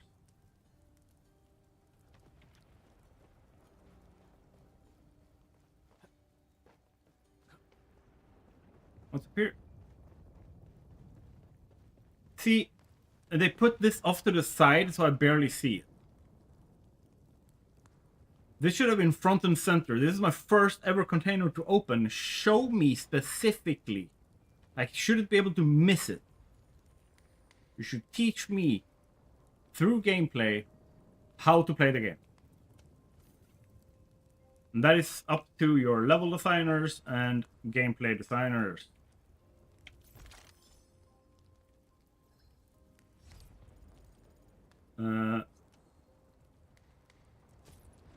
Protoprism arms in. I don't have no idea what this means. A material that upgrades operator skills. A material that gives decent weapon experience, so weapons can level up.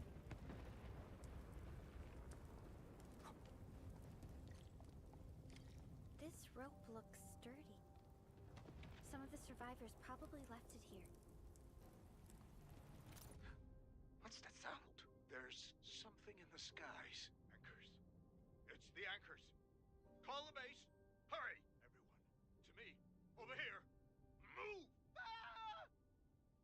I love that he's named Unfortunate Operator. Hello? Hello? Dr. Chan isn't picking up the call. Forget it. Let's just get ourselves out of here. Maybe we should use this rope. But it's Those voice lines sound so lifelike. Yeah, which is weird because other voice acting has been like very high effort. And then this sounds like they just basically went like, nah. Bob, the janitor, can do this with no voice acting experience or training or emotional involvement in making sure that the lines are delivered in a interesting and committed way. That is an anchor. Anchors are capable of spawning Angoloid. They pose a major threat to Talos 2. We must find the survivors. And quickly. Alright.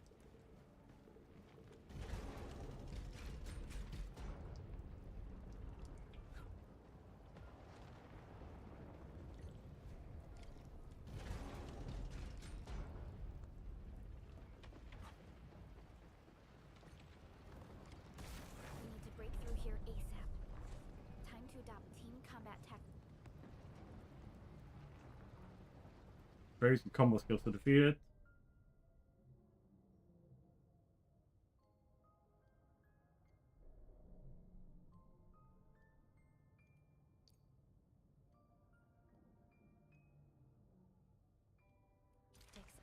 Alright.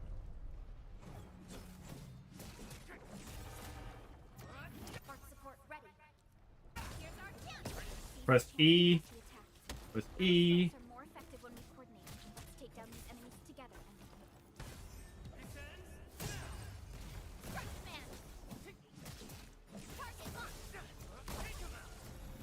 Support ready. Here's our chance.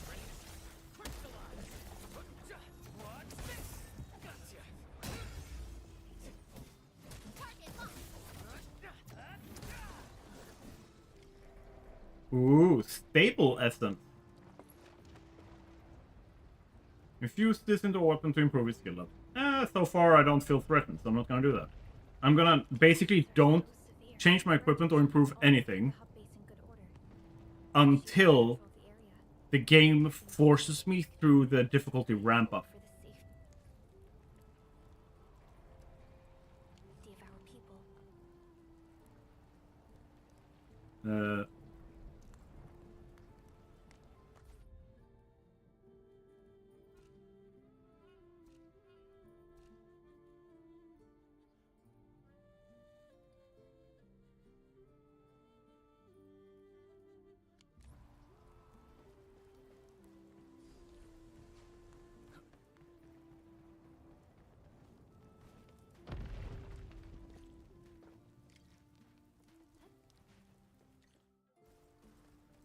Look there, Endman.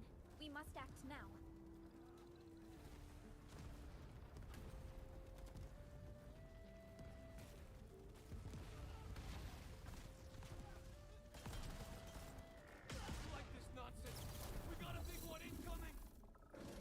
Ooh. I smell mini boss. Leave them to us.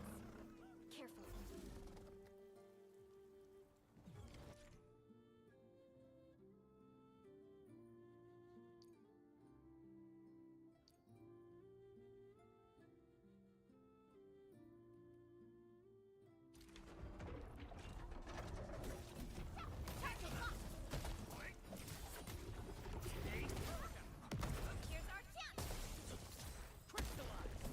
All right.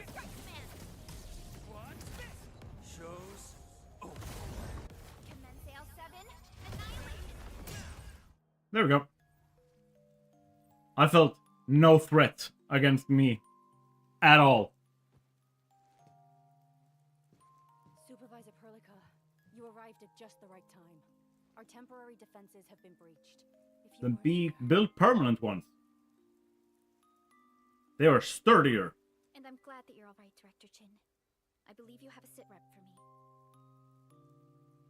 for me. Ooh, cool shortenings of words. That's how we know she's a professional. Yes, an anchor fell right into the base. The thing won't stop spawning the Angoloi.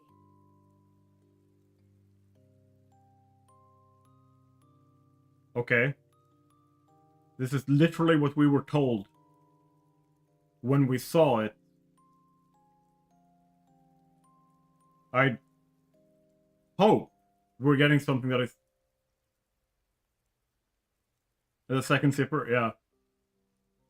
Like, I hope to God, which is me, I'm the end administrator, that we get something that is not obvious. We've sent all our injured personnel to the control tower.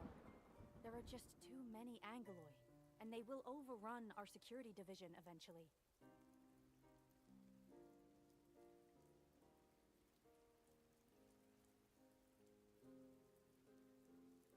We must find a way to stop the anchor. Supervisor Perlica, may I ask who this... Ah, of course. This is our administrator. Yes, I am God. Bow down. Thank you.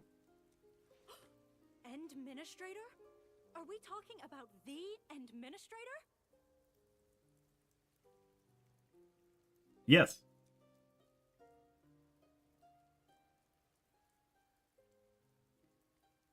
See, now I'm getting options.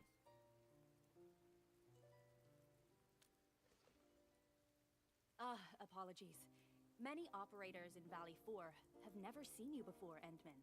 But you immediately give me a nickname? Rise to plenty of gossip and rumors.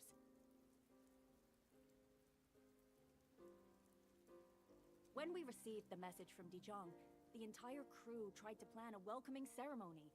But just a few days later, we were suddenly attacked. I didn't expect you to arrive here in the midst of the battle.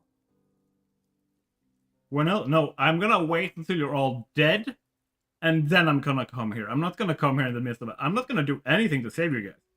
I got better shit to do. And you seem busy, so I'm just gonna wait until you're not. Okay? Sounds fair? Good, thank you. We're here to help, Director Chin. Do we have any news about the missing personnel? How many of our people are outside the base?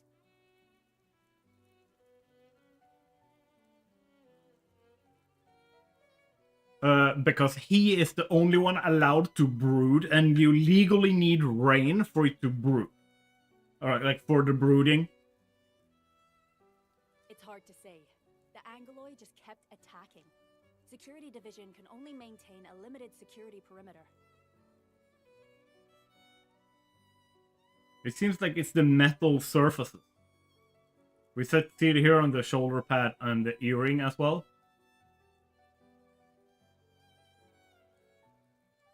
It might be that that's actually gear that they're wearing. And everything else underneath is just like the character skin. Like the character model. This is a different entity in the game's design. Or something. People here are in danger. I suggest we delay our earlier arrangements, Administrator.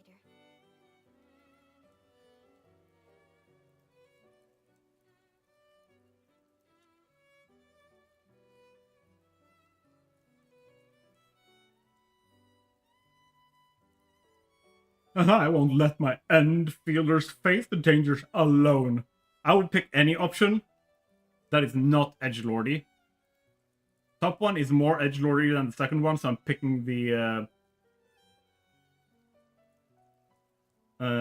one that is more like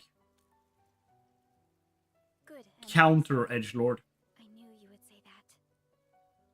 No, you didn't. Director Chin, we'll handle the hostiles in the base and direct any of your missing staff to the control tower for safety. Yes. You should go to the tower for safety. Wonderful. Your help will set my mind at ease. Good luck out there. No, it will save your life. By the way, I'm not seeing Mr. Andre anywhere. Where is he right now? Dead. That silly old man. He went off trying to be a hero again. Okay, soon to be dead.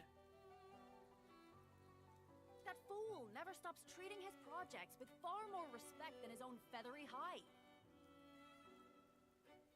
He's a dude. It's husbando. Waifu? Waifu? Dudes are husbando. I am husbando. That's waifu. Happy to teach you culture. Anyway, if you see that old fool, tie him up and haul him back to the control tower. This might be the only safe place left in the base. No. We'll find him. Have faith in us. I don't have faith in you. I have faith in me. The anchor at the old factory is still spawning Angloi. We must first eliminate this threat. Time to initiate our mission, Endman. What mission? The only mission we have is to restart life. Which means I just collect enough waifus to, like, make life. If you know what I mean.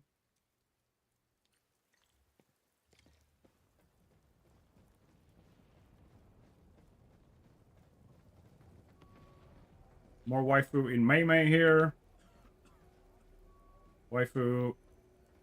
Husbandos. The stabilizing core of the anchor is Like, there's literally nothing except husbandos and waifus everywhere. itself is fragile. But the real challenge is the Angloi swarming around it. A tough fight is inevitable.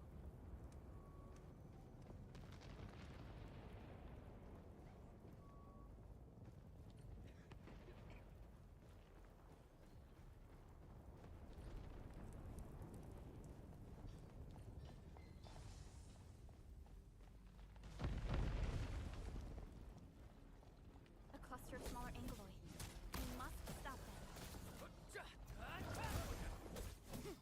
Here's our chance!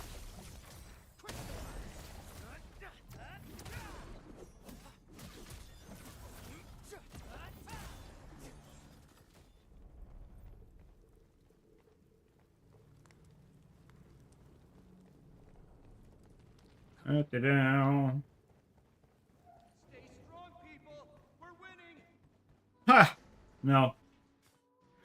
Two more. Stay in the fight.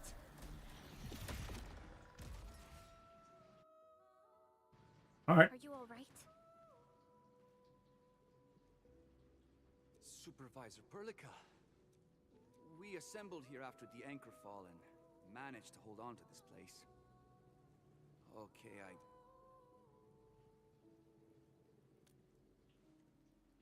I understand, but I must tend to the wounded. Wait, you're injured as well. This is where we grow buck flowers. Buck flower powder is a common pharmaceutical ingredient, and it's easy to make. Take some. But come. Time for healing.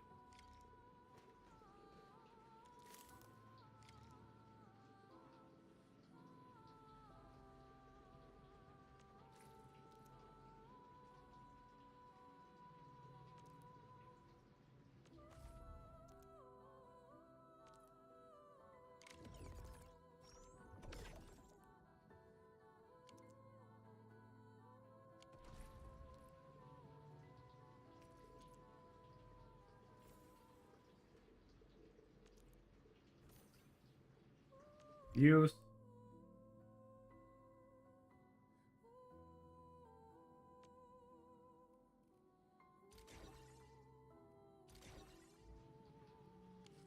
There we go. This will give me a peace of mind.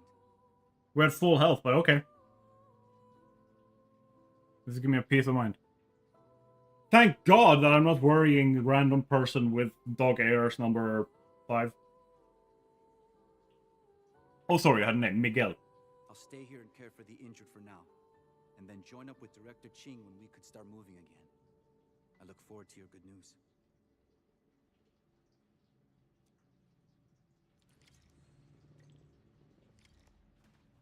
Well, let's pick up some of this stuff.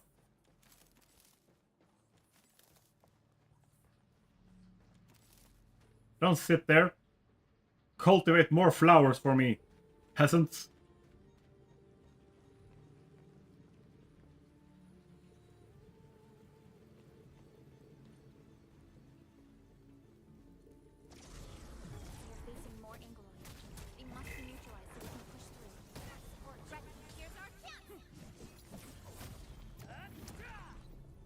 Ah, okay. They were already dead.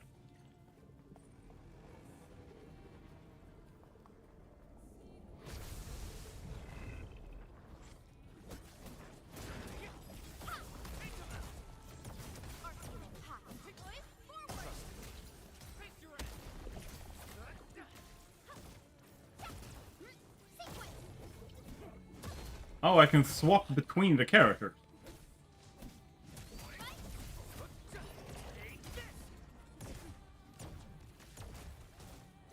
That's interesting.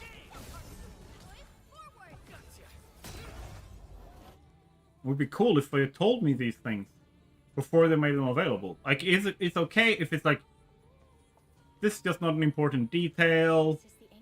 Whatever. But its core is not here. This is just a fun thing you can do. But I don't know yet.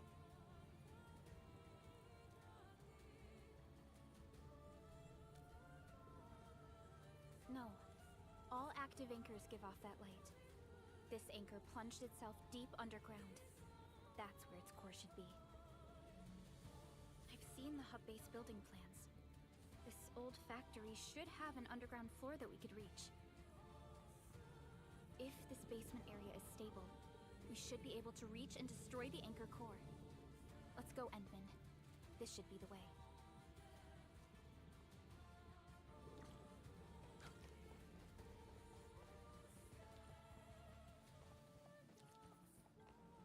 Wait, you can't trick me. Our security division is fighting hard to keep the threat at bay. We must hurry. I don't care. I'm playing on, like, this is quintessential RPG stuff. I'm gonna go everywhere else except where I'm supposed to find the hidden loot. Not even a turnaround animation? No, nothing.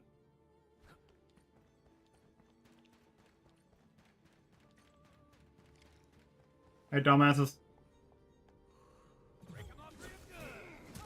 Oh, okay, they were enemies.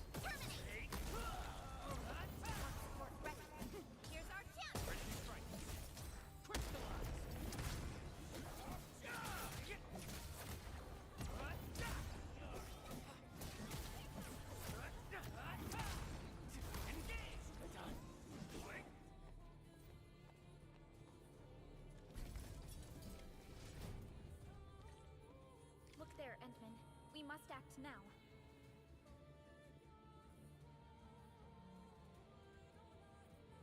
Hmm.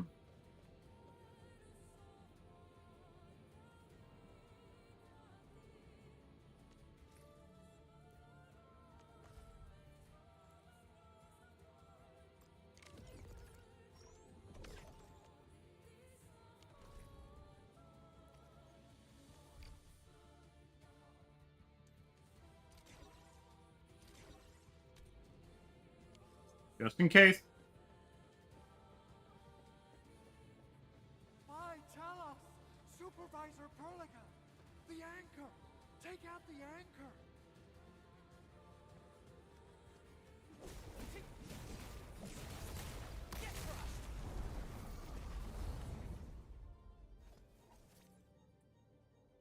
That was quick.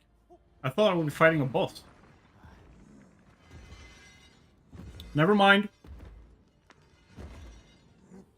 Found the boss. He's over there.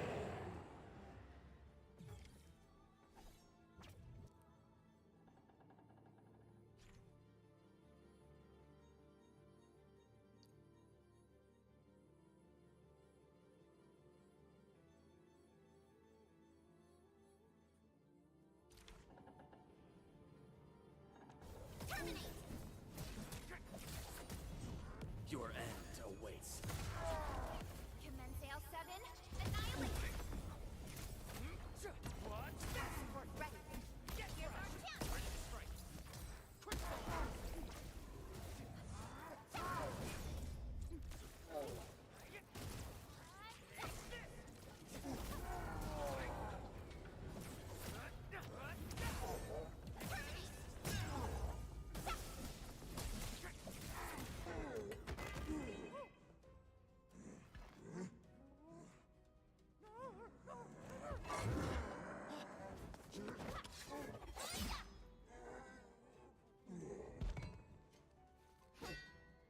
Another waifu. Special Operator Chen.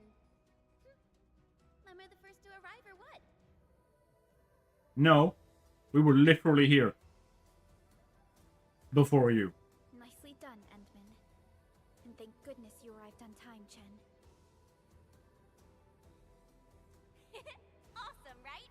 What do you think of that move?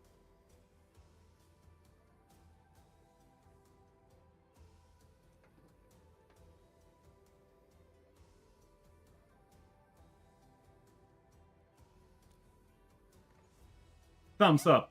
I'll show you an even deadlier killer move next time. A single swing will take anything out, guaranteed. She has tail. I like the one we met before with the cool glasses. Yeah, director or something. Administrator, I'm Chen, or Chen for short. If you got a problem you need trimming, my blade is yours to command. Ah. So what she's saying, based on this, she's a hairdresser. Or a gardener.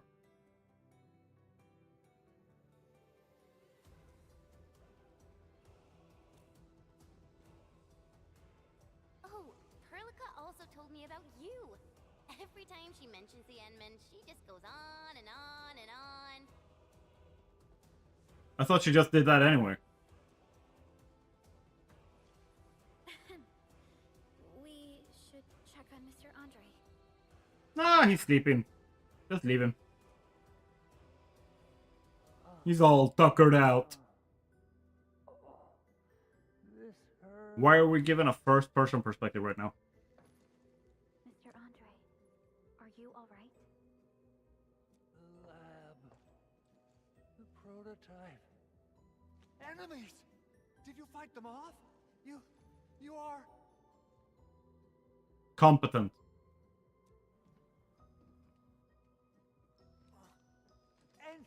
Endman! You're really back!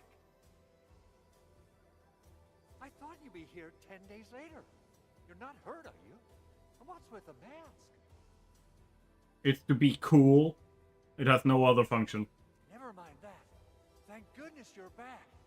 Endman, it's been 10 years. finally did it! We cracked the project you left behind. Yeah, it's called working for me. Puccini and Popov can finally rest in peace. I don't know who those In are. their final moments, they lamented that they couldn't deliver this solution into your hands. Awesome, I still don't know who they are. Endman, this is Mr. Andre, our resident Endfield technical expert at this site. He is also the chief engineer of the Automated Industry Complex.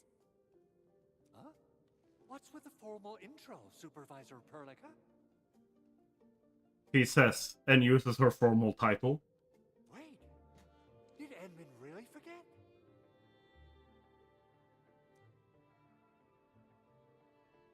My memory loss is a very real thing. I think that's the answer to go with here.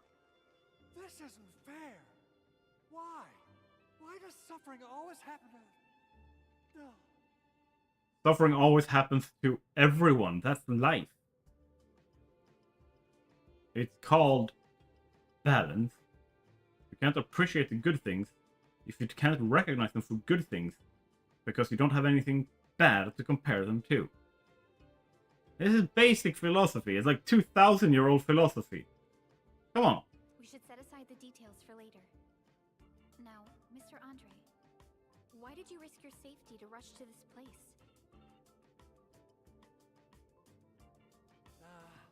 That's because I saw the anchor crashing into the old factory.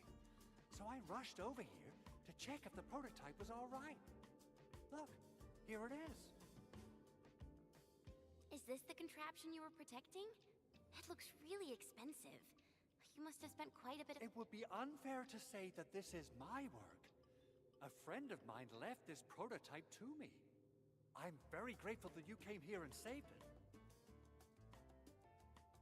So he just wanted to save his ride, his car. Now that the anchor has been taken out, there shouldn't be any more Angeloi around. We should quickly get our base back up and running. Mm-hmm. Leave it to us. By the way, Director Chin requests your immediate return to the control tower. Oh, so, what was she like when she asked about me? Was she angry? Oh, dear. I'm finished. He's hella emotive.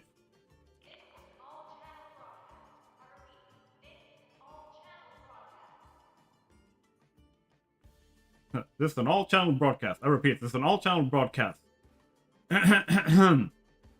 Fuck you, all boy.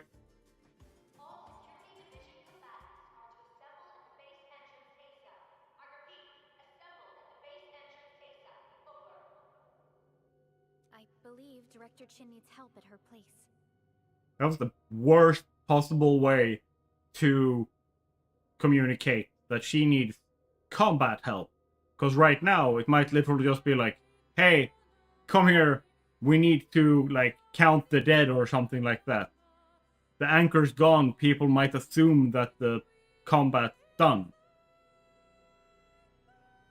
Like, specify that there's a threat at the entrance. Go and assemble. I'll be with you shortly once I'm done checking the machines.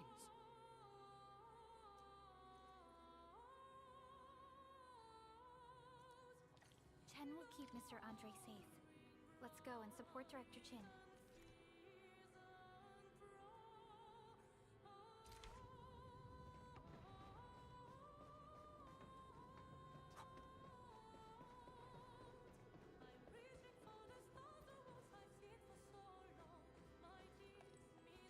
Yes. Loot. Give me shit.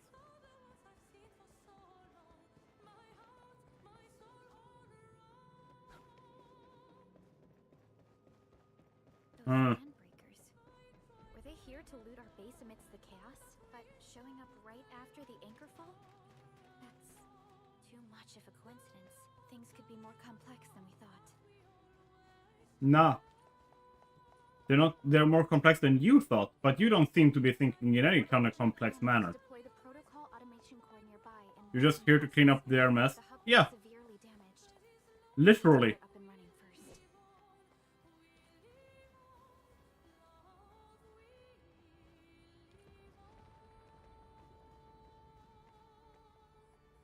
Finally sent the monsters packing.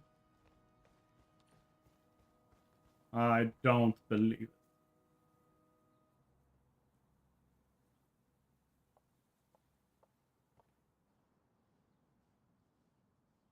What's going on, Director? The music is Claire Obscure's music. This is Claire Obscure 33. Their soundtrack. So, to avoid, like, copyright claims and stuff.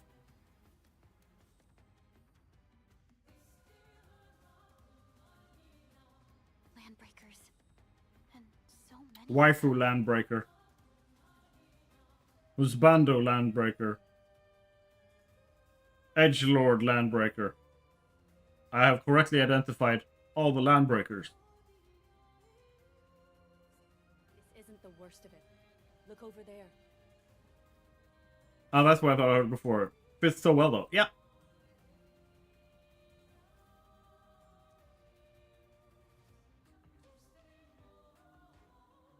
That place. It's the deployment area we reserved for the automation core. Cool. From the scale of the rising smoke columns, the deployment area has completely fallen. If it's all ground, it can't fall. It's ground. It's already on the ground. This area was completely surrounded by Angoloi, yet these bandits still got through. How did they manage to slip in without anyone noticing? They rolled a nat 20 on their stealth check. Those landbreakers we encountered were probably just their vanguard. Director Chin, is there anything we can use? Orbital bombardment. Security Division gathered as much intel as they could. I'll sync it with you.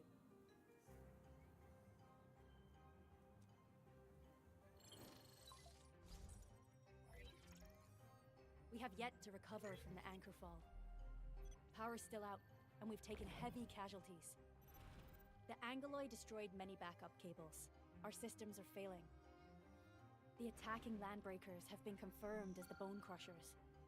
Their objective remains unclear at present. But their assault was too well timed to be accidental. If the current situation persists, Yeah, they have we will eyes. not be able to successfully deploy the automation core. We can use the resonance tower to activate Originium for power, but its energy cost is steep. It won't last long. We have another option available. If we can deploy the PAC, we can restore base operations. You mean we power the resonance tower with the PAC? Yes, we can use the AIC to set up a power transmission relay. Cool. Abbreviations. I don't know what they mean.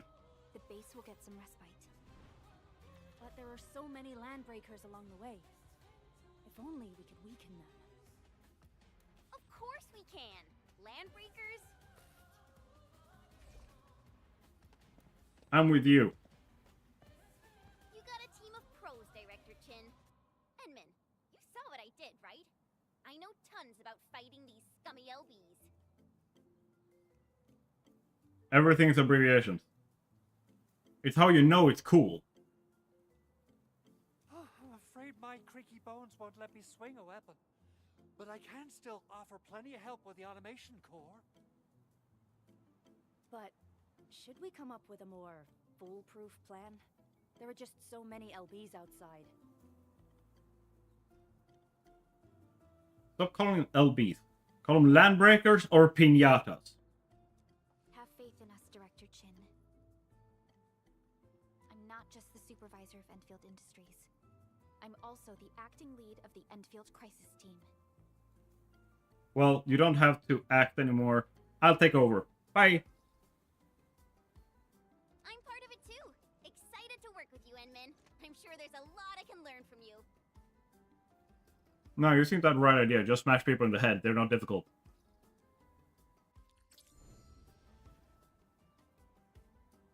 Alright, a new waifu unlocked.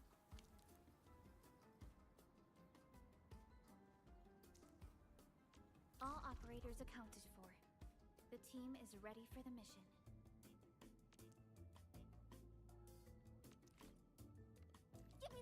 this time, I want to be the first out of the door. Alrighty. Now let's go and teach those pipe faces what happens when you mess with Endfield.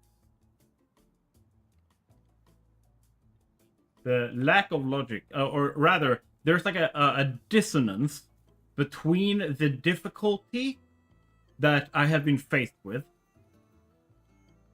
versus the story they're telling. They're saying it's going to be hard to beat the shit out of a bunch of landbreakers, but even against the boss, I barely took any damage.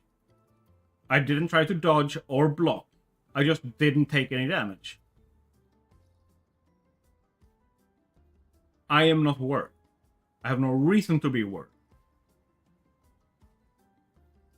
The narrative and the gameplay is disconnected. They're disjointed. Here's the thing. I don't necessarily think that the narrative is all that important. It's the gameplay ultimately. Like in this game specifically. But so far, there has been so much narrative force-fed to us, and so little gameplay, that it makes it hard to know what it feels like actually playing the game. Administrator, I'd actually prefer it if you can just stay and rest here. Fighting the Landbreakers is very different from fighting the Angoloi. The conditions of your health... Lady, I have no problems fighting these. Even if I was still in the coma, I'd win.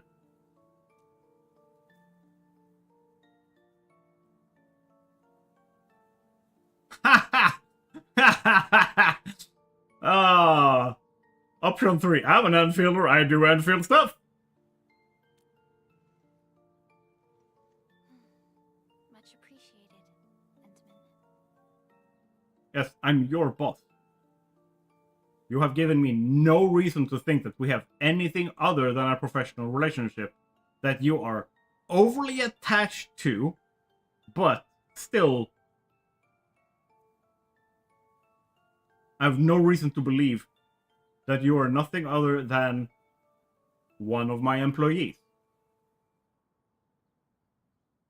So, we have a conclusion, Director Chin. The crisis team will whittle down enemy forces, deploy the PAC at the designated site, and transmit power back to base with relay towers to restore base operations.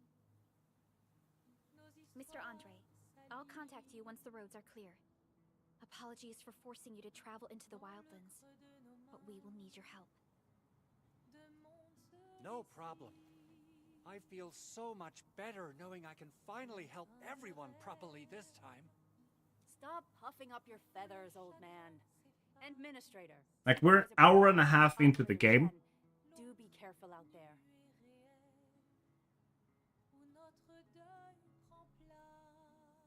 And I still don't feel like I have been incentivized to care.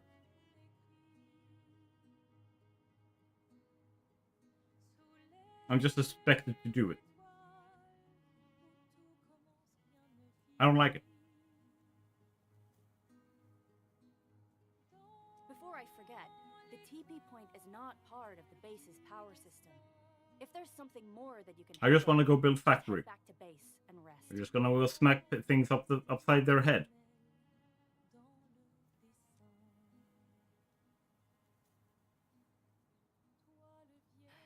We're counting on you. Okay. Endman, let's first activate the teleprotocol point. TP points will let the team move around faster, and... Authority level. The story's happening around you, but it's just not making you feel like involved in it. Yeah, that's a good way of putting it. It's like the story's happening, but I am not included. Yes.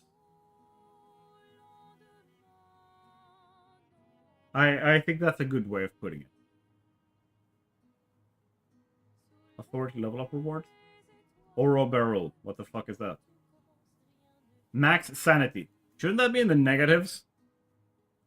Andre just updated me about your condition. Please keep yourself safe out there.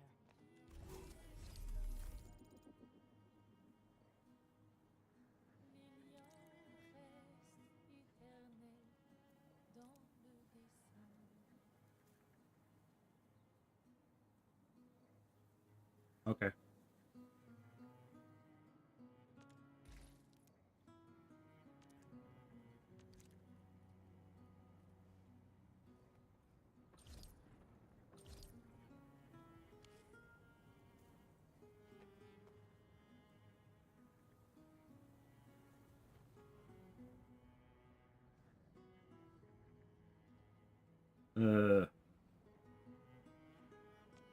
Originium will carve a path for us.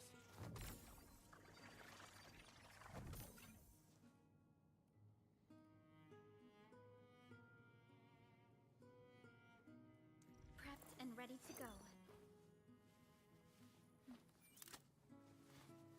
Over here, Edmund!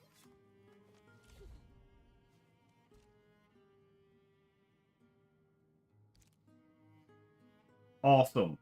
An entire book of things that I have no reason to care about.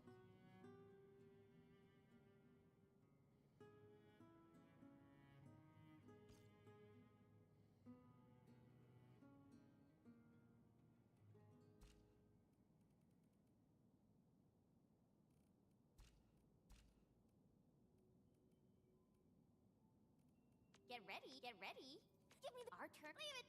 With so Edmund, how up?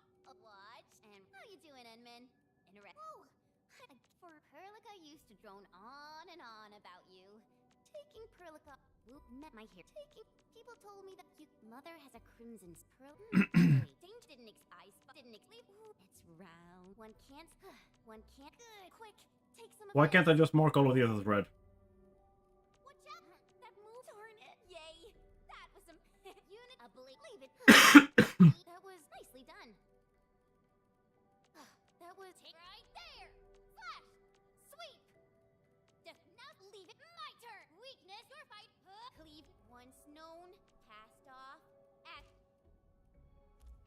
You. Prepped and ready to go. I don't care. Enfield won't stop progressing. What is this?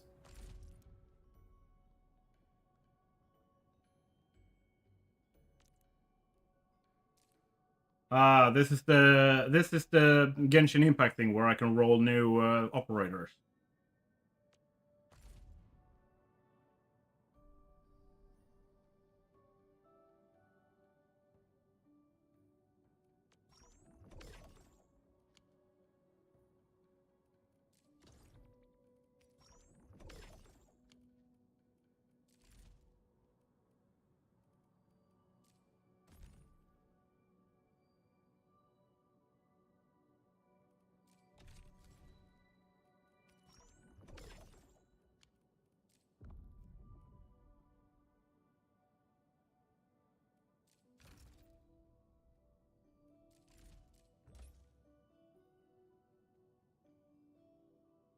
Okay, so these are level up rewards.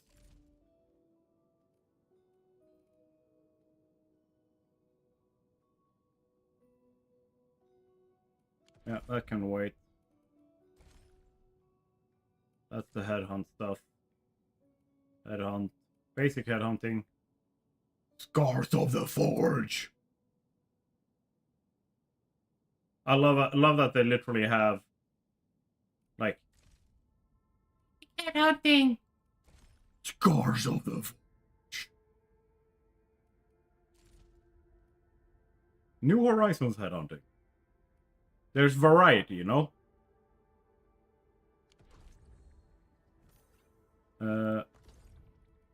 These were the events. What did I click on before? It's the same thing. And this? Protocol. Ah, Battle Pass.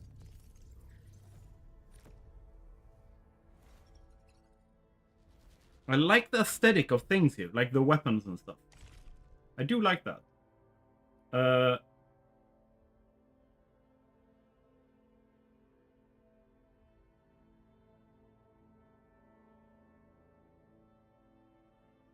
No.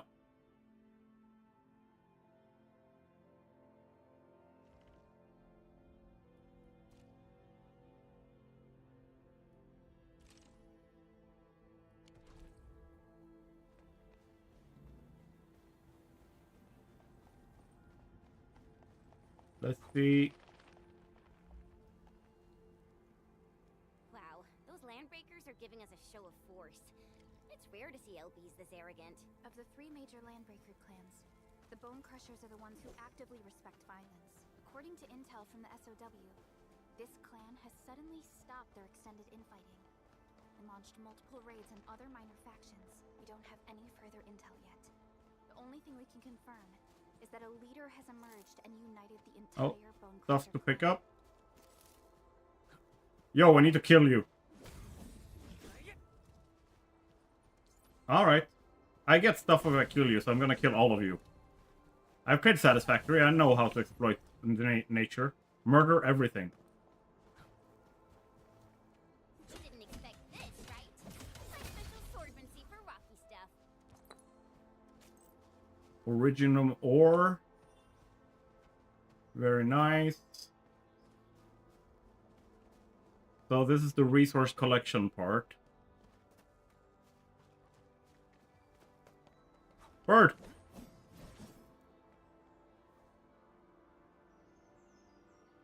I was planning to just watch till we get some factory building, but apparently that's still far away and not better. Have fun with ending your way through. Ha ha ha! Yeah, no problem. You can watch the VOD. I'll just tell you at what point in the VOD we get to that, so you can see it. Oh, there's something.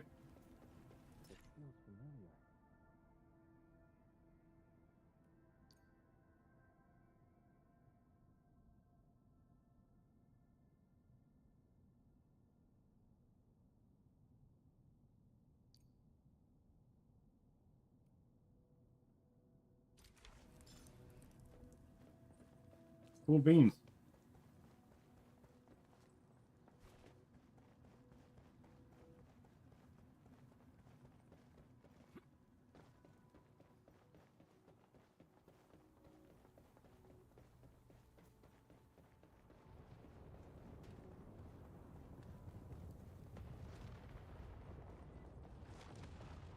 Is this something I can destroy? Man. It was shiny. I assumed I could hit the shiny and it breaks.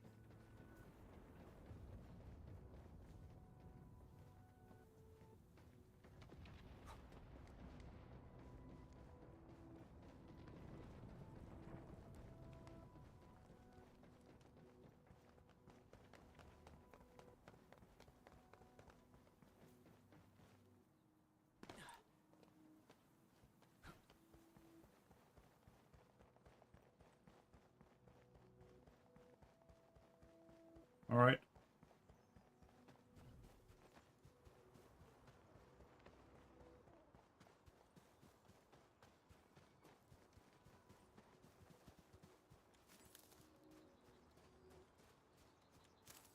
I love how they just don't care.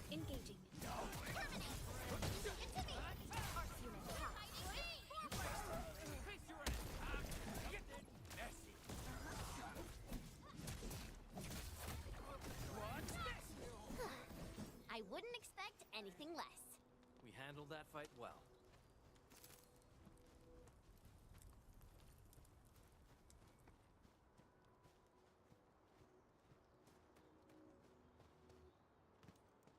Okay, I'm not supposed to be able to walk up there. I don't know how free the exploration is.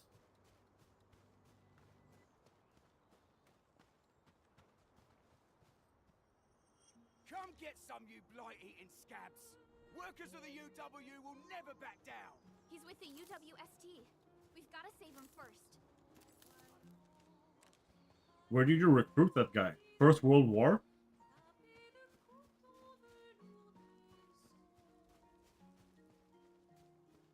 Something ain't right. Yeah, your face.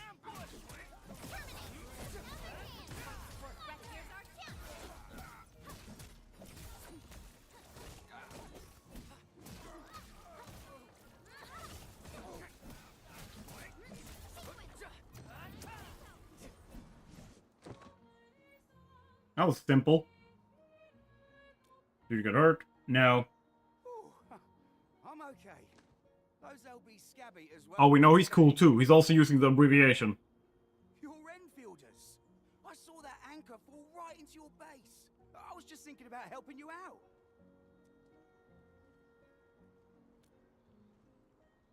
I don't know the UWST. I'm also cool. I also use abbreviations. Tearing apart everything we built. We could barely hold them, and had no choice but to beat a fight in retreat. Anyway, appreciate the help. I gotta fix our facilities here. Once I'm done with that, I'll go bandit smashing with my hammer right here. I still have 2 buddies out there. If you see an Alafia and Fort, tell them to bring their arsenal. I'll get myself ready for a major slugfest. Cool beans.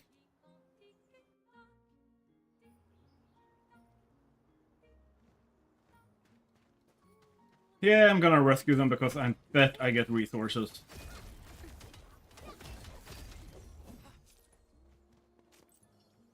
So, Henman's fighting style is pretty unique and impressive.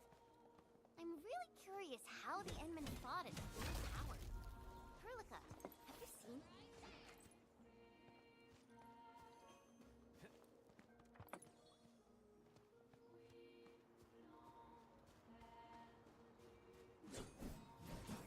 Get over here. I need to kill you. You have stuff. Thank you. These minerals may come.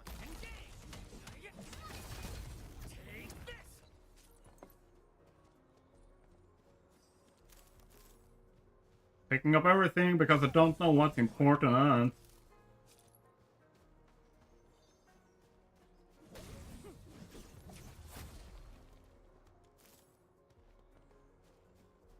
Mineral ores form the foundation of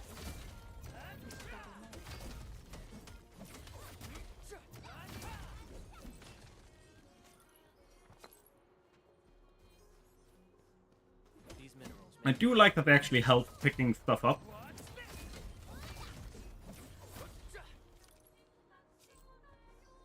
That is appreciated. That makes me feel a little bit more immersed than I did before. So that's a good thing.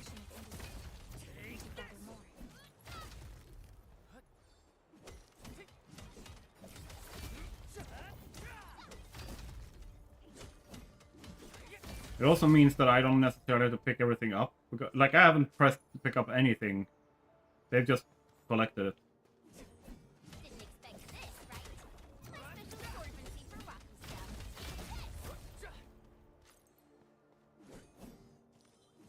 mineral ores form the foundation of industry. Gather more. Yes. Keep repeating that.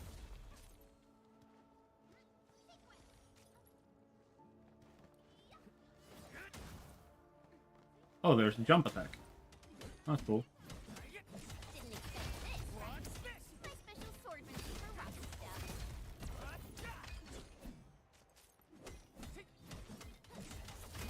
ores form the foundation of industry.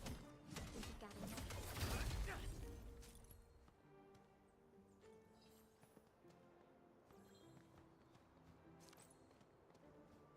Alright. That's nice. That's a lot of resources, I think. I don't know what we count as a lot of resources. Let's go ask these guys. Didn't expect this, right? My special swordmancy for rocky stuff. This ain't normal. Engaging. Stay safe, team. Leave it to me.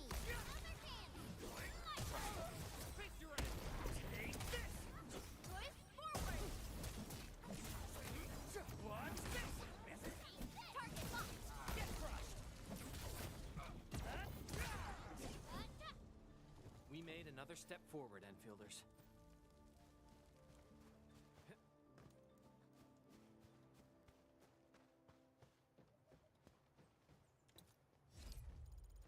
bunch of stuff.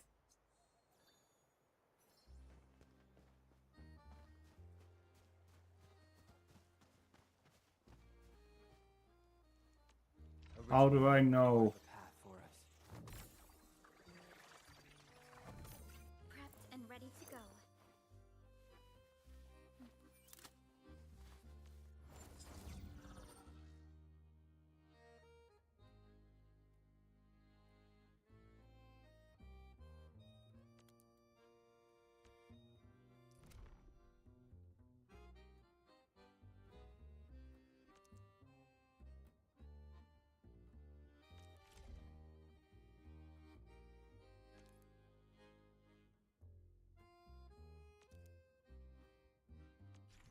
Okay.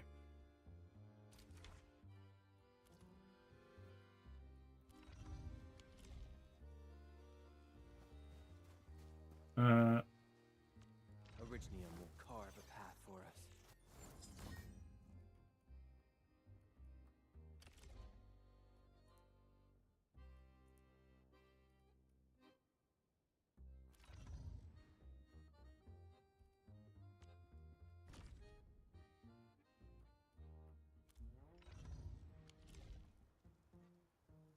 I will just continue. It's not like I'm feeling in any way, shape, or form threatened. So.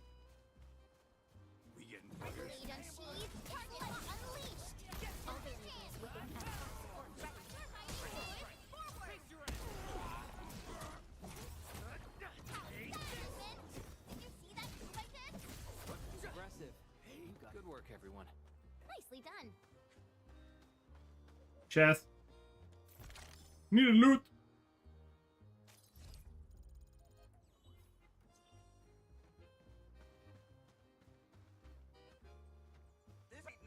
Engaging. Stay safe, team. Leave it to me.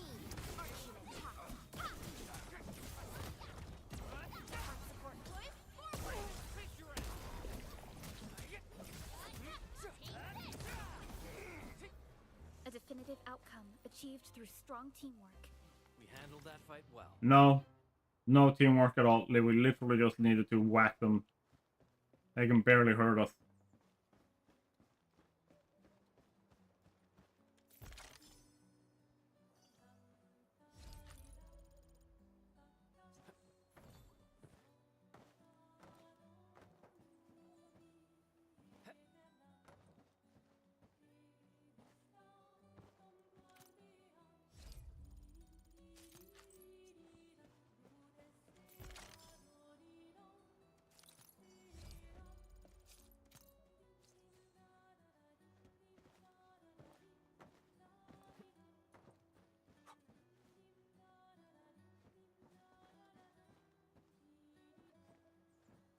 Alright.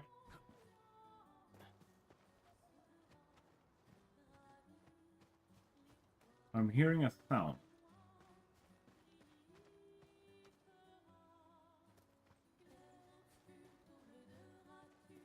It might just be me.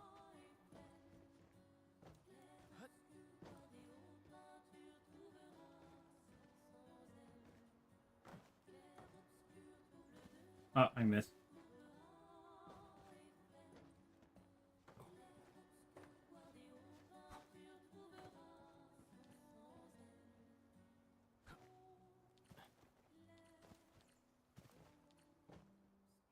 Next one. Joining the party. Oh, you're Enfielders. I thought you were with them.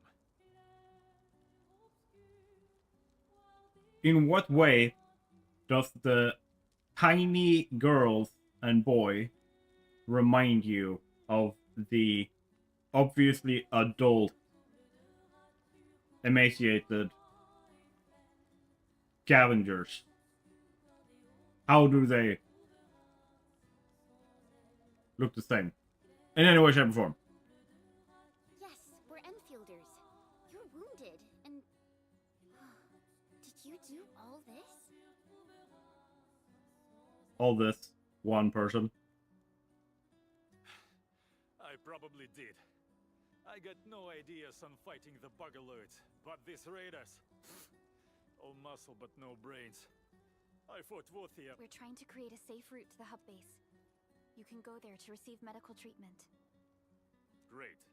Oh, by the way, I kindly asked this pipeface here a few questions before he passed out. Blightbrain could hardly form a coherent sentence, but he sounds northern.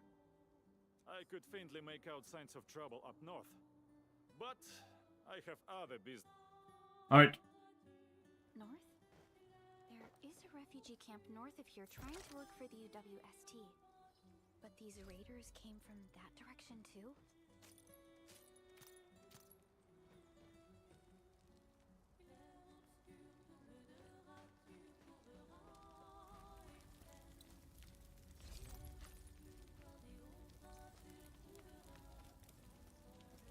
Can I destroy boxes? Walking upon the land, can you truly appreciate I that can. breath and the pulse of life?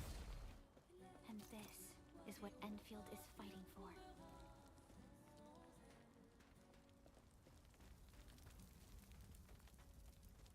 Hey boys, I'm gonna go look for boxes now.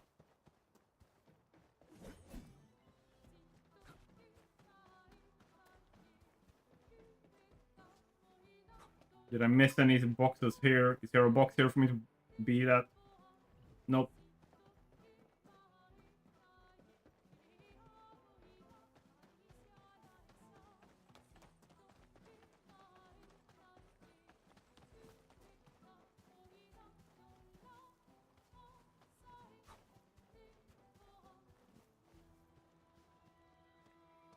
Okay, we're up here now. Oh, what's that over there?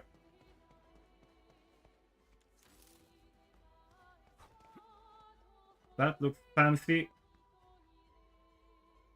Oh, okay. It's the path we just have to...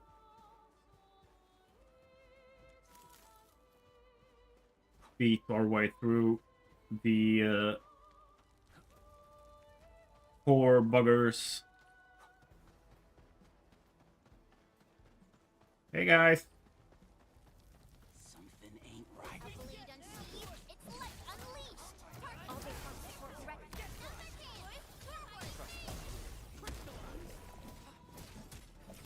Okay, there we go. Good work, everyone. Verify and report personal status, team. I wouldn't expect anything less. Hey guys. The raiders have taken a UWST crewmate prisoner. We must defeat them.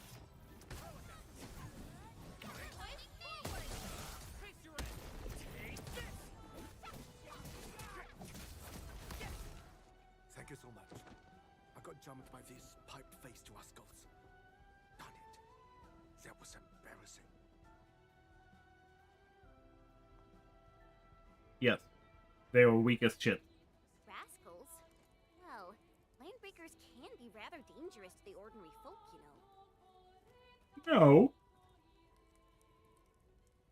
Dangerous indeed. You look like Enfielders. I guess you took care of your anchor problem. Yeah. Base is safe for now. However, we also had to fight off an unexpected landbreaker raid. Solve the issue? That means every last one of those breaker scum, right?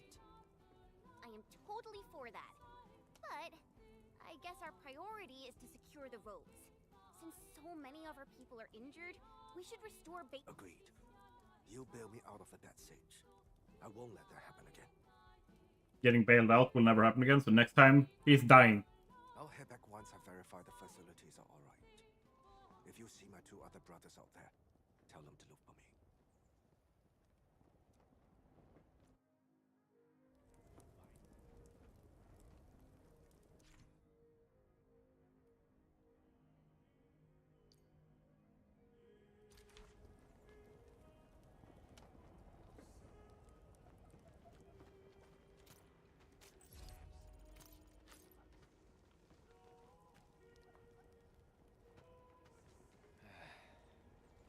Where should we go next? Oh, we should break box.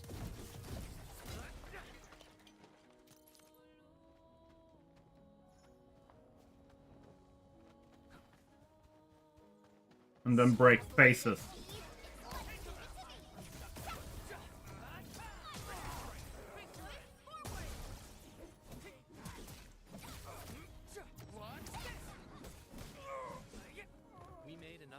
forward, Enfielders. Violence is never our objective. Let's press forward. It's always mine. I don't know what you're talking about, and I'm the boss. So I decide.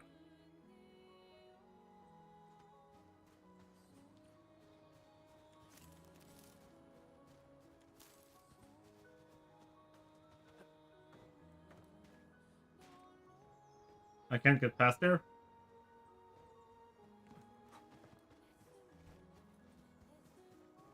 That's some bullshit. This is where it came from the beginning.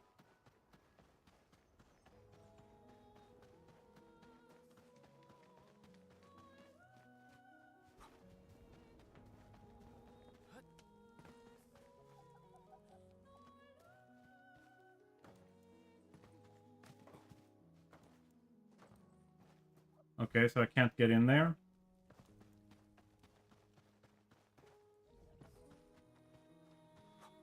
Okay.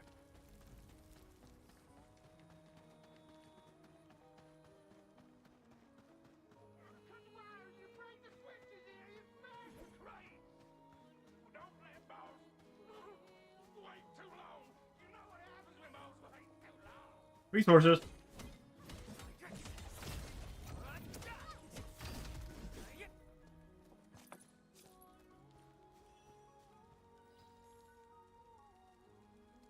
Question is, does that go in here? It seems to be.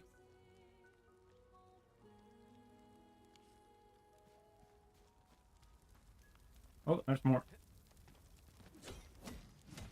Gimme!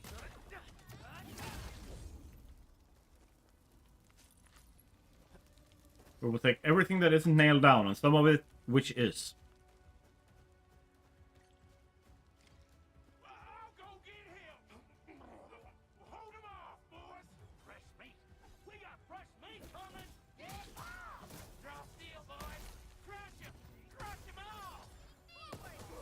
Not gonna happen.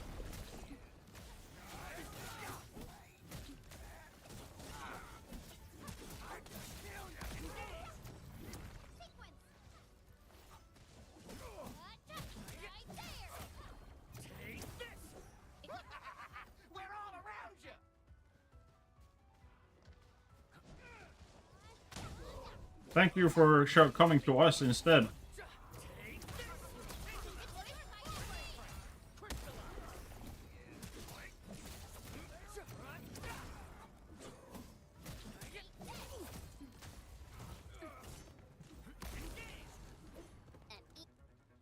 There we go. These LBs really aren't scared of anything, huh? Are you alright? Yeah, did anything happen?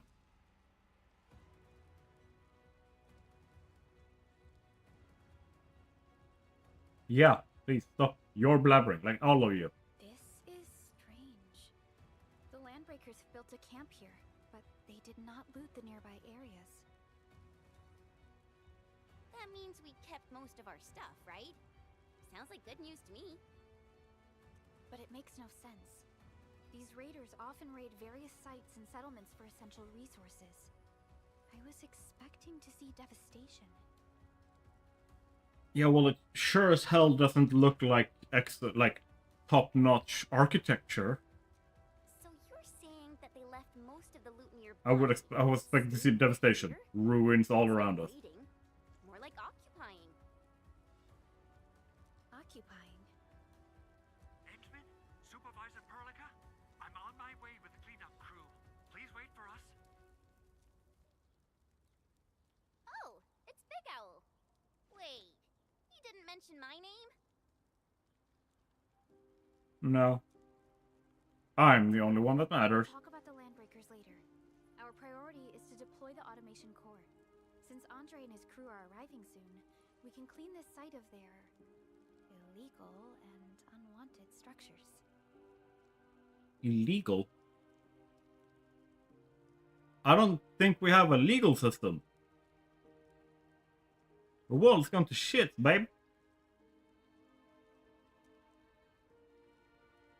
And we're a company. We don't dictate law. We dictate policy.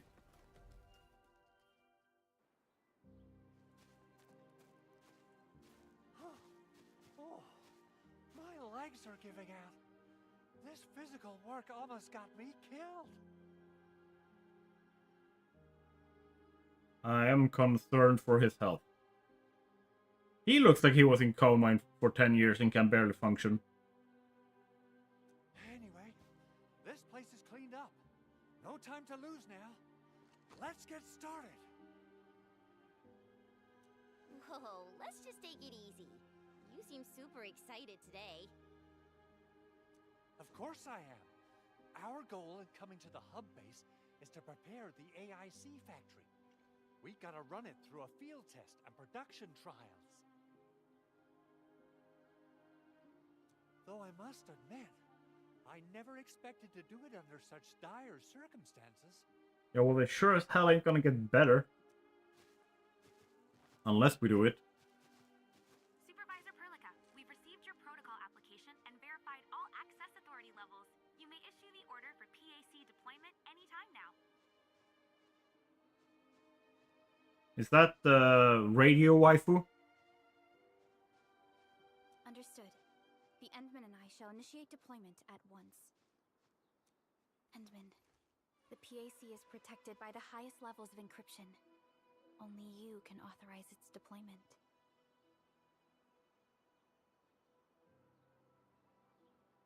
Everything is now in place. Let us begin.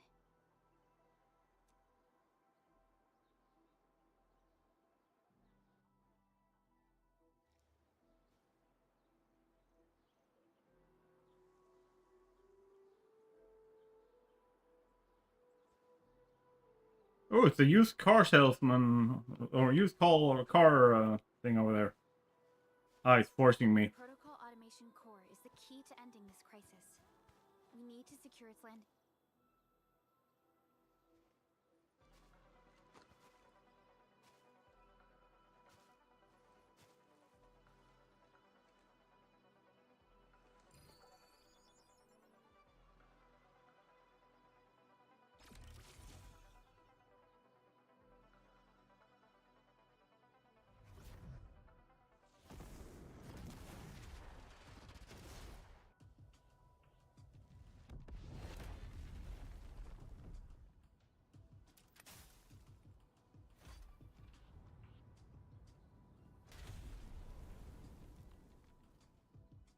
I'm guessing this is the core thing that lets me do the base building system?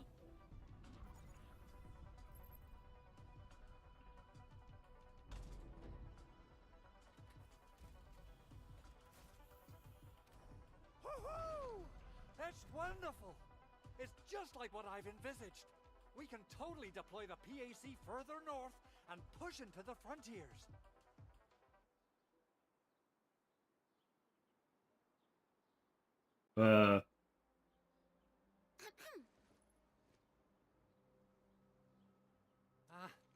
Sorry. I just got a little too excited. Whew.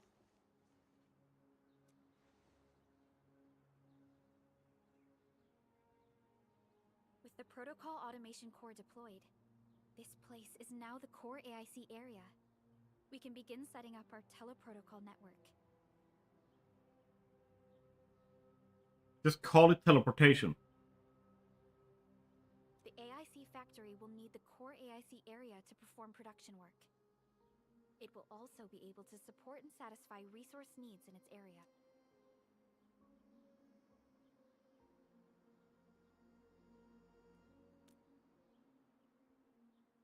Now that we've seen the stars, we should plant our feet on solid ground. You reminded us with this line on more than one occasion. Don't worry, Endman. We have not forgotten your lesson. No, but I have. The Protocol Automation Core and the entire AIC factory it supports will give rise to new hope. I'm gonna give the Automation Core a few tweaks. Just deploy the relay towers and transmit power to the Protocol Resonance Tower. This will let us force restart the Originium power facilities within the hub base. I've allocated a batch of relay tower from our stockpile. We can now deploy these facilities anytime at the required locations. Wow, that's sounds awesome. How does it work? Oh, you can treat it as a form of facility printing based on the properties of Originium. As for what the automation core can really do, this is just the tip of the iceberg. By using the reverse internalization technology, the automation core can serve even greater purposes. But right now, let's focus on the Here is a sentence that means absolutely nothing. But right now, let's focus on the problem at hand.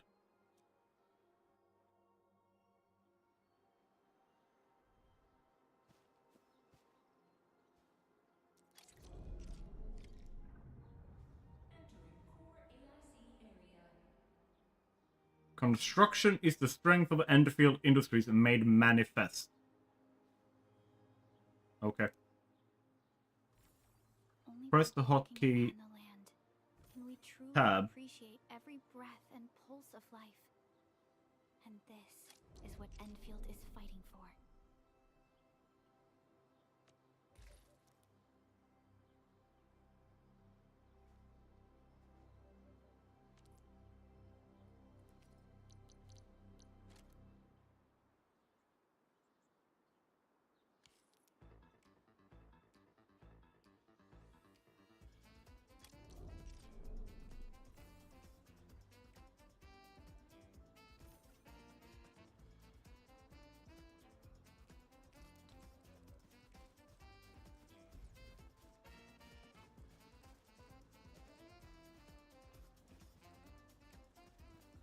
Oh my god. So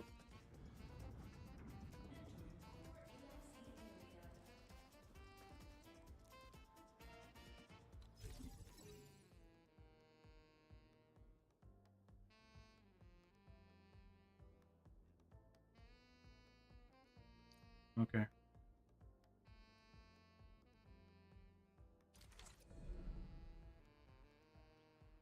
Nicely done. Our next step is to start power transmission from the PAC.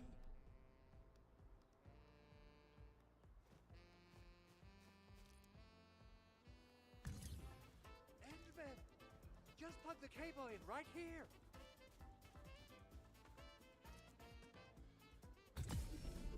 There. Both the PAC and relay tower seem to be in working order. The continuous like pausing to show me obvious information rather than just like having the like interface tooltip pop up and allow me to figure it out. Like feels weird. Well, looks like my work here is done. Supervisor Perlica, I guess I'll head over there to using the protocol resonance tower to force activate Originium might damage our facilities. If we're not careful with this, we might fry every Originium facility in the area. Okay. Okay then. Time to split our forces. Completing the automated industry complex is a top priority for Enfield Industries. It is our core solution for dealing with the hazards of Talos 2. Enfield completed basic verifications of the PAC technology several years ago. However, we encountered a crucial bottleneck that delayed our progress. Until recently.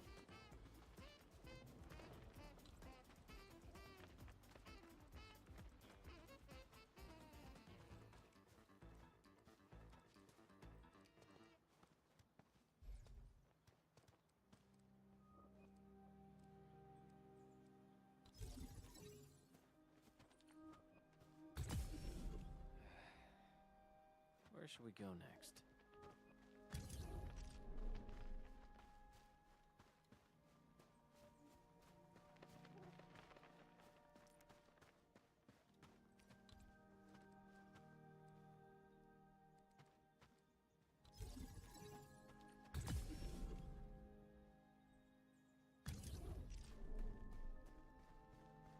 We're almost there, Endman.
talking about? You attacked Endfield.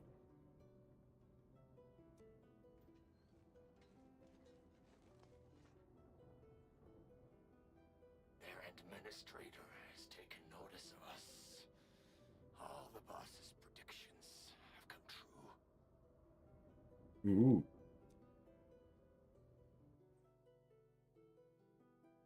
So the boss has got a quarter of a full intellectual. Interfaces look normal. I was worried about compatibility issues between our old and new equipment.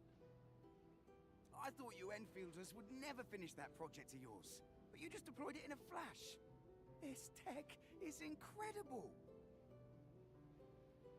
You're not getting a job, man. We now only need a single night to construct a proper shelter in the wildlands. This is the future that we want to achieve with our AIC factory technology. What was once our dream has finally made a major stride forward. You did a great job, Big Owl. Oh, I mean, Mr. Andre. Oh, why so polite today, Master Chen? You got my feathers tingling and fluffed. I can hardly recall the last time you called me Mr. Andre. I've always been like this. No. Endman, Supervisor Perlica, power is back online at the hub base. Thank you so much.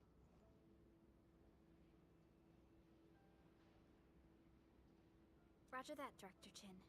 The automation core is working well. Perhaps we can run a few more tests. Is there anything else we can help with? Yes, we could definitely use the support. The comms node is still under repair, so we can't contact other regions yet.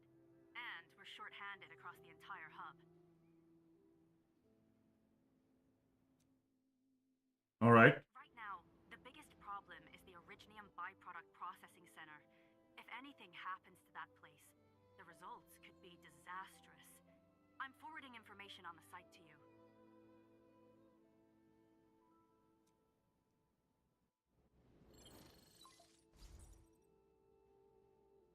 Wait, the Angeloy wouldn't cause this kind of damage. Maybe the Landbreakers had their eyes on something inside. Oh no, the door didn't break, so we're not gonna climb over the even lower wall next to it. What's in the byproduct you mentioned? Another important project of yours? Byproducts include all sorts of things you can think of. But Originium batteries would be the most important. I guess the LB... Let's set aside how many these raiders stole for now. The worst part is that they know little about the safe handling of flammable and explosive materials. Things will be catastrophic. Someone must have planned and coordinated this Landbreaker attack on our base. No shit. Underground lab, the protocol automation core deployment area. And now, byproduct process. Then what are we waiting for? Let's head over right now and check out what those pipe-faced bandits are after.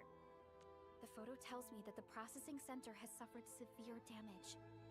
We must repair the local infrastructure first. Otherwise, we can't ensure the safety of subsequent support and repair operations. This is where the AIC factory comes in.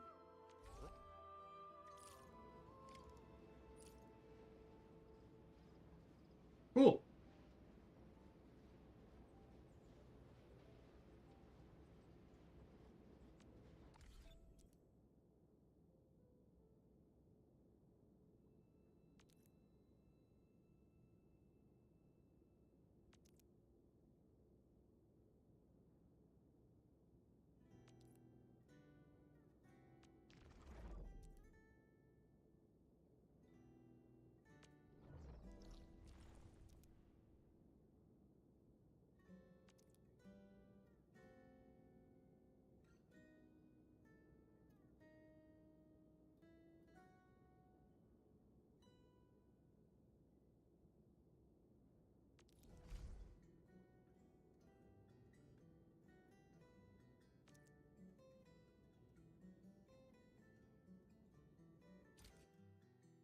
All right.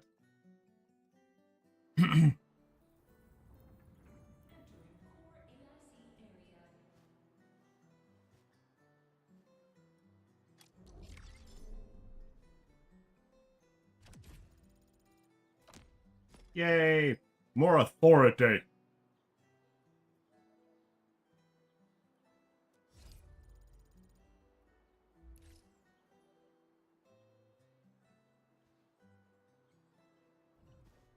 Let's go meet him.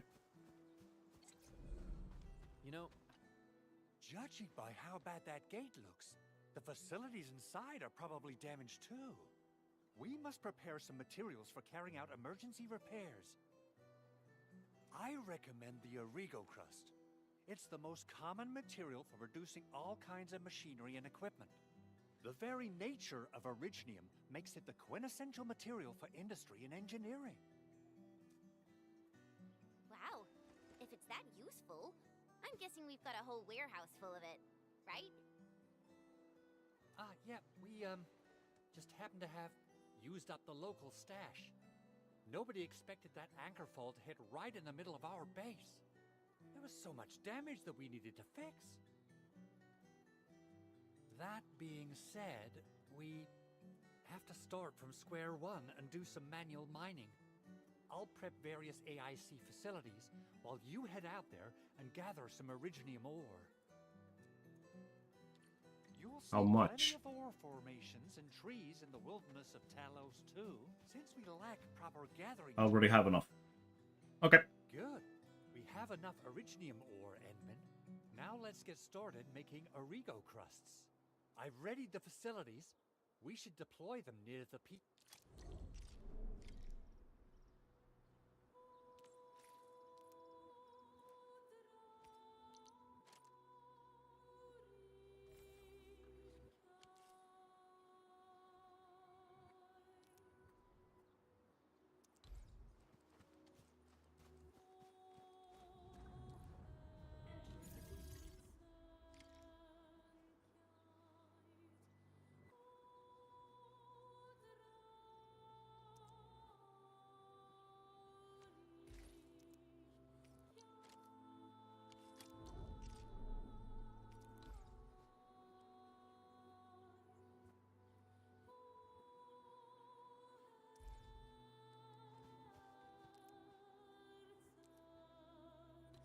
Construction complete. We can now activate the refining unit.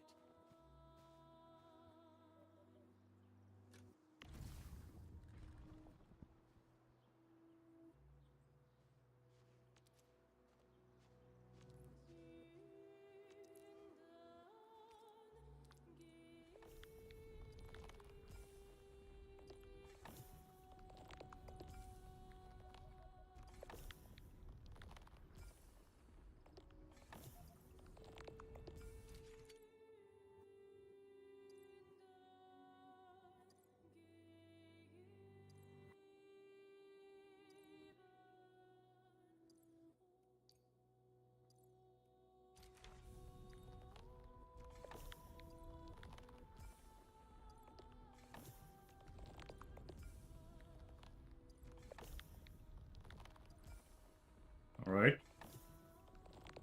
I don't know how much we need.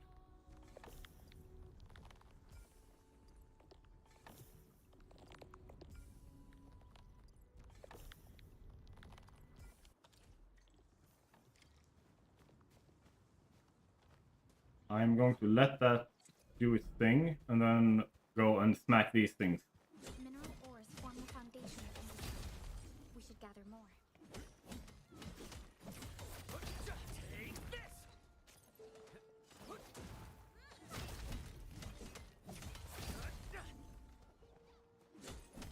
Mineral ores form the foundation of industry. We should gather more.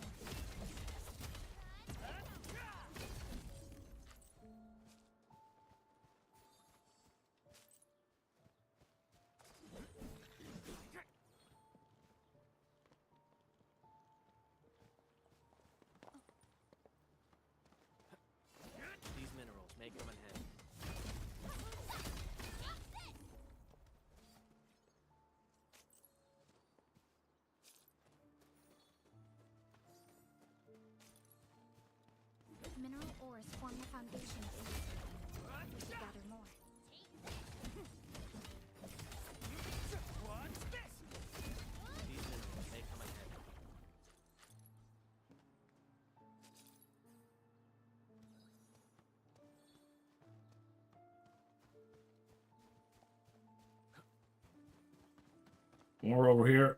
Didn't expect this, right? My special swordsman secret process stuff.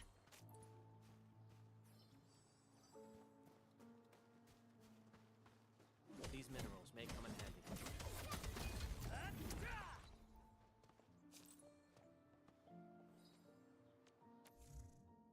What's that?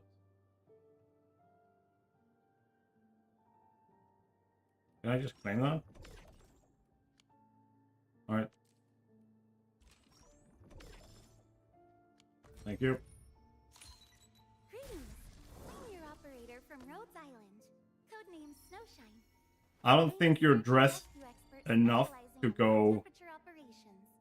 Get me on snowboarding.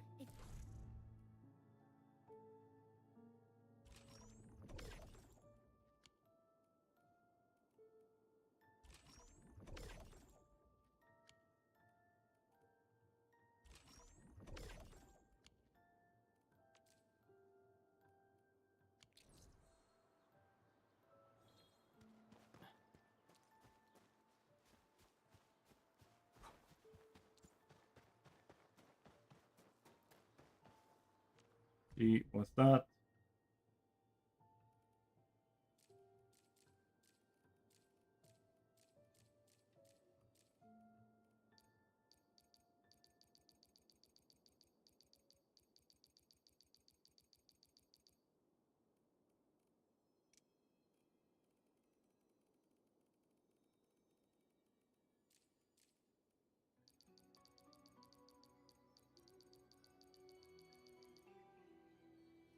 You. What's that? Wind speed's okay? Visibility's good. I don't even know who you are, but let's get you into the team since I have 4 slots. Endfield won't stop progressing. Waiting for your orders, Administrator. There. Now I have a full team.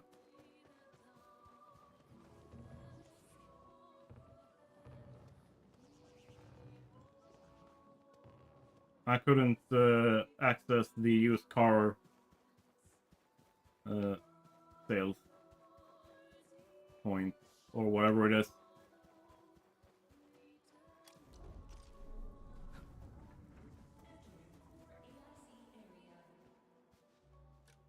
See, are you done? You are done. This is good. Hey, we're done. Edmund, you're an incredible learner. So, these are the basics of using the AIC. Keep them in mind, and they'll come in handy. Oh, perhaps incredible learner would be the wrong way to put it. After all, it was you who... Anyway, you can start moving again once you're ready. Now that we have these materials, we can still salvage the Originium machinery. Big Owl? Besides those batteries, is there something else you're worried about in the processing center?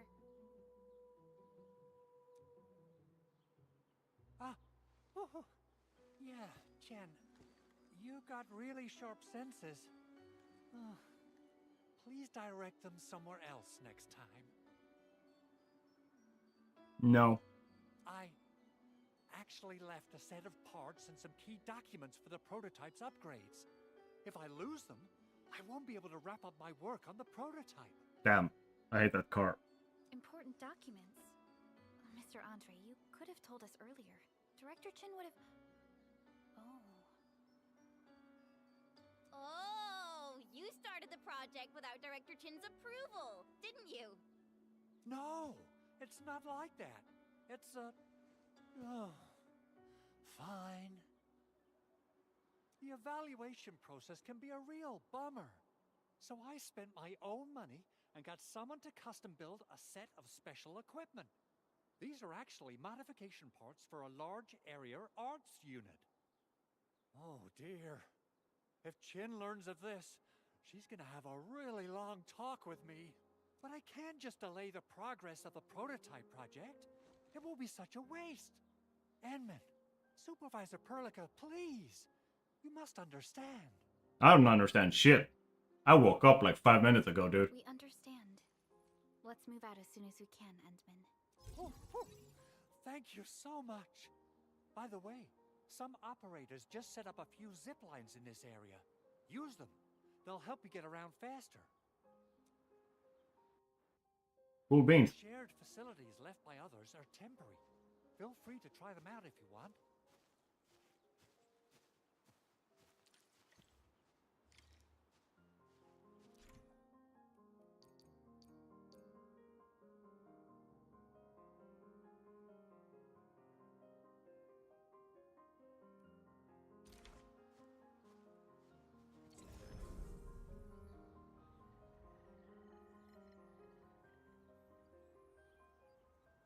From another player.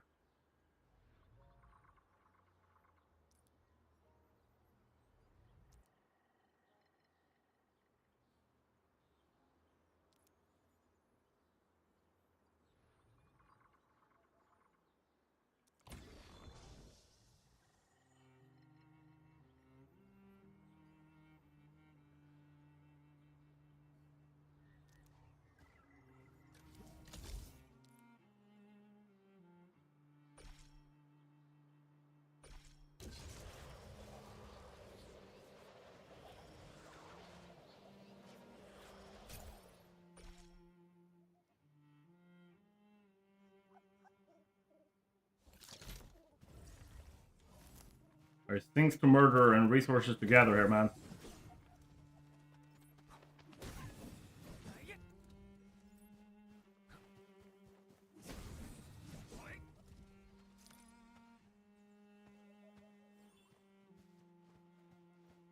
Ooh, more resources. Didn't expect this, right? My special swordsmanship for rock stuff.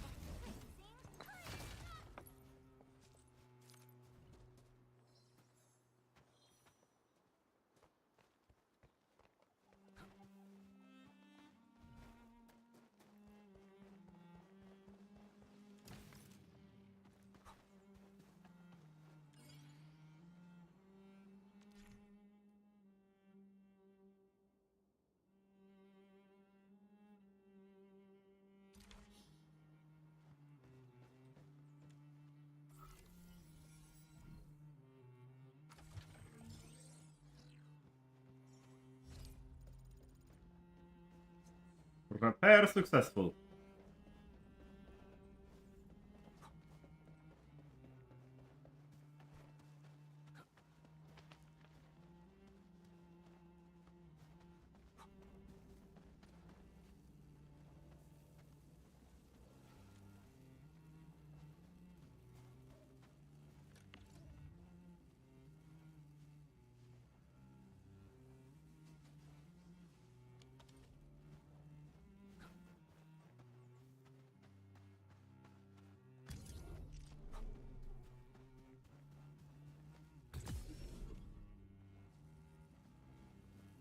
That worked. Oh, box to break.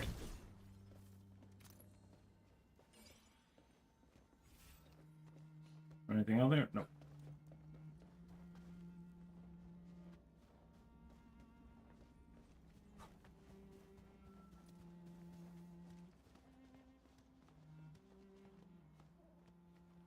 I need one more.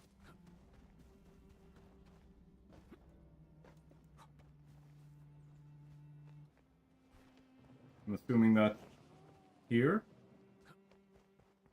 Let's connect you.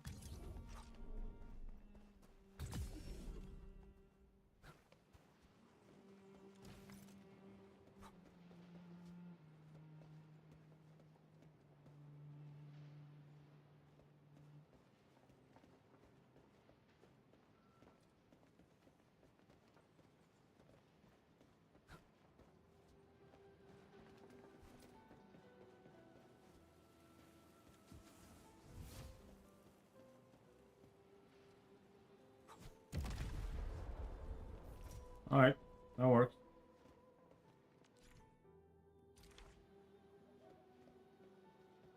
Fireball always solves the problem.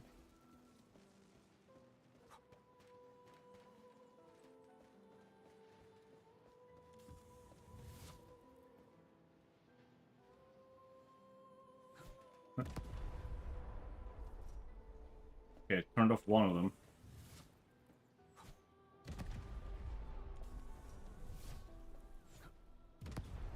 There we go.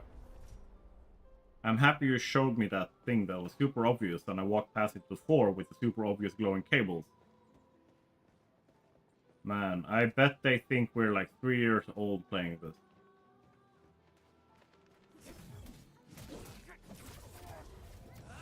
Commence L7, annihilation. Your end awaits.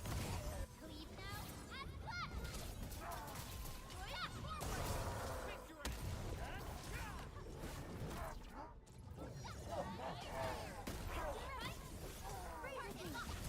Ooh, I actually took some damage there. That's interesting.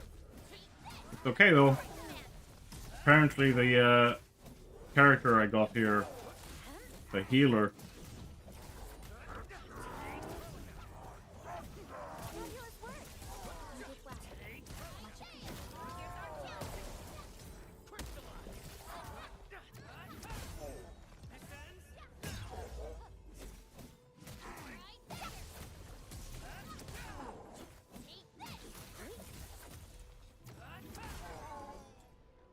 Easy victory.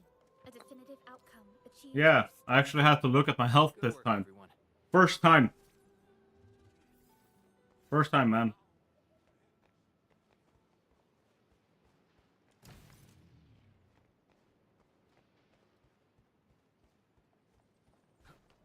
Hey, dude. Engaging. Stay safe.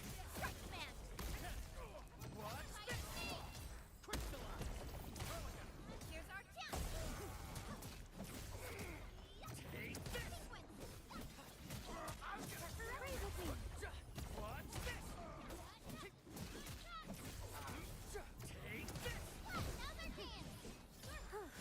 The battle has ended. Let's take a break while we still can. Everyone's giving their all. I've got to step up too. We made another step forward, Enfielders.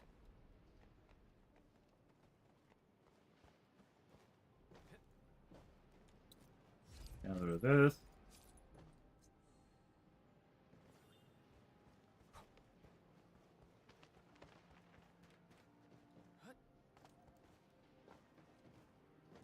Oh, the box.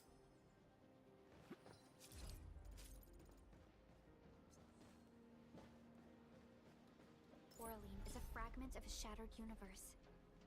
This one traveled massive distances to be here. A shattered universe. What the fuck?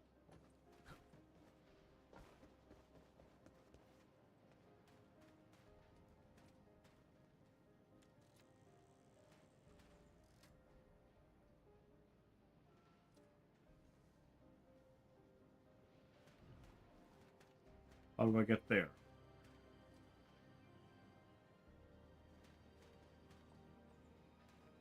From over there. Oh.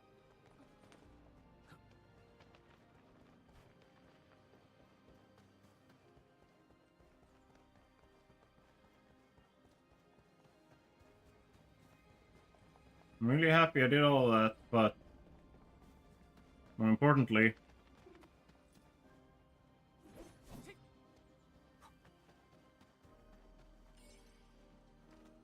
boom, that's one.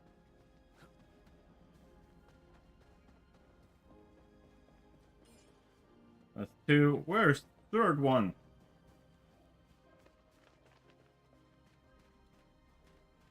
Oh, there.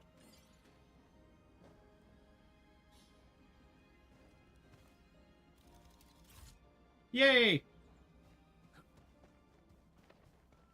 Ooh, they usually hide secret tomes in crates like this. We've gotten some new weapons. Let's take a look, maybe. What's this?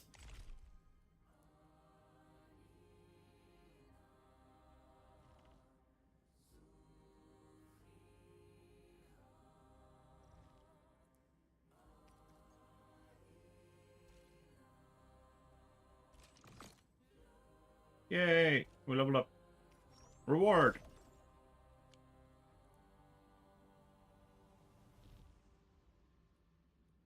What's this? Ah, it's this. Okay. I don't have enough of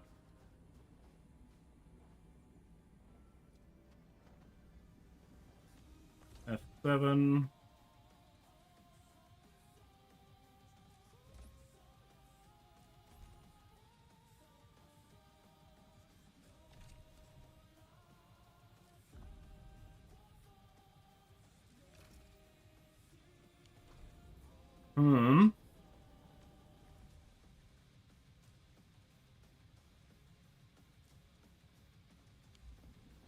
Yeah.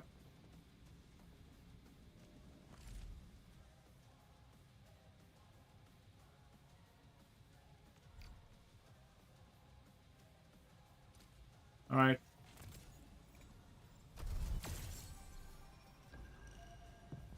We're headhunting.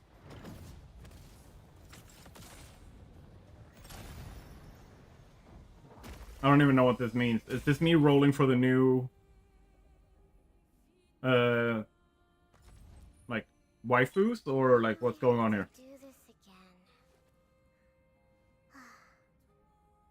Greetings, Administrator. I'm Estella. Hello, Estella. Please don't give me physically intensive assignments. Thank you. Captain Akakuri of Operation Team Z7 reporting in. The operations dossier, budget summary. Catcher. Op Team Z7. Oh, did I? Oh, Husbandu. Team cover and Not just waifus, Husbandus too. I specialize in defensive operations and I'm good with the blade. And Op Z7 skirmisher, Fluorite. Got anything to say? No? Only that your jiggle statistics are incredibly impressive. Well, look, we meet again. Got an engineering problem? Put it out. Consider it fixed. And I A will panda. be happy. I'm gonna use the panda in my team.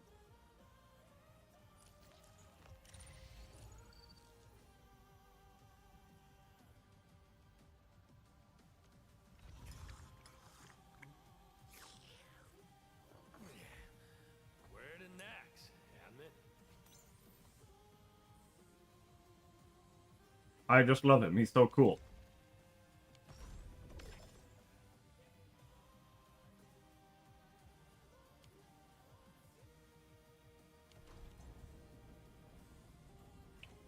Originally will carve a path for us. Who's due for some bad luck this time? What's this? Ah, it's the upgrade thingy. Okay. No, sorry. Originally will carve a path for us. Not even where I wanted to go. All operators accounted for. The team is ready for the mission. I want to edit my team. Fuck you. Can I?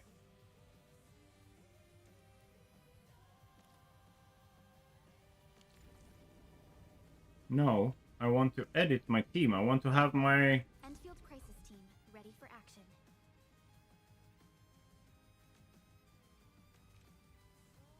I mean, obviously me. Panda. We can wishful like this. Yo, good to see you here. Let's see. That's too physical.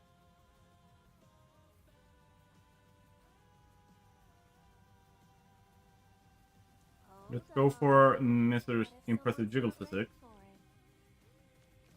And you had heat. I do love myself on fire. Peace and smiles, ladies and gents.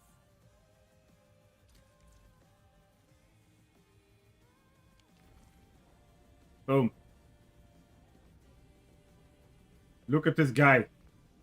He's so damn cool.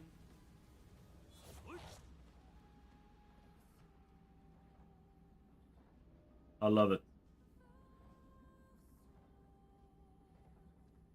Perfect.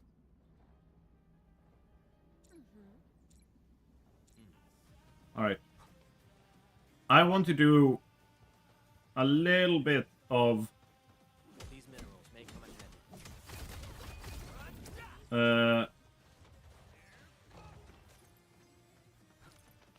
What's it called? Factory building.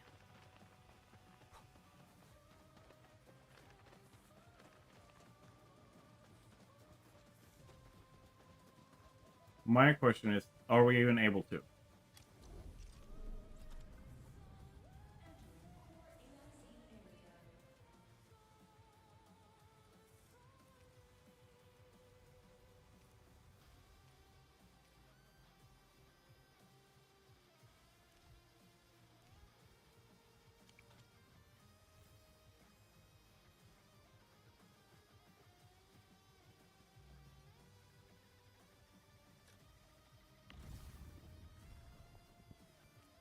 Let's see if we can.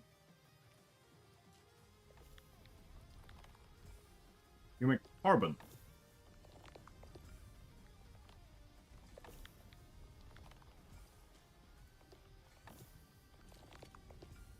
What do you make?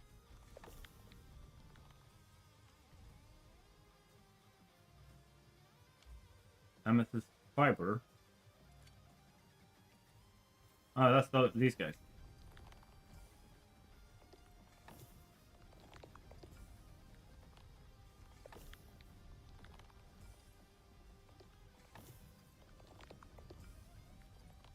And it's a 1-to-1 ratio as well.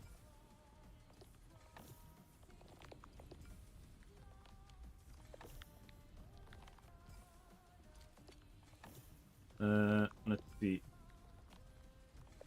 What can you make? I'll also make carbon.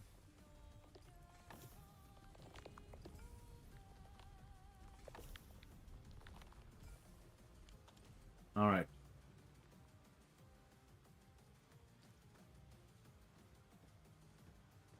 That is just for starting transmission.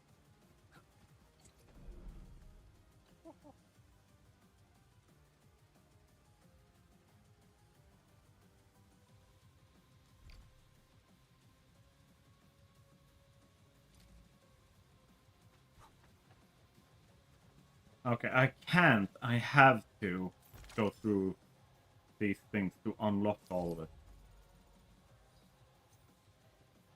All right.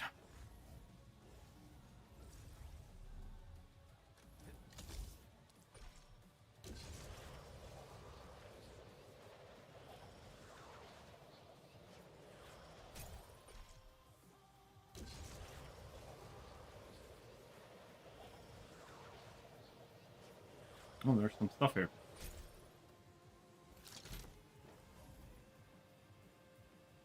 We're going head to head. Execute Plan A.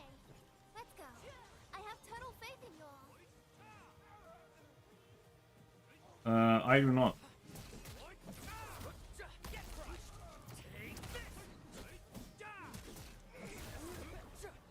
That was a good battle. Well, it's time for food.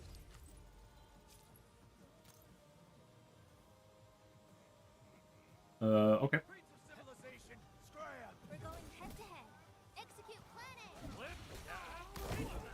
Shows over.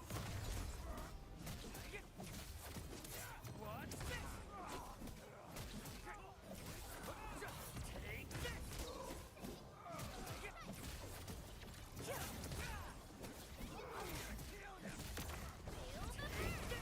Oh, nice. That's big area.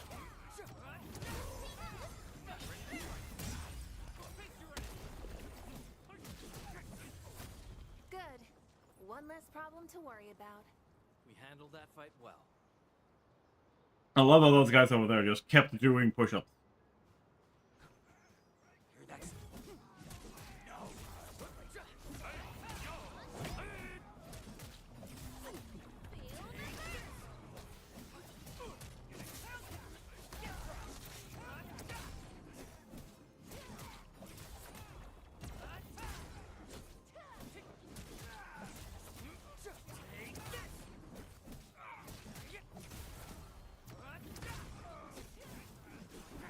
We are getting there. Slowly, but surely. Good work, everyone. That was a good battle. Well, it's time for food. Okay. Let's loot. Looty toot.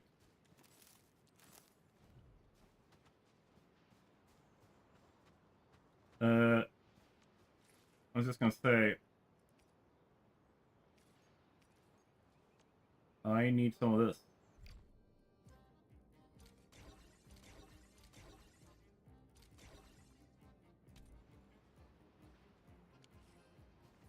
There we go.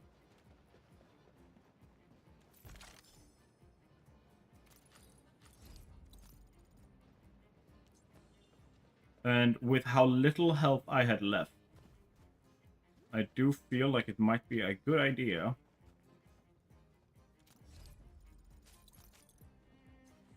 to fix our equipment. Still waiting for something?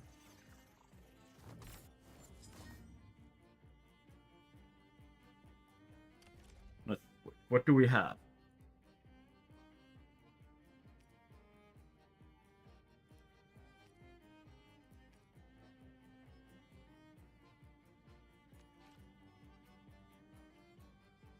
Base attack is higher.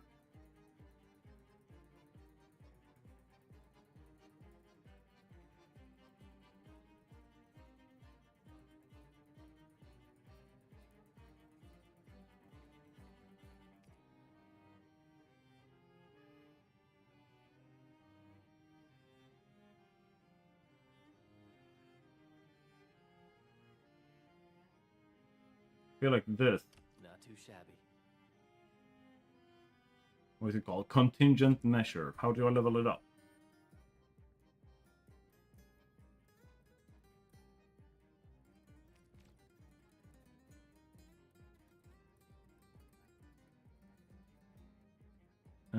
What's this? That's just weapon material.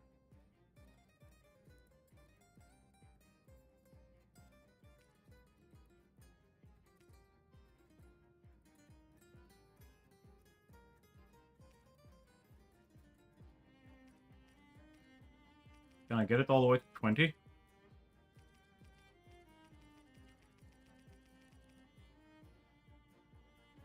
What's this?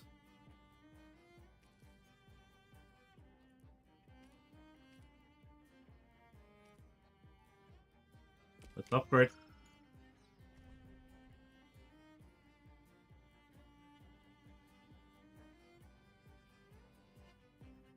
So that's a level 20 weapon now.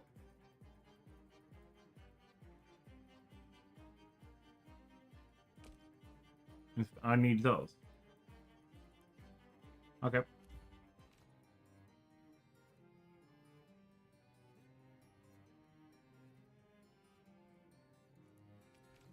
You got that.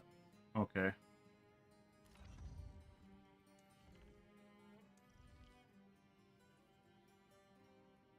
Well, what is it we can upgrade here for you?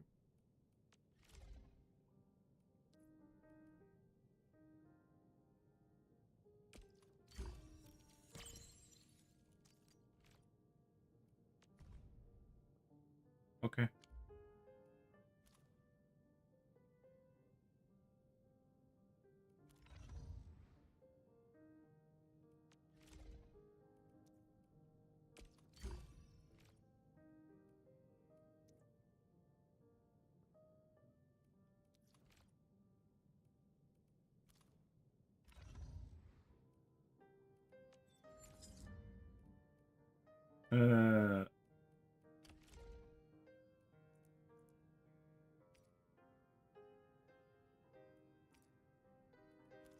Which is your main attribute? Agility. And this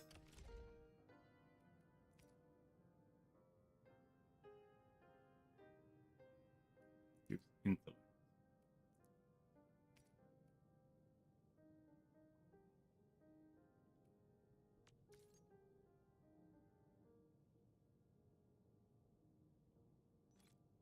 Okay.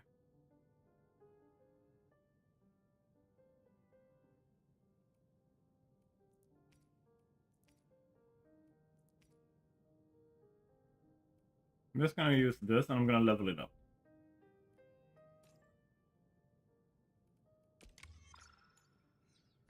Boom. There. Now you also have a good pew pew. And then, of course, let's see, what do we have? Ooh.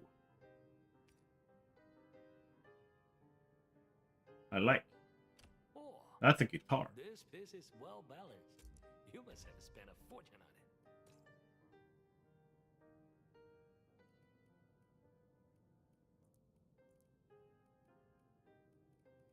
it. Yep.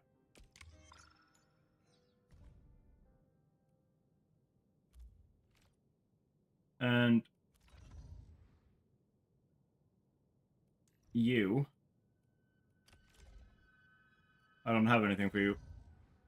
Sorry. Originium will carve a path for us.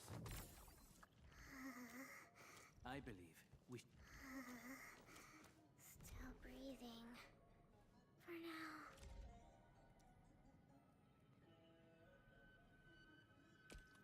now. Okay. Okay, we unlock that.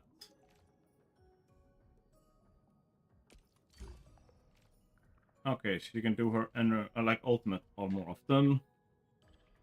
Onomatopoeia improved. Freezing sound, wave range, okay, nice. Another picture.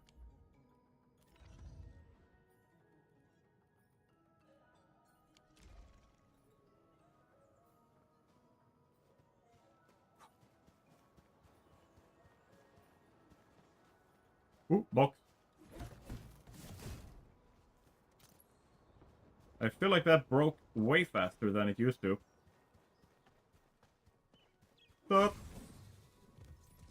We getting buggers? We're going head to head. Execute plan A. What? We're so committed. Get crushed. Fingers crossed for a bonus.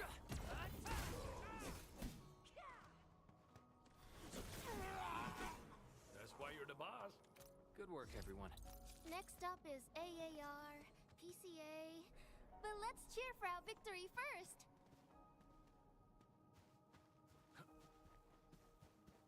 And let's pick up all this stuff.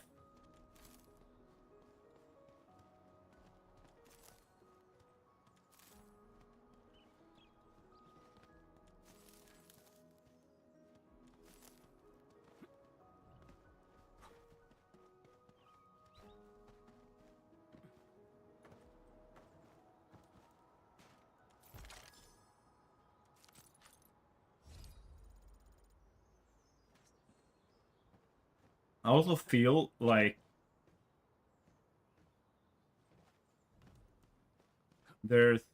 I'm forgetting something. I missed something. Can I open it? I cannot.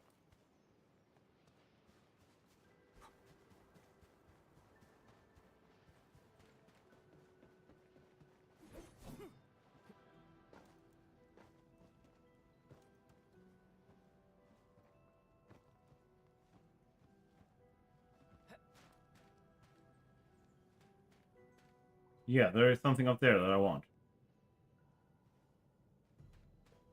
There's also a chest here. I want that too.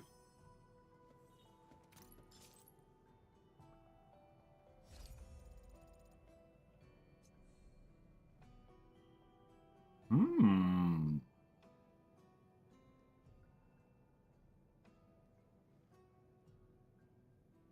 If I can go up there, then heck yeah. Come here. I have bombs to throw.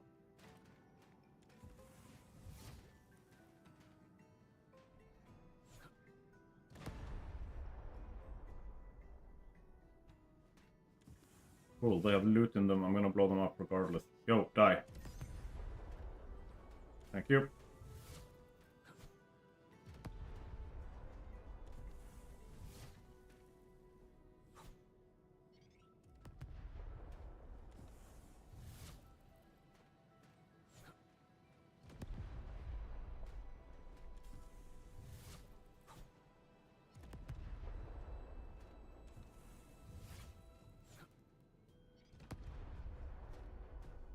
Loot.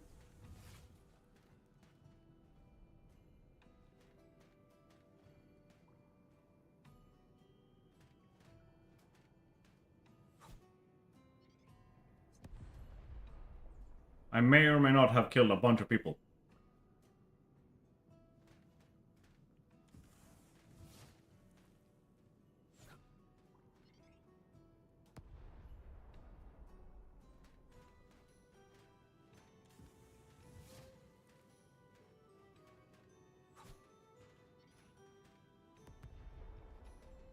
Might need to get closer somehow.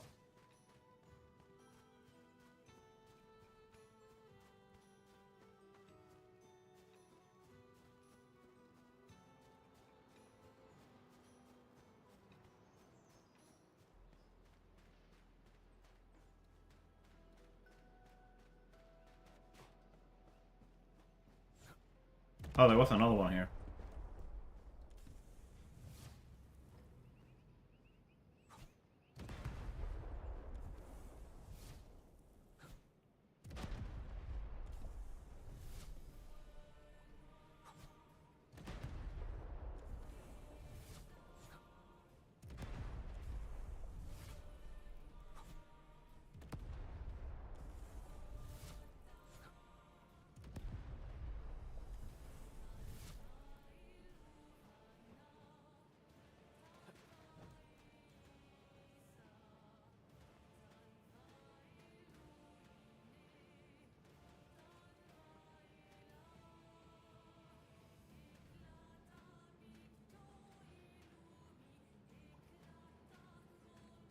Hmm.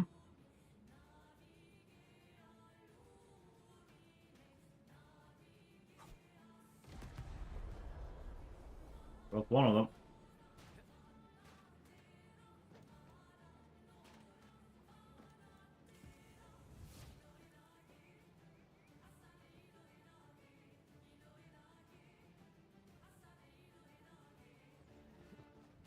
Head on over here. Oh. I guess we're going down here. Want a piece of panna?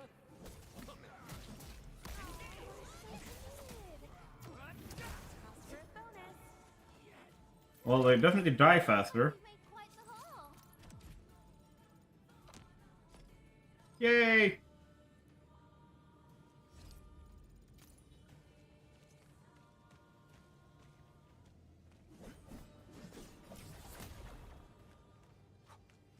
Hey guys. I have blown up everything else. Can you guys just...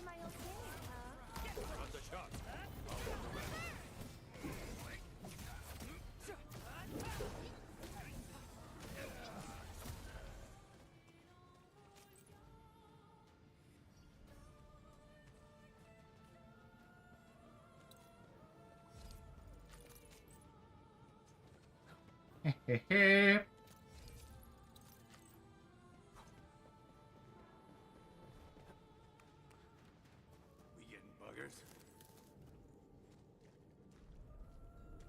Hey guys.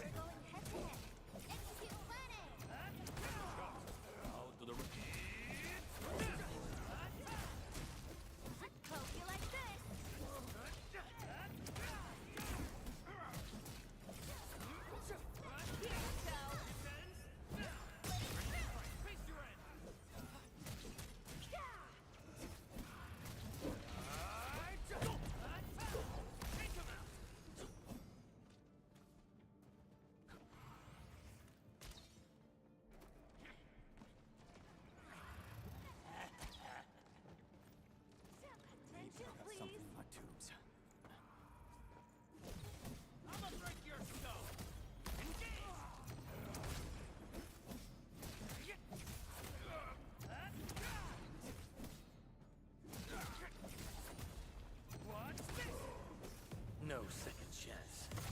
There.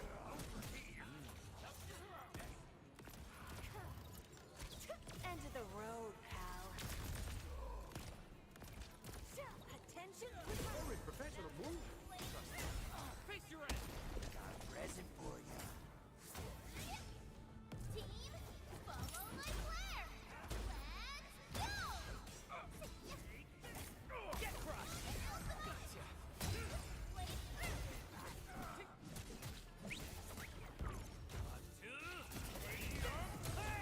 It's like, I'm a cook. Food.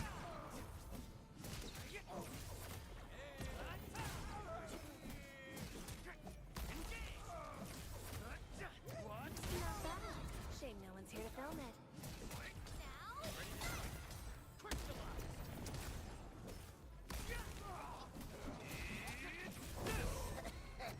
That was a good battle. Nice. Well, it's time for food. Great job! We've all done our part for Endfield.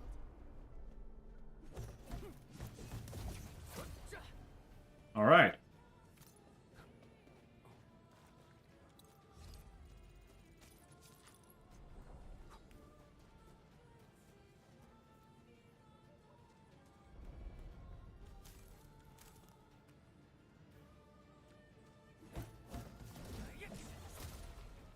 I got kind of sidetracked here. Let's go and pick up that shard of a universe.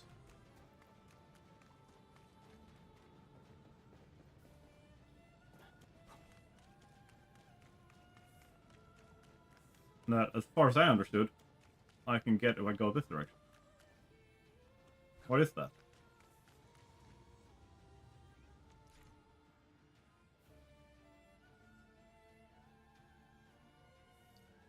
Ah, okay, so it's triggering like a challenge battle. Let's try it.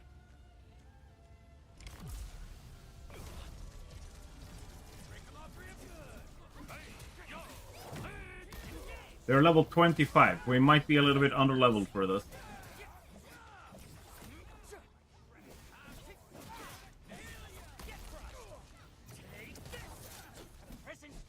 Yeah, we're definitely under leveled for this.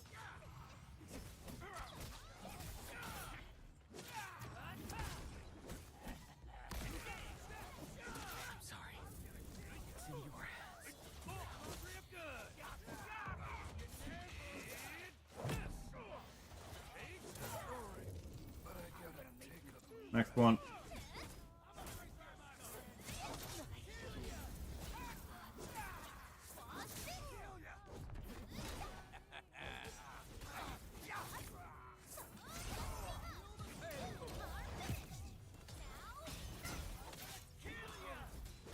Even if I fall, Oh no. won't stick. Yes, I am aware. I don't want to retry.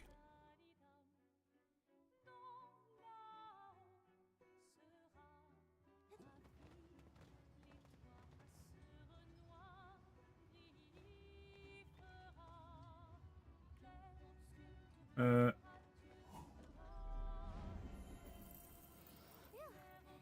I can finally sit down and enjoy my coffee.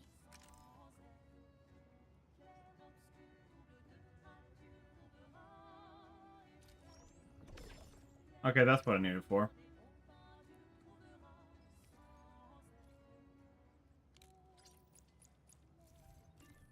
Ooh, more stamina.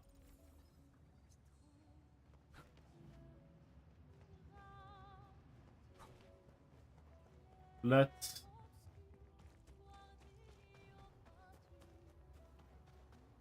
What is that stinky thing?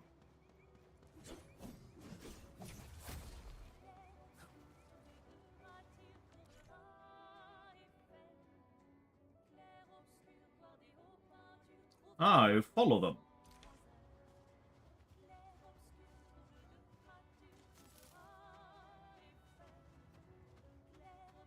For a resource stash.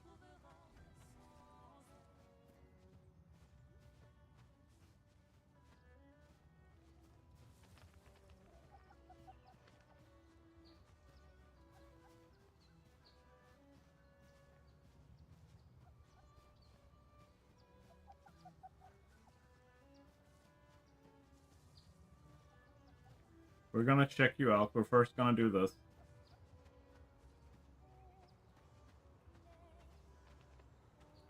The fuck? Found device, okay.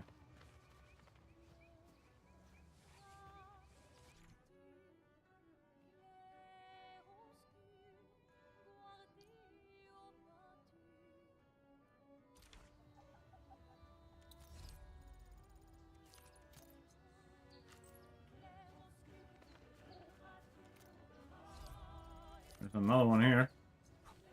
Where are you? Glowbug. Consider yourself collected.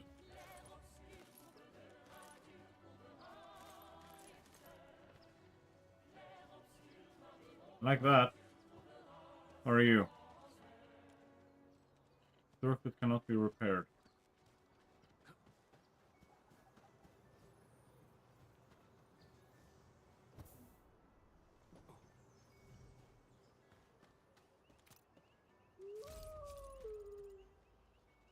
Another challenge thingy. Challenge thingy.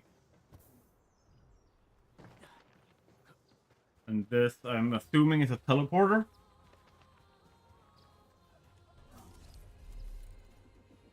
Okay, yep. Glowbug.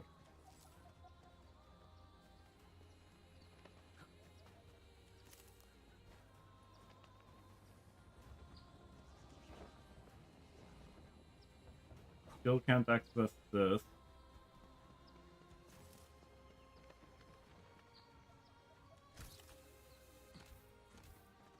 I don't know what kind of magical place I've found here, but holy crap, there's resources. Hey man, I'm gonna follow you, I'm just gonna pick up this glowbug.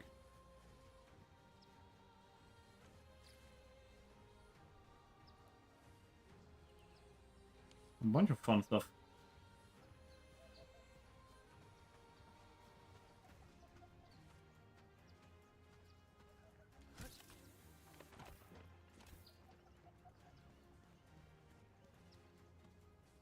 Oh, they go to the same place, okay.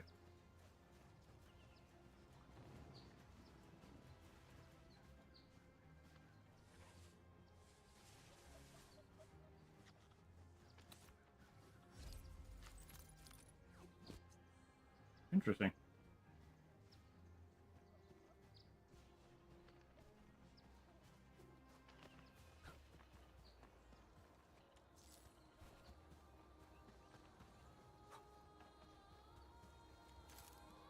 Well,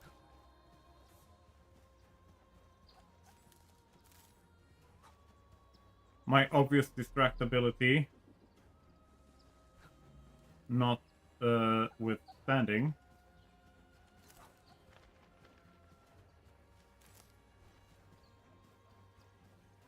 I think it was a good thing we found this. A bunch of resources. It probably eases things like later.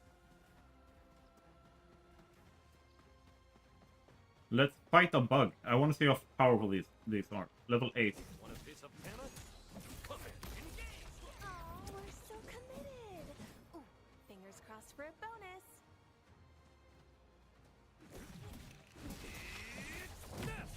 Here you go. What's this? A very professional move. We made another step forward, Enfielders. Well said. It was fun. And we won.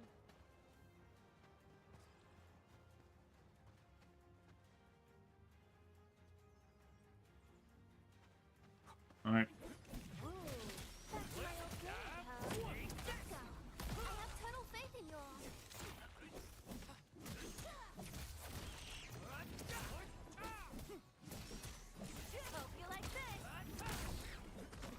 That was a good battle.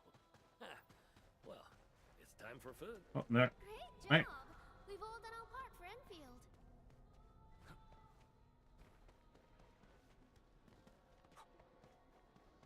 I'll keep this early. Gotcha. Ha!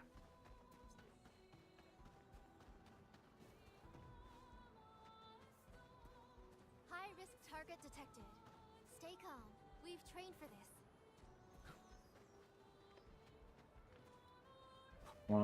Another one of those.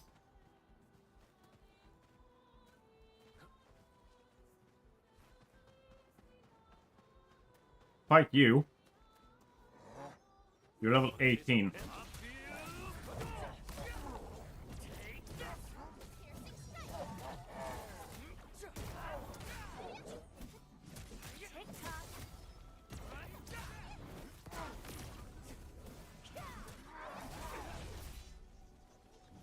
Ow.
All right.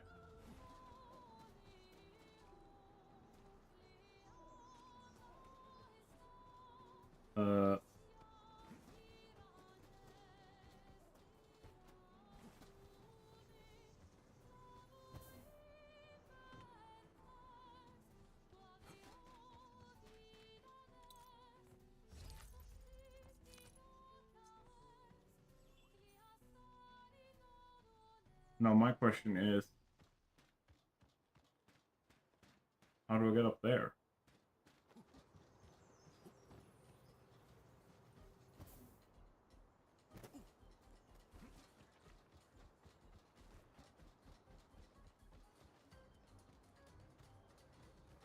I need to start that. Okay.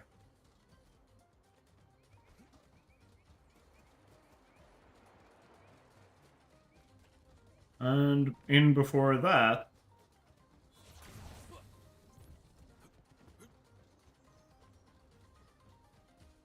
how do I get my team back?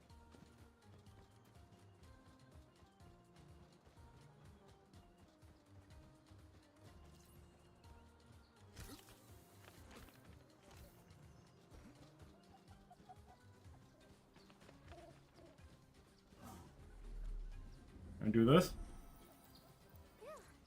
Now I can finally sit down and Okay, there we go. Oh, I should also plan the next steps. Fix up my gear and check my bag.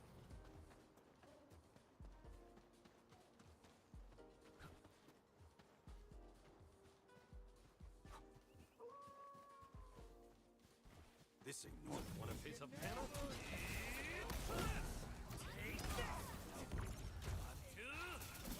Cook some food. Nice. Ooh, back to my old gig, huh? Total faith in you. Thank you. This ain't normal.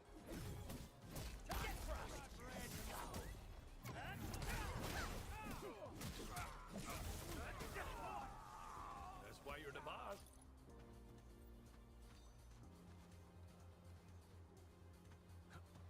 We getting buggers?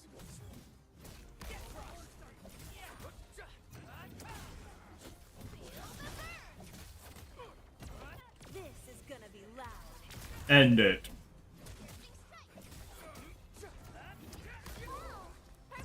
That was a good battle. Huh. Well, it's time for food.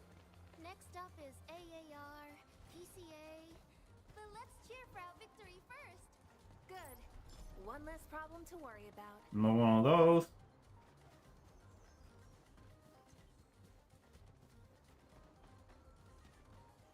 This ain't normal. Ooh, back to my old gig, huh? Let's go.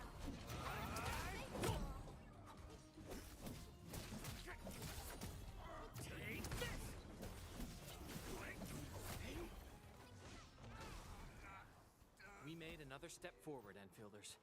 That was a good battle. Huh. Well, it's time for food. Too bad. They almost had a chance.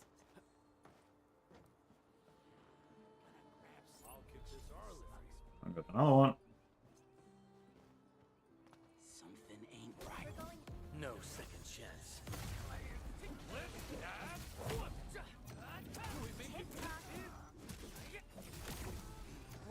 Too bad. They almost had a chance. One less problem to worry about. Attention, please. No, you won't get my attention. We made another step forward, Enfielders. Good. One less problem to worry about. Next up is AAR, PCA. But let's cheer for our victory first.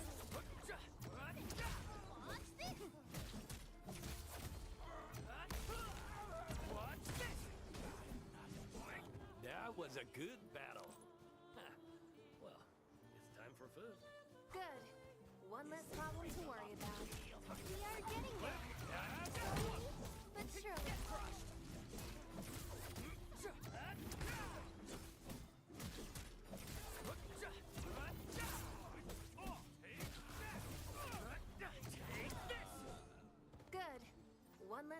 to worry about.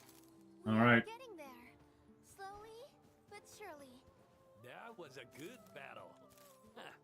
Well, it's time for food. Let's start with the blue box here. Hey. Back to my old game. Wow, perfect execution.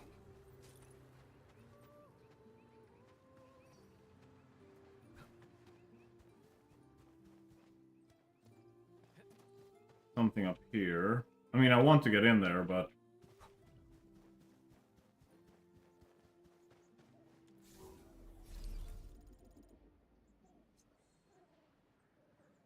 let's...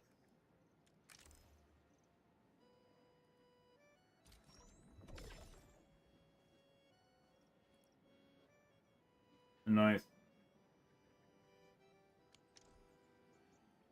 Perfect.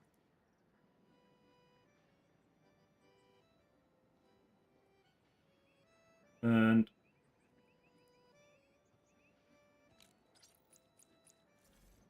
more stamina.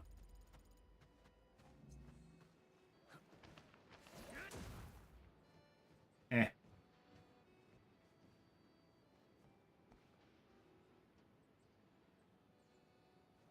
Where I feel like you're just playing with me. Well, I'm gonna go repair this. Oh. And hopefully get a reward.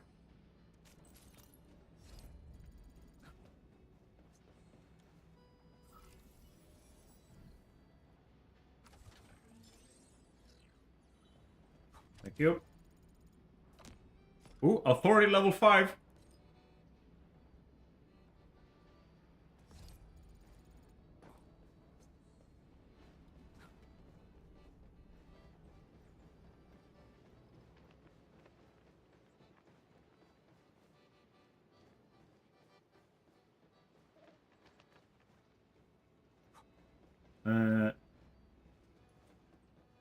One more to repair over here. Well, there's multiple to repair over here, really.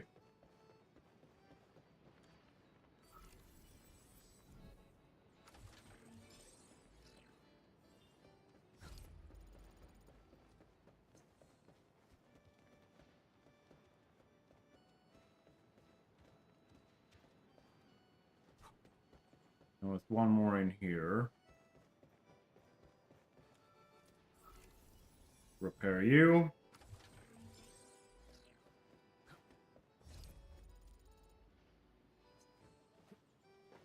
Okay, we're back here now.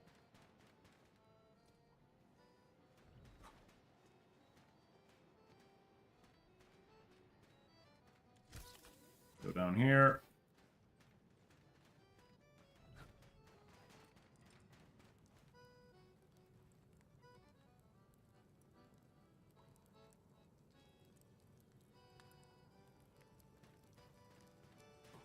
Boom. Yo, we're going up.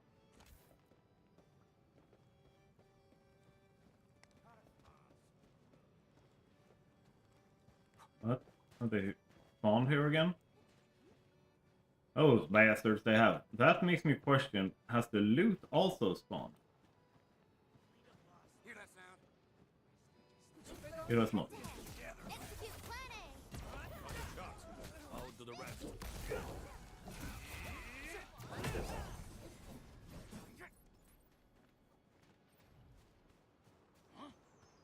Hear that sound?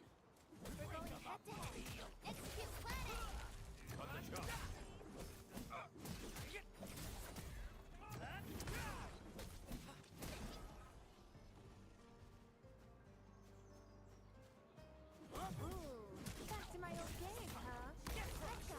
I have total faith in you all.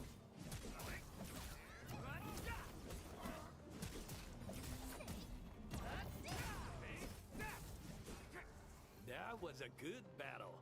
Huh. Well, Yeah. it's time for food. Good work, everyone. Too bad. They almost had a chance. That's where we're going.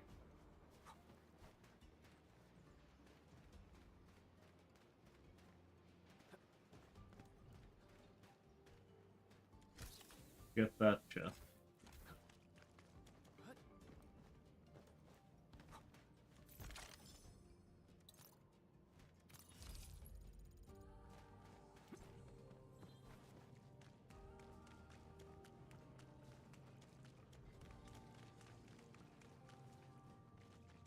And there was something else.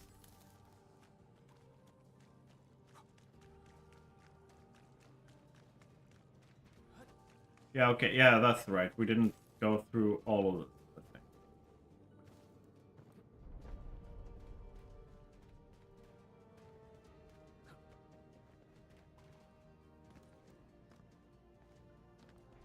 Yes.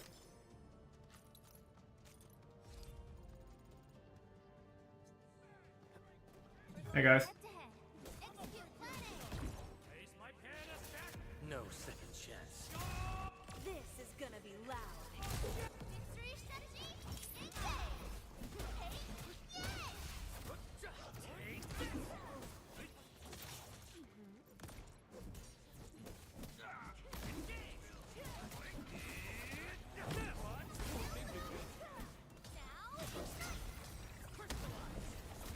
We made another step forward, Enfielders. Nice.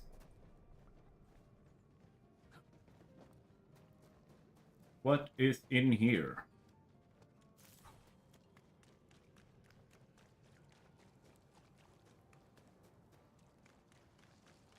Want a piece of pillage? Get crushed! Watch this!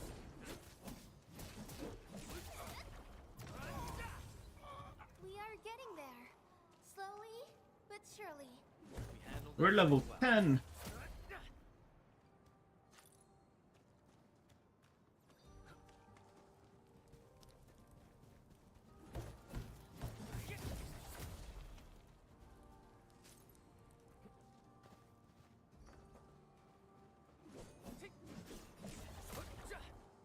Okay, never mind that.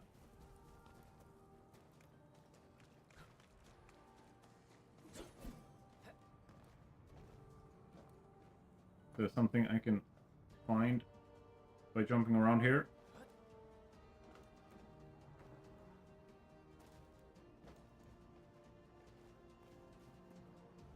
No. Oh, big boy. See if we can beat him. Let's start with...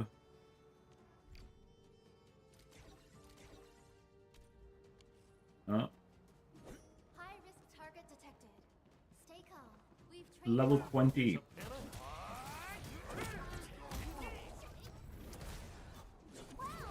perfect execution.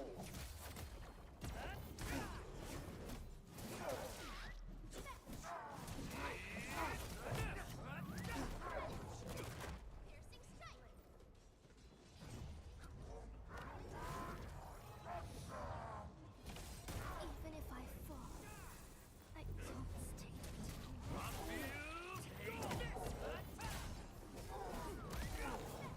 Sorry. It's in your hands. Okay.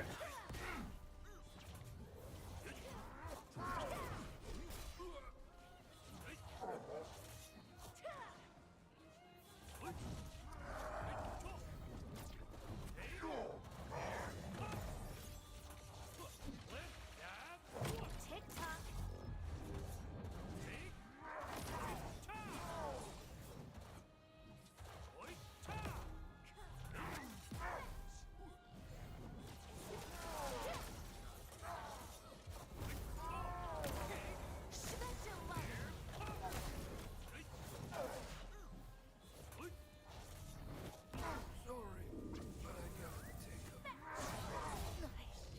Wow, that one's fast.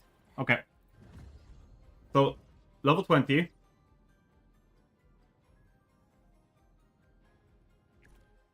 Really, really fucking powerful. Compared to me.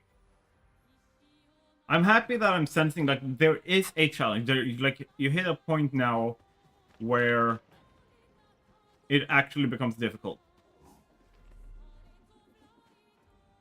Do I have some more? No Ireland.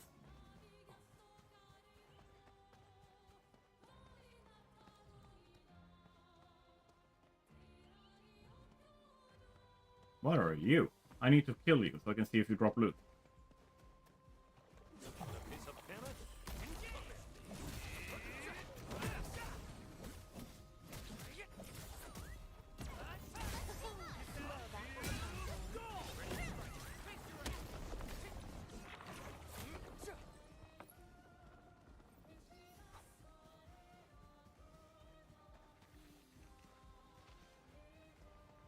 High threat hostile. Approach with caution.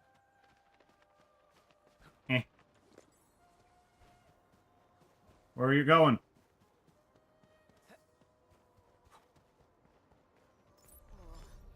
This looks way worse than the photo. Something's not right. They smashed the circuitry when the gate was closed. Those inside probably want to keep everyone out.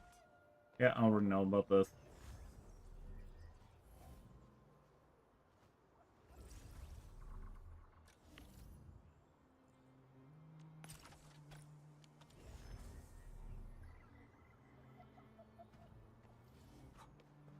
The hell is that?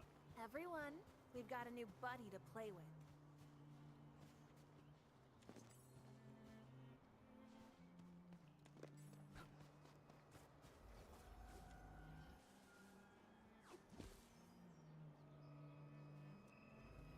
No time to investigate. Just random, like, rift in the world. Nah.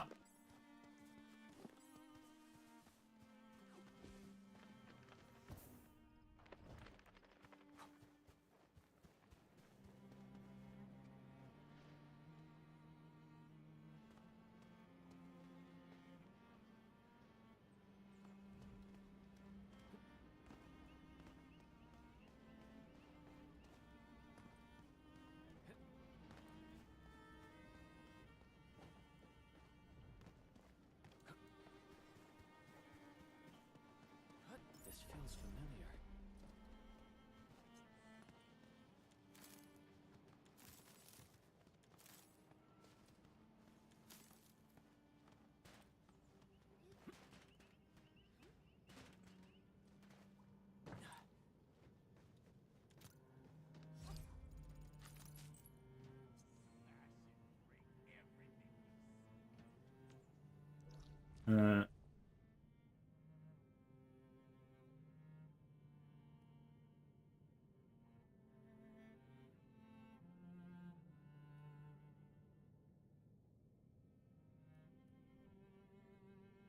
And of course, I forgot to fix that.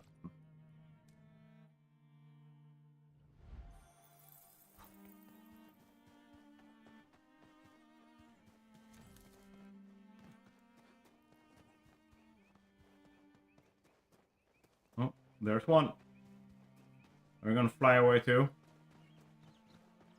Yep.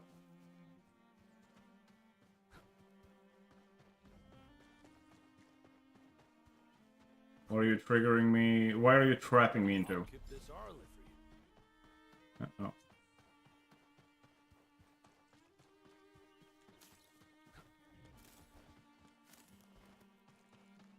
Let's progress.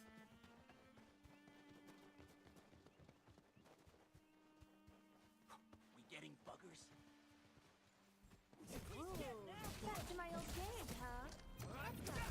I have total faith in you.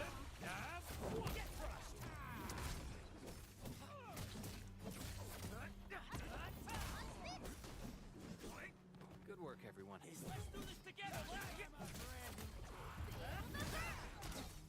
Get crushed!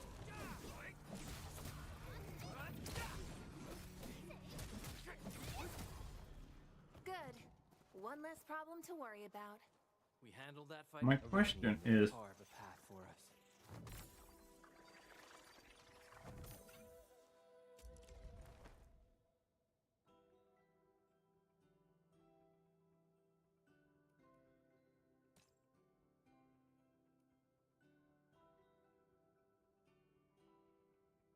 I'll never forget the sight of them.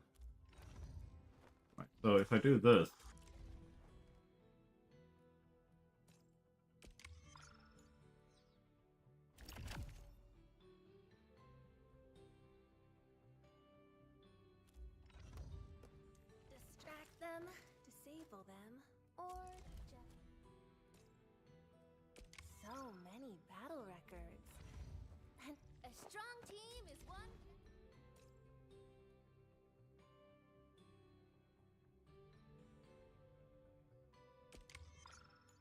I mean, it's definitely a... Let's see if I just go here.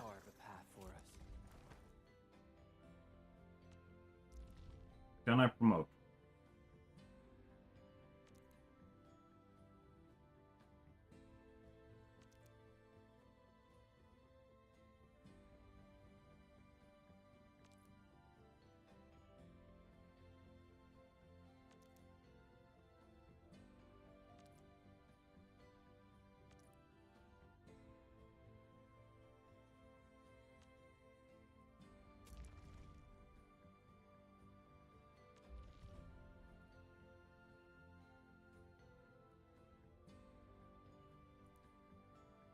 I need more.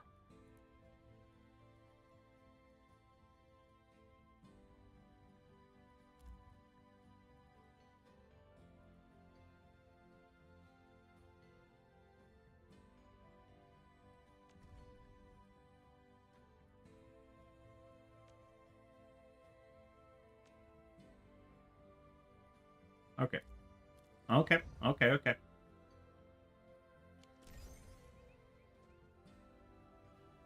Wait, what does that take my character to in power now?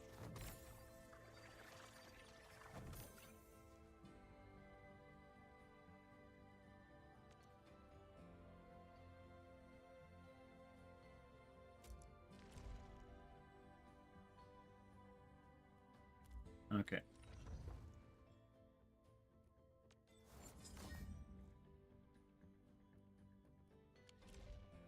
Nope. That's not what I want to do. Oh, that's the ability mate. Okay.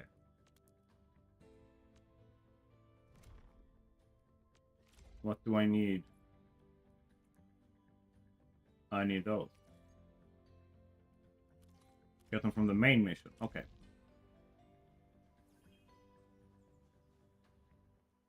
That's fair. Well, Everyone, we've got a new buddy to play with. yeah, you can play with him. I'm going to do the main mission now. Oh, chest. Also, wait.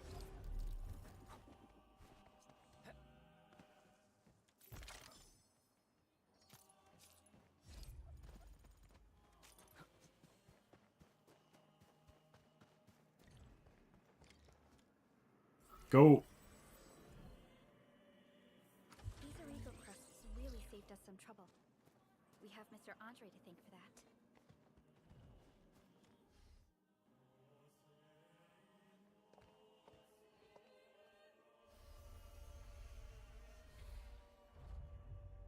Ha! My team already disappeared. Look, the Landbreakers really turned this place upside down. They seem to be looking for something. How the fuck can you tell? Wait. Don't tell me that the LBs are really after the parts. What would they use them for? I hope they have evacuated to safety. Perhaps we should do another. Give the area a scan, Endman. The scanner might be able to locate some useful information. Okay.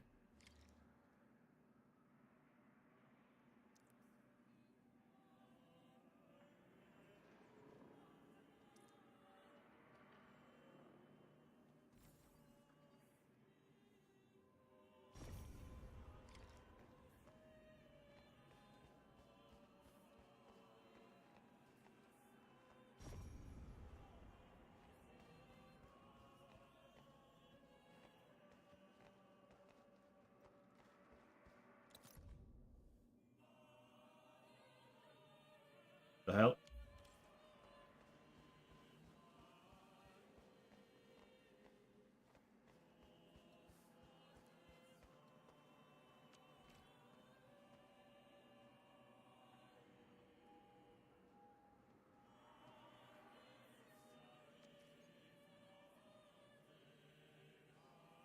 Okay, it's an enemy. Okay.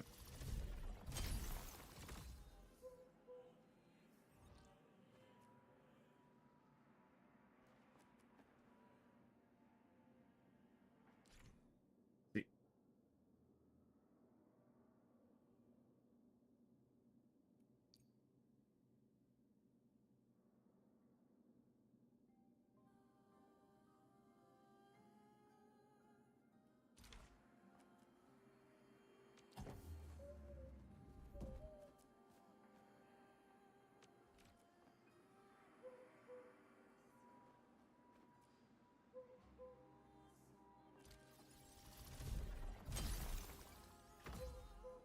Upgrade order once.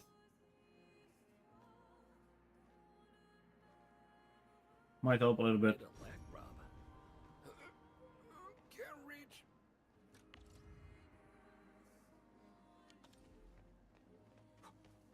Let's see.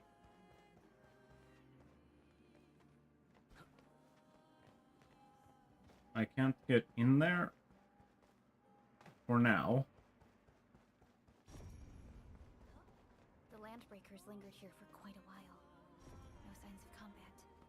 Likely a failed stakeout or ambush.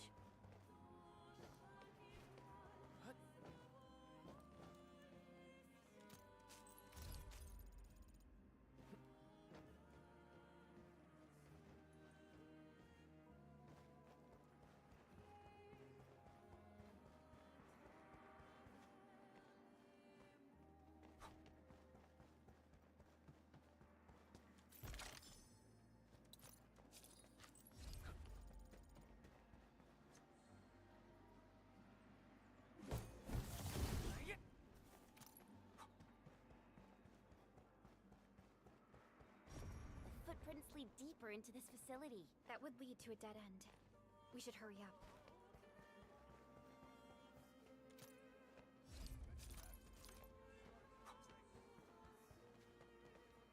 I can hear baddies. There must be somewhere.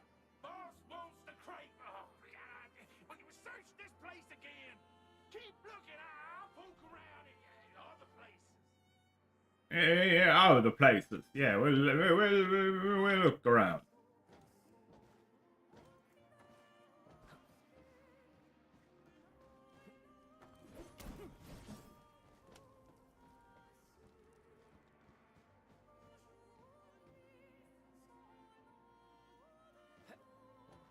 Ha. I had one of these before. What happened after wasn't so great.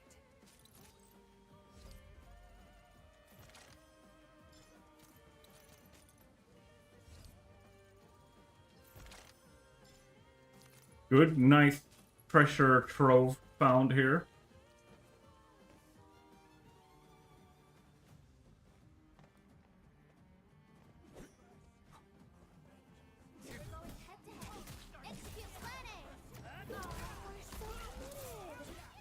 Fingers crossed for a bonus.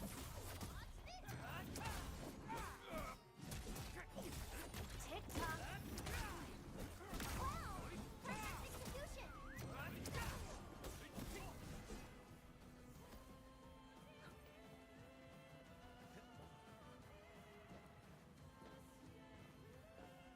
Yes.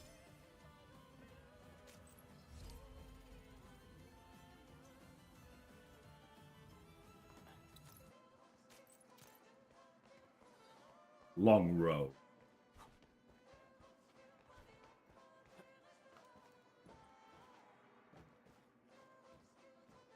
Let's see if I can. There we go.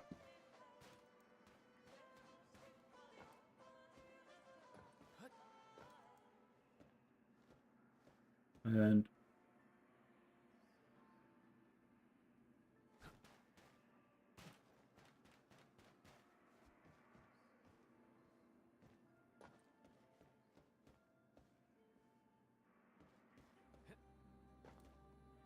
I feel like I'm missing something.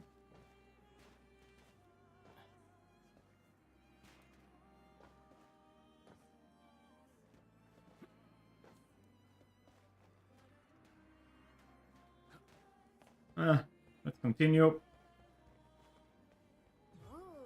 back to my old gig, huh? Cut the shots. I'll do the rest.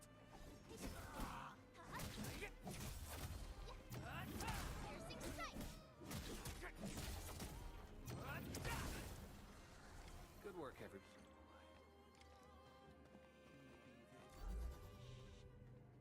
Keep your head down and shush. The footprints fade into that direction. We need to find a way to reach the upper platform. Let's look around. Perhaps we can find a crate to hop on.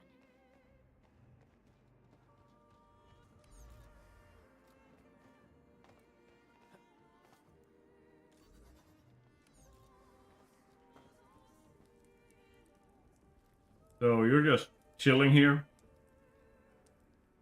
Don't be afraid. Alright. The Endfield crisis team. You're now safe. No, you're not behind. Like you're not safe. Yeah, we totally defeated those landbreakers. Thank you. Our security cameras found No, the we beat landbreaker marker some as well. landbreakers. We stopped our work immediately, then took this set of equipment and the accompanying technical documents with us. We got no idea what it's for. But the packaging label says it's... This is it. Thank you. The two... Great. Oh, we also found a few other things. These gone, but...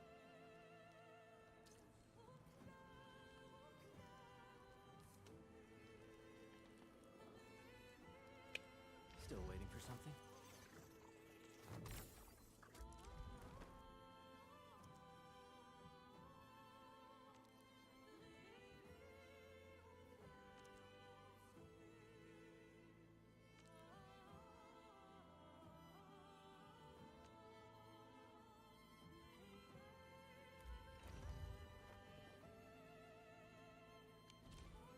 Since the landbreakers are gone, we should start the emergency repairs.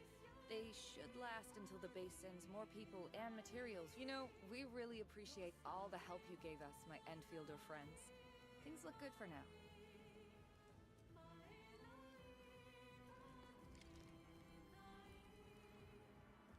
You stop! Drop the loot! That crate! It's ours! Something ain't right. That sound. Break 'em up!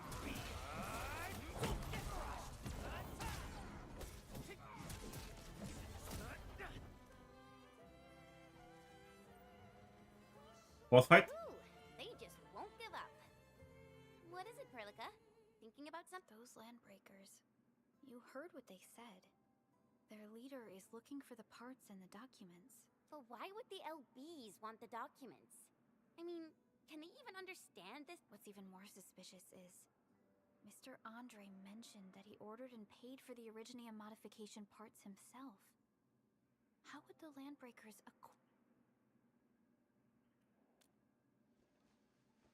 Mr. Andre should know more than us. Endfield has worked together with the UWST for quite a while. We often the UWST has spent years researching the ether rift of Valley 4. They have constructed an ether test site at the power plateau for this, though it does make little sense. I have a We'll get to the bottom of this afterwards. The good news is that we successfully secured the processing center and recovered the parts and the documents. Endman, the automation core can also be a target destination for teleprotocol. Time is a luxury we don't really have. So let's try using teleprotocol and get back to the automation core instantly. Now that everything's settled. No, you moved me out of here before I was done here. You've got to make Big Owl treat us to a mega feast. Otherwise, you're just spoiling him. Oh.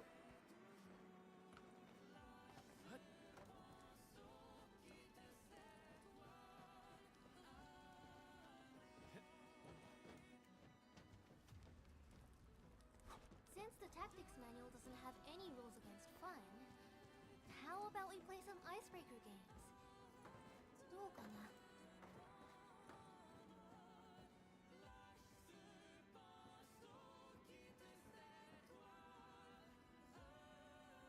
I'm not one to shy away from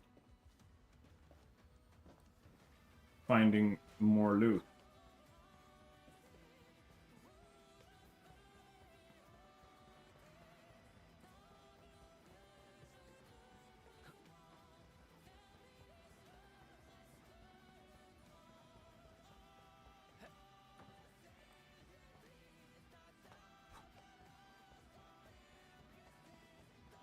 Having some fire music playing while I'm playing though, so that's enjoyable.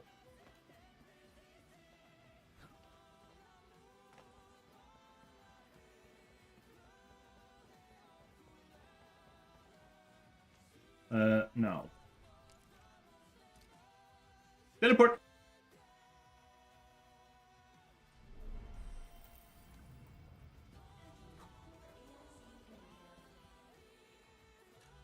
Yo. You You can take one of those.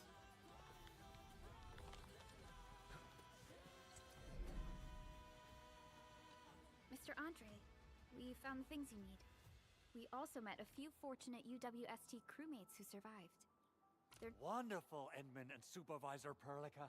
Oh, by the way, you probably saw plenty of damaged facilities, and that will mean we need to gather a lot more Originium ore.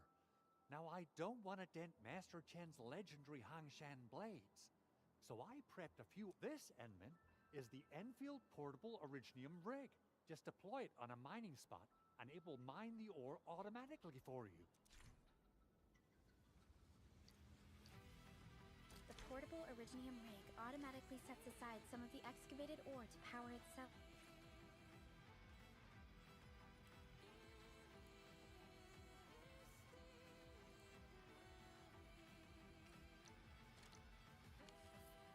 This self-sustaining auto miner does this is the place, Endman. Let's deploy the portable Originium rig on this mining spot.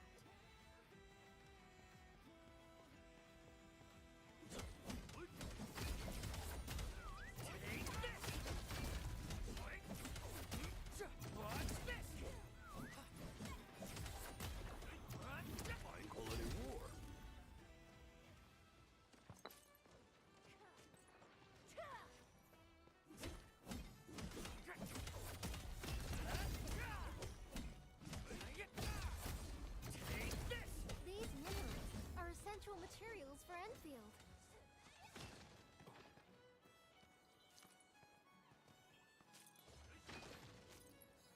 My question now.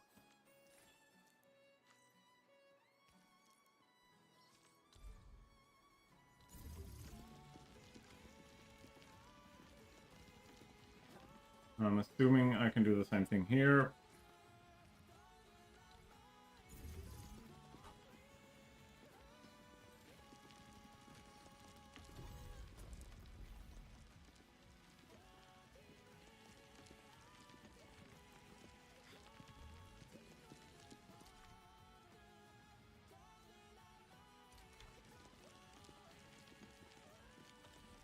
Alright. Endman, we can now produce Origo crusts in batches. Just like before, we'll make them by putting Originium ore into the refined... Give me a second.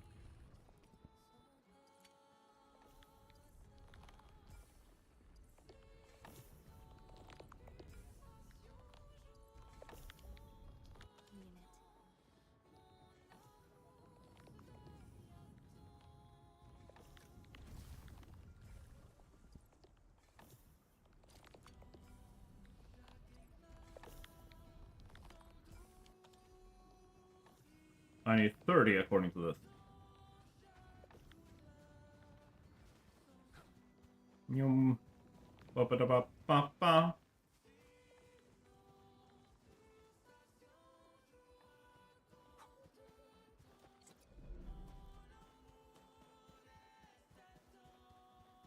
Some more amethyst stuff. Let's collect that while we're waiting.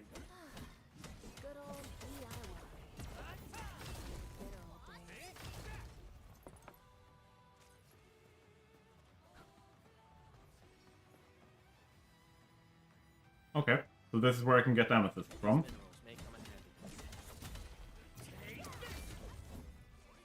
Noted. These minerals are essential materials for Endfield.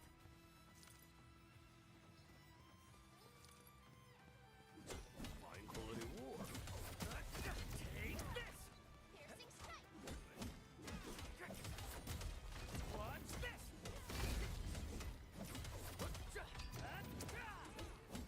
These minerals are essential materials for Endfield. There's a crap load of amethyst up here. Alright. That should be enough. Back here.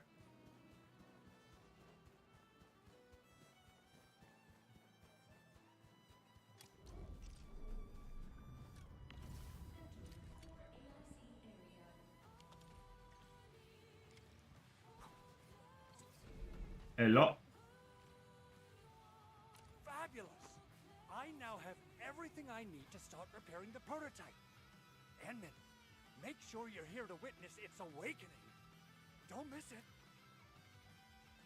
Landbreakers? Why would they want these things? T11 Originium prisms are highly fragile. Same goes for the high-precision nucleic crystal center. The prototype is an experimental tech we developed for the ether side. To the Landbreakers, it's probably just a hunk of scrap. Yeah, quite odd indeed. Maybe. Anyway, since we've retrieved the crucial items, let's focus on the matter at hand.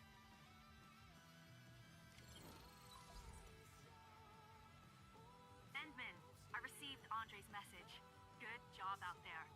The arsenal is the objective of our... I couldn't get in touch with our closest Enfielder. Endman, we got a high payload situation. I wonder if the crisis team could do me a favor and get me some of that Originium powder? I'll wait for you at the arsenal entrance. Originium powder? I'm sure Big Apple knows how to make it, right? Of course I do. It's time to reveal the shredding unit. Mineral ores, metals, plants, it doesn't matter. You name it, it shreds it. This is your penultimate shredding solution. Proudly designed by Enfield. Head to the PAC and use it to construct a shredding unit. The PAC is meeting all our... Try to deploy the shredding unit close to the PAC.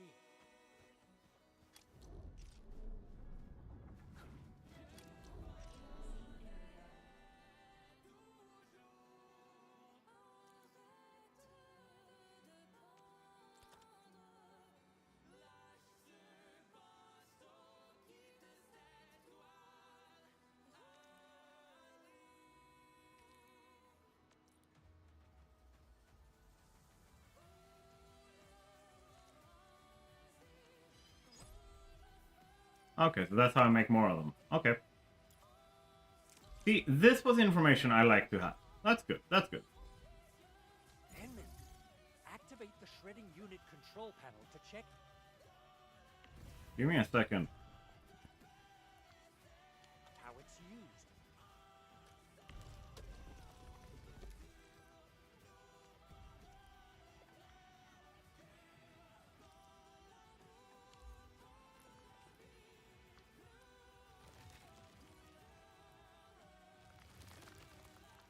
Actually, let's do that. Simple and intuitive, right? It shares the same basic control panel as the refining unit. I say it's time to shred some Originium ore to powder.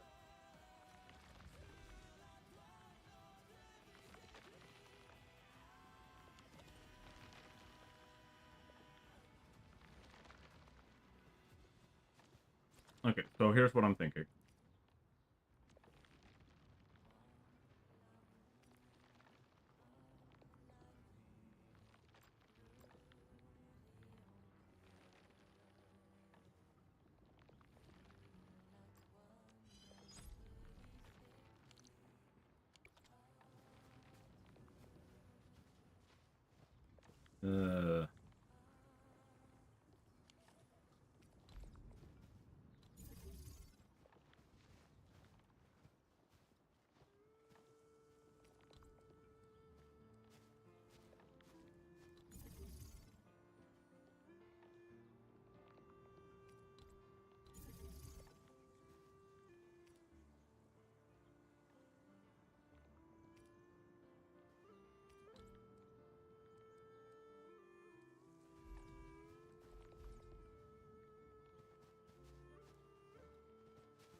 So if I go like there, should be enough.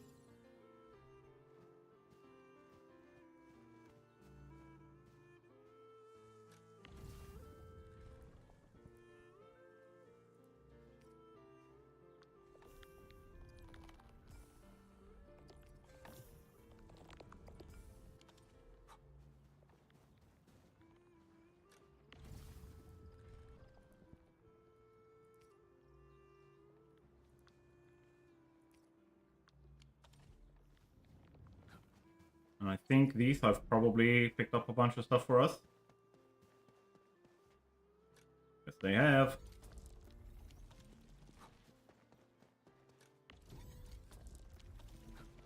Thank you.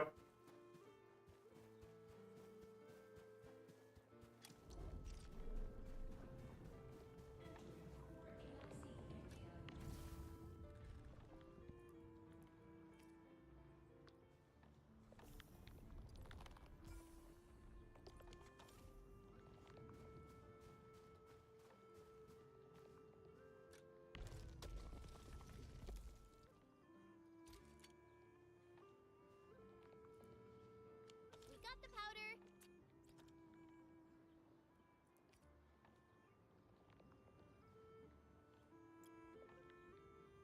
And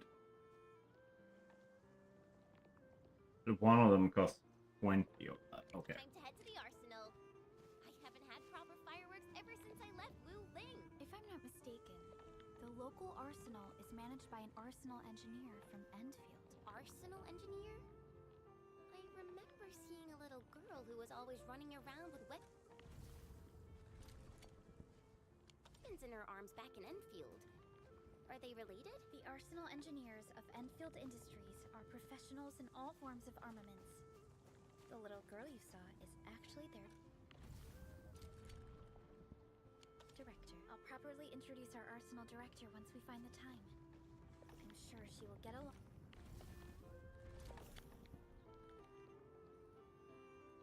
with you and our Endman.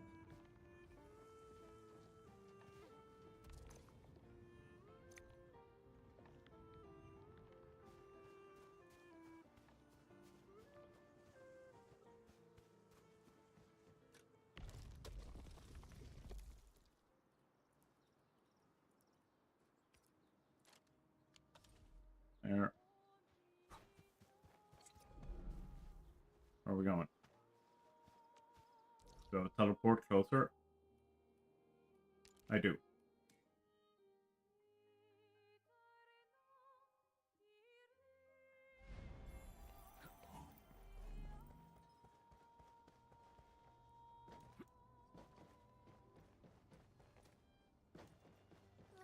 There's no way we can get through all this rubble.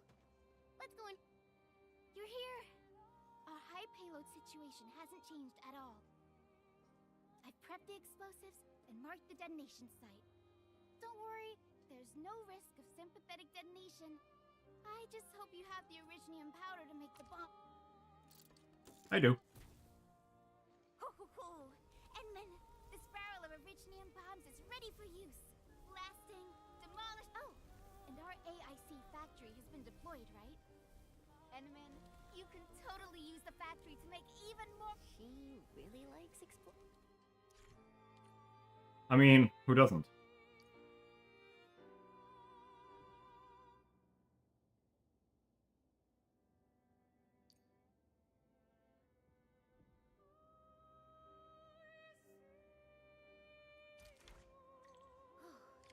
Alrighty. Hope I don't miss. Right on target. I give that explosion a 10 out of 10. Chen, I remember you making quite a scene with some fireworks. Perhaps you have a knack for demolition work. Shh! Not here! Not in front of so many people, Pearly. That happened way back. Hey, you alright? He's sleepy. Breathing is stable. No external injuries detected. He's likely unconscious from the blast. Work ID says Semyon. His vitals look stable. Let's wake him up. What? An anchor fault struck our base, and there was this very loud explosion. And the entire place shook like jelly. Oh. Thank you, Administrator and Supervisor Perlica. You saved my life. I must return to my post. Fortunately, this arsenal still seems intact. Take a piece or two. It's my duty to make sure you're wielding the best weapons we have.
All right.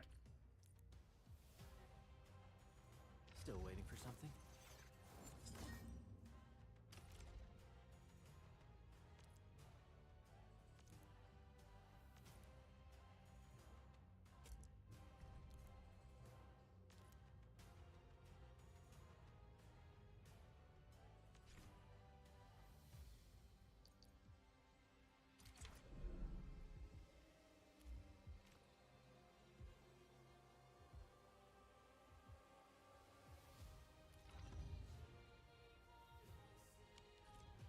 Good.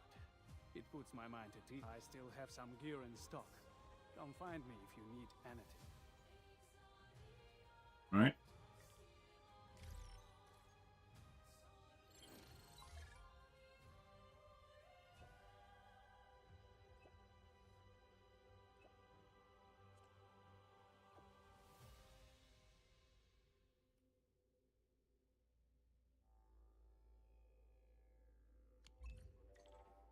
Speaking of which, the valley won't be the only place that's getting an AIC factory, right? Valley 4 is the first step for the AIC factory. Our plan is to deploy the AIC in various regions along the frontiers. So what happens after that? After that? Yeah, once we step into the frontiers, what do you want to see? Brand new cities? Or cozy homes for everybody? I actually hope to see all those visions you listed, but truth be told, I never thought about the question you asked. Perhaps I only hope to witness the fulfillment of a long-held wish. Oh, a wish from Pearly? I bet it's something noble and compassionate. No. It's not a wish from me. It came from someone else. Someone who shared it with me.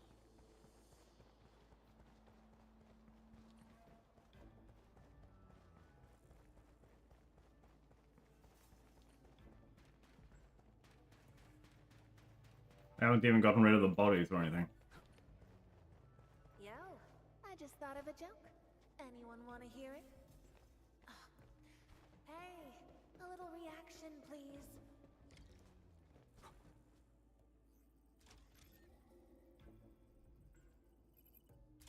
Oh, All right.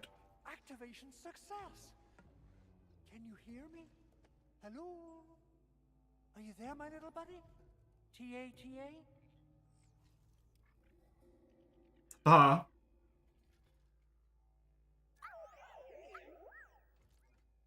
Oh my god, he built a Tamagotchi.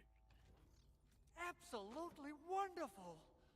This proves my repair work was a success. This here is Operator Chen, this is Supervisor Perlica, and this is our Administrator.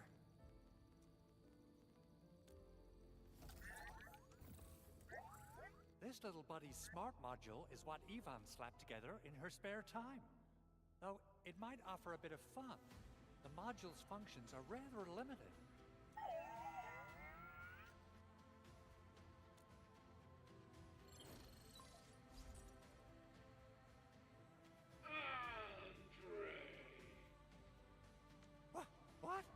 Is this a radio call? This voice message is triggered if some dummy performs a hard reboot during maintenance mode. You! What did you do to my precious baby butt? Ooh, someone predicted Big Owl and all his silly moves. I don't know what you did, but it's gotta be serious. Get you remember, if you ever... Edmund, Supervisor Perlica, you must be my witnesses. I did nothing wrong.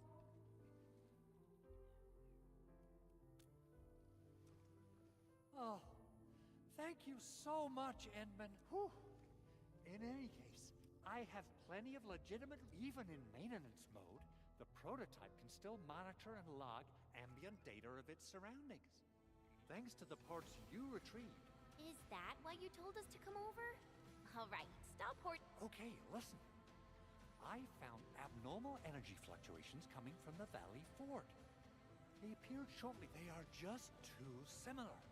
So I have to conclude there's a link. Then we should try to contact the Valley Fort quickly. Let's head to the control tower.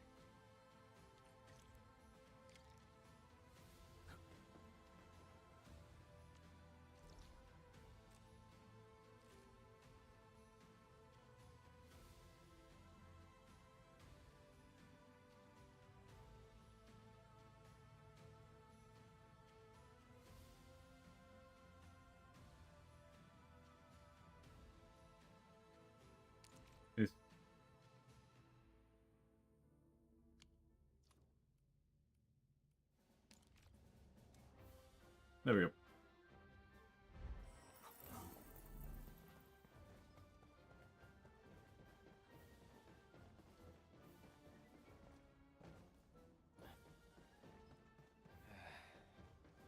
Where should we go next? The control tower received plenty of great news from around the base. Stellar work out there, Administrator. Of course, I'm your boss. Basic amenities of the hub area are working again. Our main comms node is currently inoperable.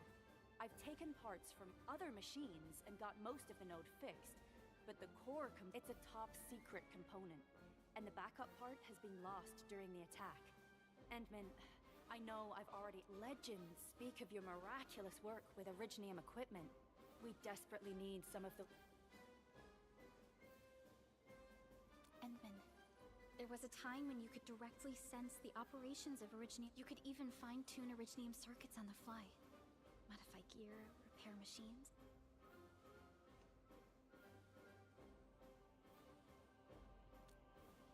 Originium has a wide range of applications. We used both the Originium arts and industrial technology for power production. Talos 2 has plenty of Originium cultivation sites and mines. In fact, we can... At one point in our history, Originium mining led to a series of environmental and social issues. However, we had no choice but to press...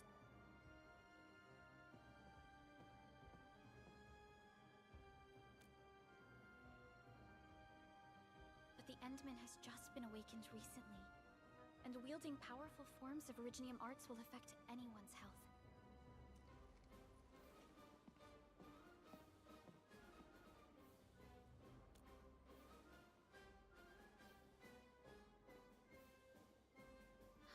Fine. But if you feel any discomfort, stop immediately. Nah, I'm fine. We're all counting on you, Administrator.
Boom. Easy peasy.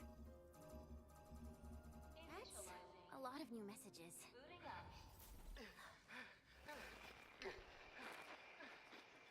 Someone save us! The Valley Fort! So many landbreakers! Help! Wait. Oops. Too much noise, scumbag!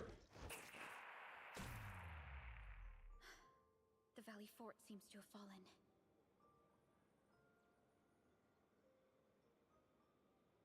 What gave it away? Breaker. Was he trying to taunt us?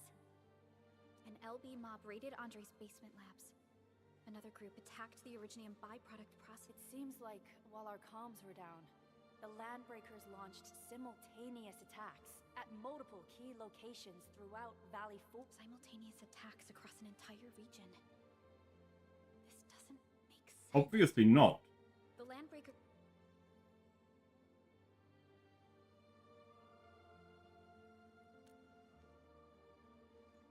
Agreed. We need to act and respond in kind. Hell yeah! I say it's time for the Endfield. Before we made our landing, I had Dijong contact all combat. One of them is a Landbreaker specialist. His last reported position is just near... Wait, Endman, before you set off, I actually... Have something for me?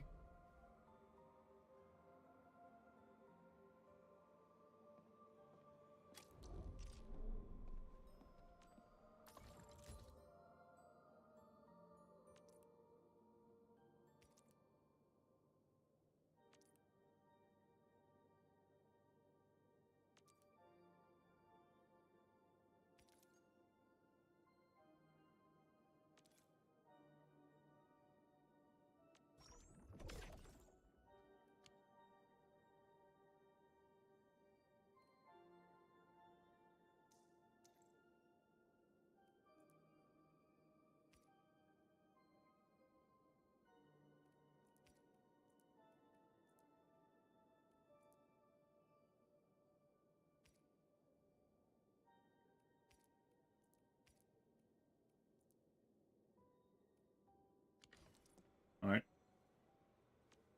Still waiting for something?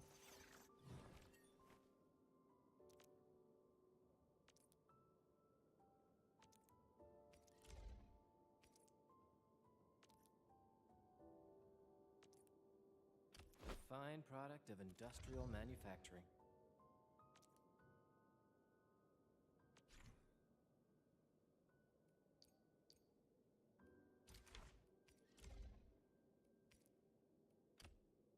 That's a good one, Rod.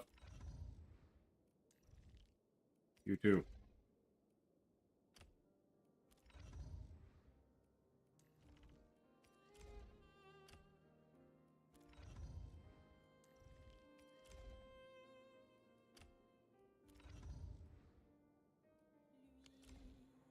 The security division and the crewmates managed to find some pieces of gear from our stockpile. Though, when the anchor came crashing down on us, I did my best to keep my cool and soldier on. But your intervention helped us through the worst of this crisis. You also sped up our recovery. It is my genuine wish, on behalf of the hub base and all site personnel. Oh, and by the way, I actually planned a nice little reception for you. Once they... Endman, Supervisor Perlica, and never bite more than you can chew. And do not press a desperate foe. It's always better to be safe than sorry. You already did a lot for us. And I understand, Director Chin. We all do. You can count on me.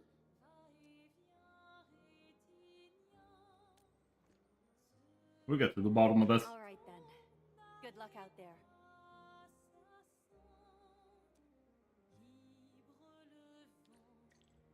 Every action taken by the Landbreakers. Oh.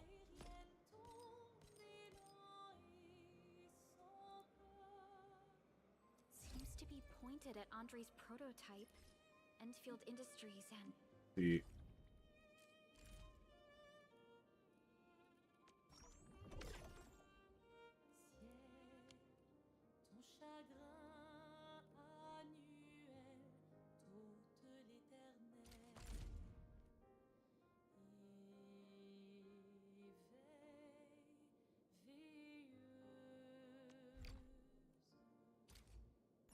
Go.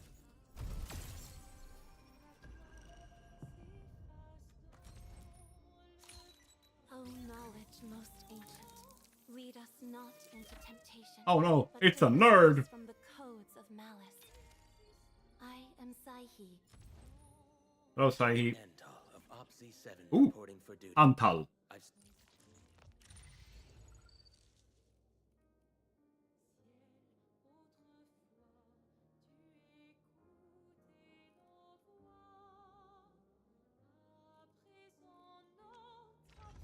I am trying to compose a bad joke for you. And he's electric. Contemplation. Your eyes. Utterance.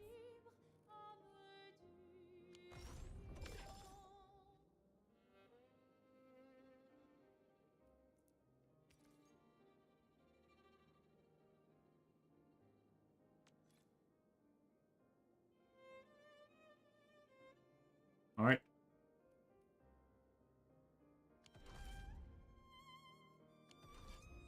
Even you and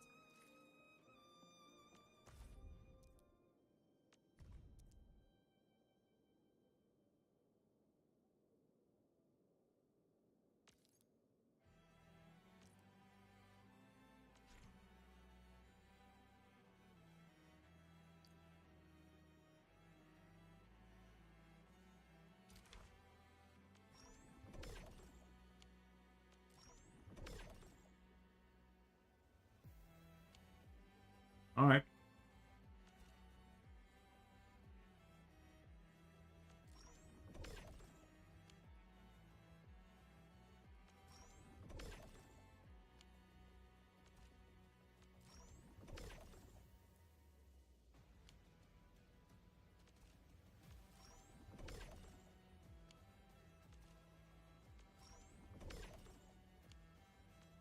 Bunch of fun stuff.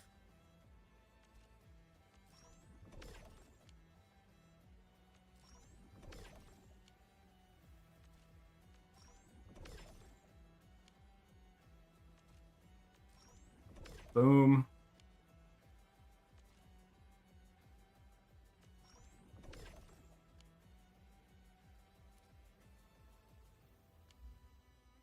Nice.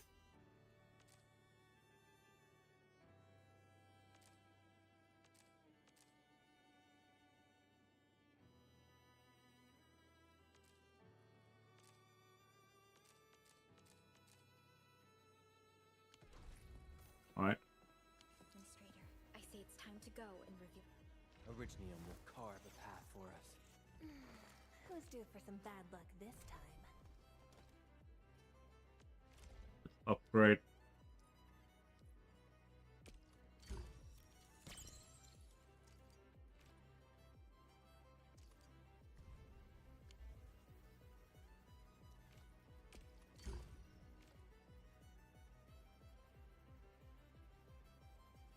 Ultimate energy cost is lowered.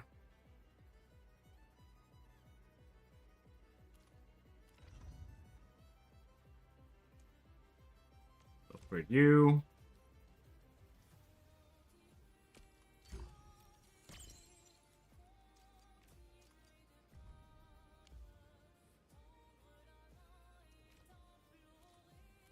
Perfect.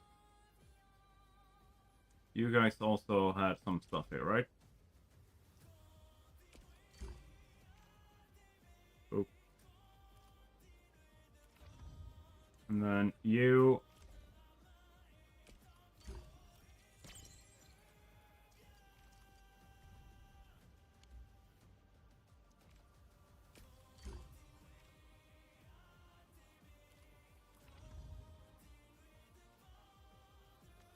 I still had enough to go again.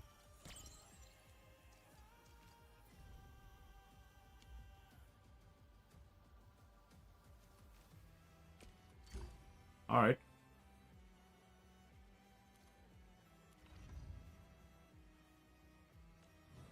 What's this?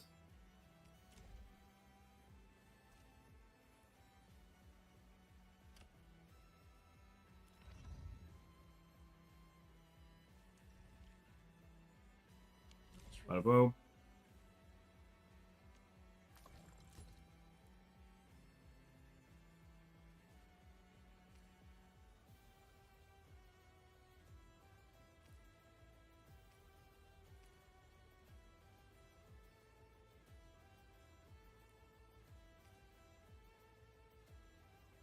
Damn. Give me that. That was way better than the one I had.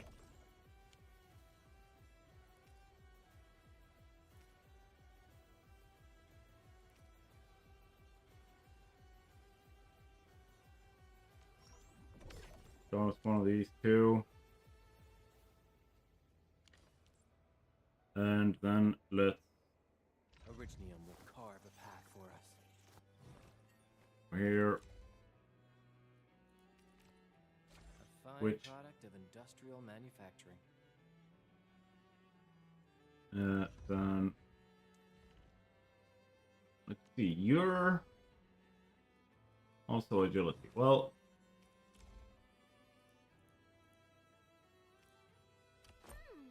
Fits me just right. I'll be sure to send my feedback to the arsenal soon.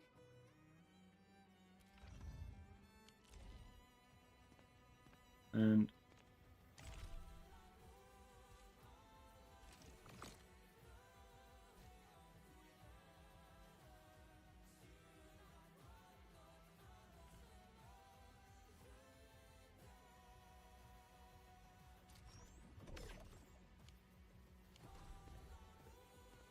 There we go. H. What's up?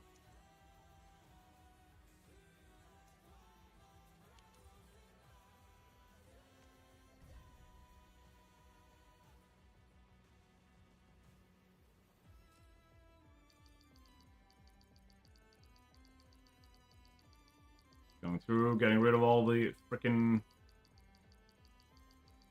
new pop-up thingies.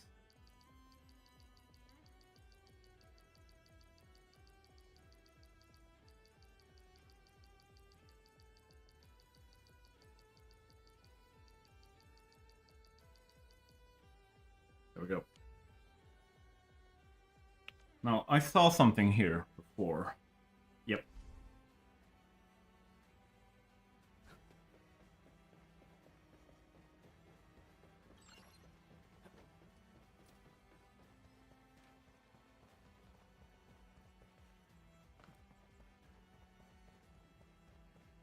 There we go.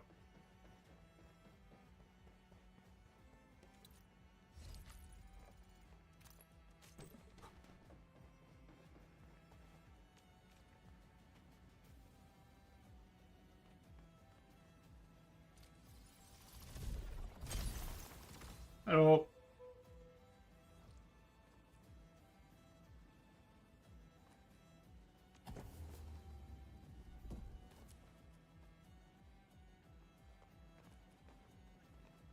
And optional, make a piece of basic gear.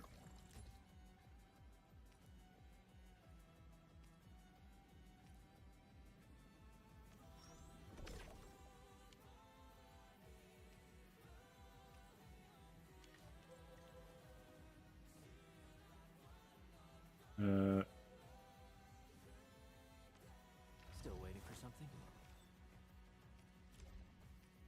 A fine product of industrial manufacturing.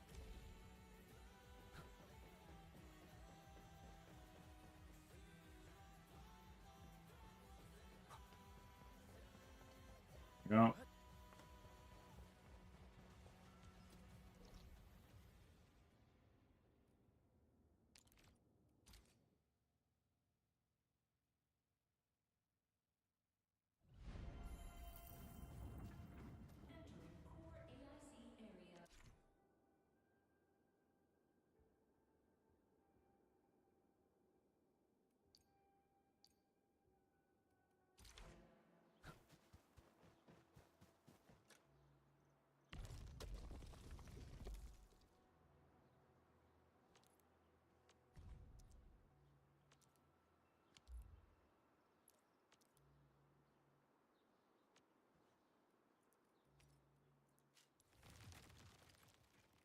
I mean, that's nice.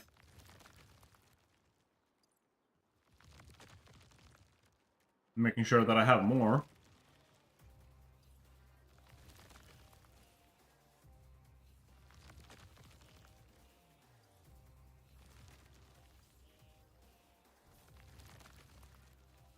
Alright.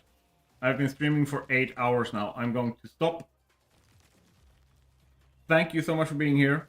Next stream, I'm going to probably not do the news segment and just do Endfield and basically...